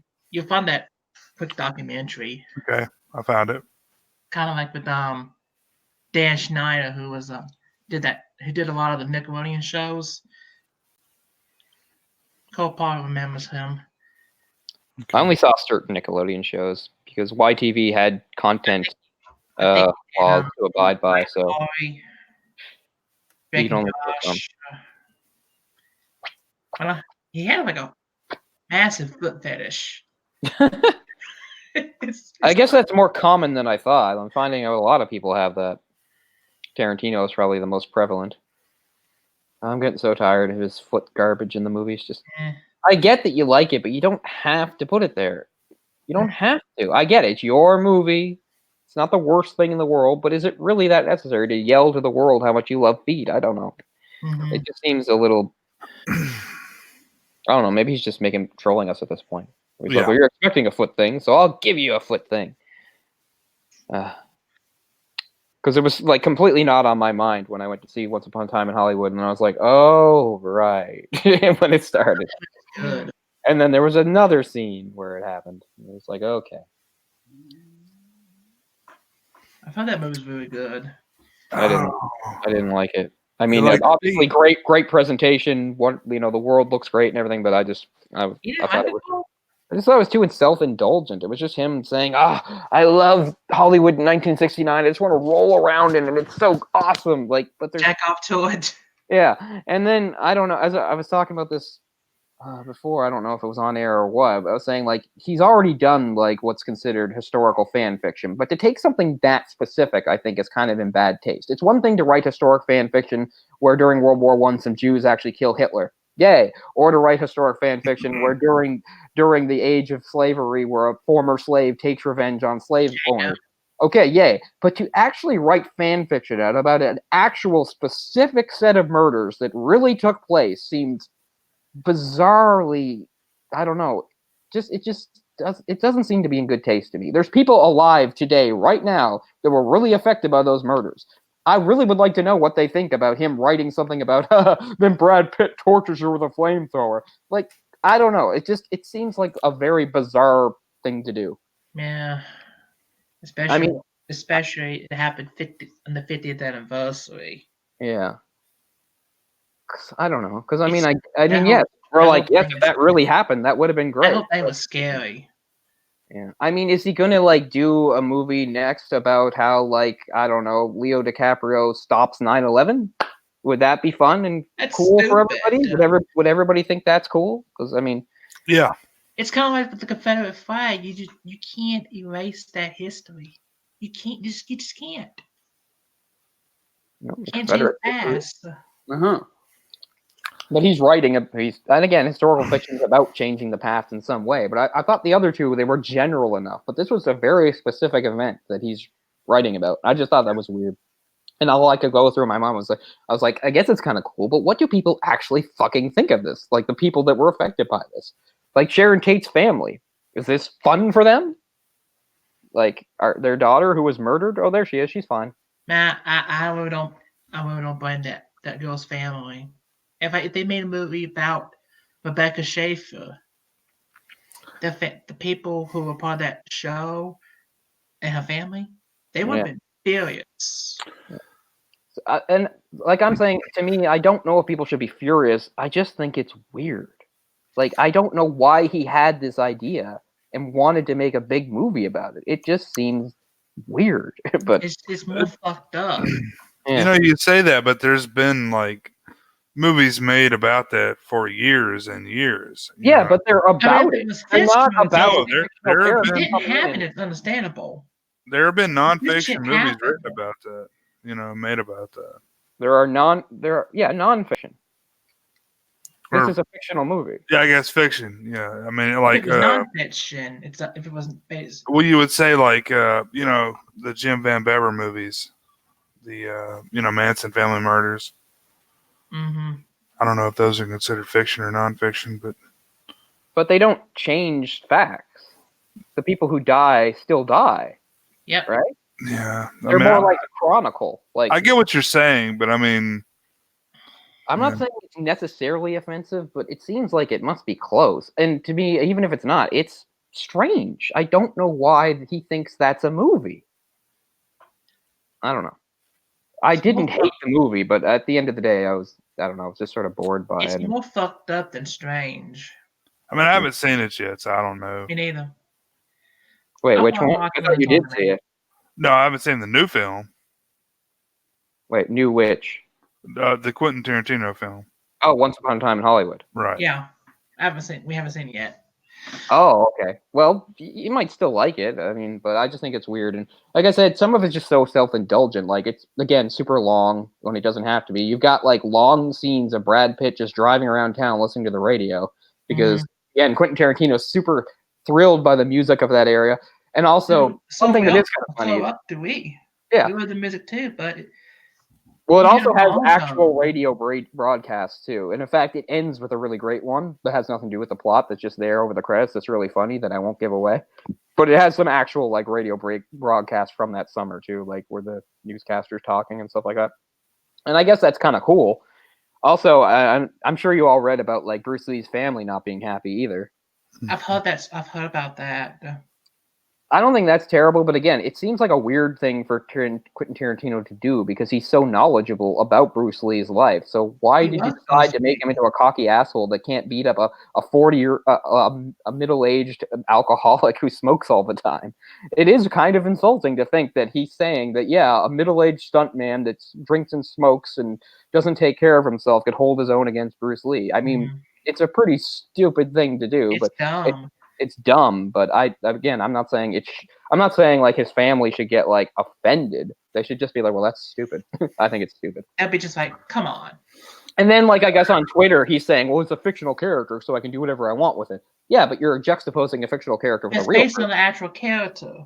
Yeah. Yeah. And then he said something really stupid because he said something like, well, look, like my guy had like the Brad Pitt character said, like he has like a military background, blah, blah, blah. He's actually killed people. So yeah, in a tournament, Bruce would beat him. But in like the jungles of Philippines, he would beat Bruce. And I was like, he would kill Bruce. I was like, that doesn't make any sense.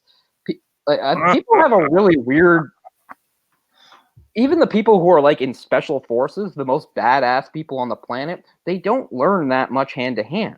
They just don't because it's not realistic and part of their world. Like, do you think MMA fighters and stuff are the people teaching them because they dedicate their lives to it? If you're a Navy SEAL, yeah, you can do hand to hand, but you have so much other stuff to learn. You have to learn how to shoot and stab and all this stuff. So I don't think somebody that's used to relying on a gun is going to have anything to do against like an MMA fighter. Again, like what's his name, Randy Couture? He's the one teaching those guys, right?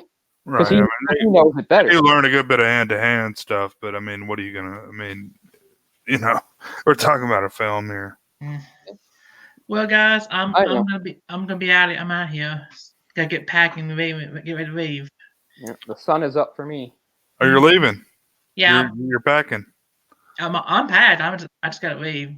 Oh, cool, man. Good luck with the move. Yep. I'm on vacation. Oh, nice. Oh, okay. Okay. Well, yeah, we'll see you soon. Nice to talk to you in person, Cole. Yep, you too. Take it easy, guys. Yeah, see you later. Well, your audio issues seem to be fixed. I don't know, man. This is using this, headset, which has been kind of a problem, but well, I haven't heard that once during a 4-hour thing. More than 4 hours. You've been on longer than 4 hours. So we'll guess I can always use this in a pinch.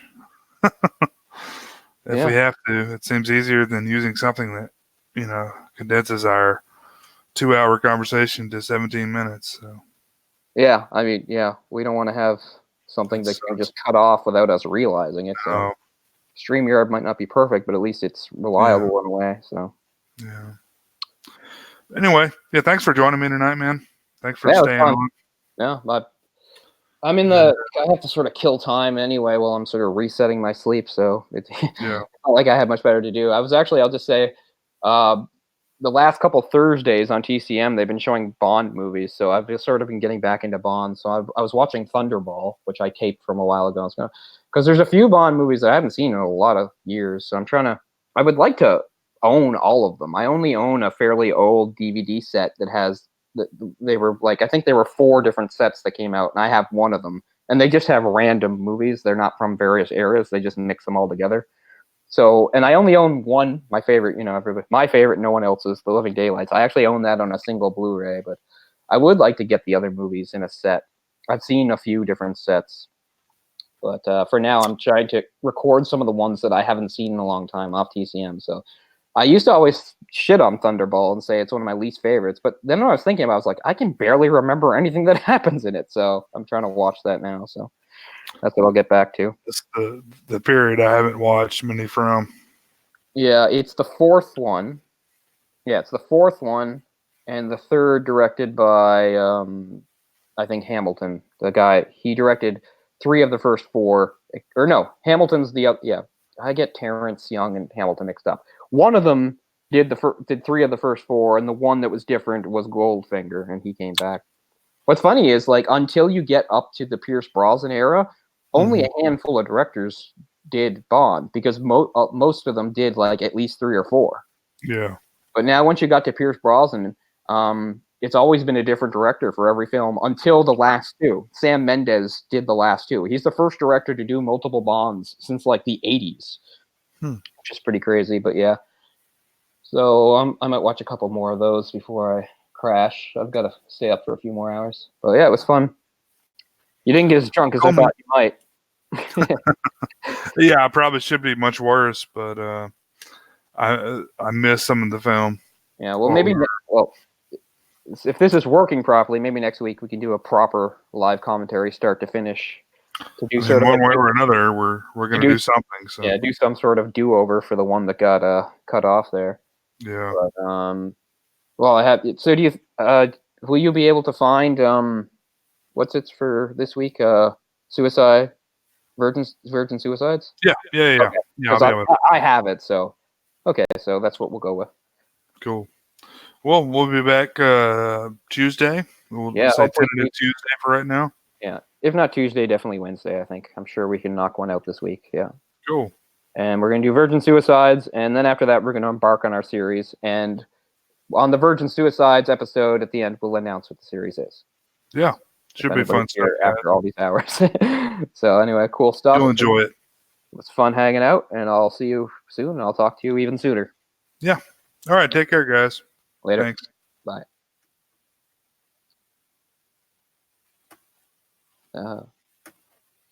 Wow, this one's lingering.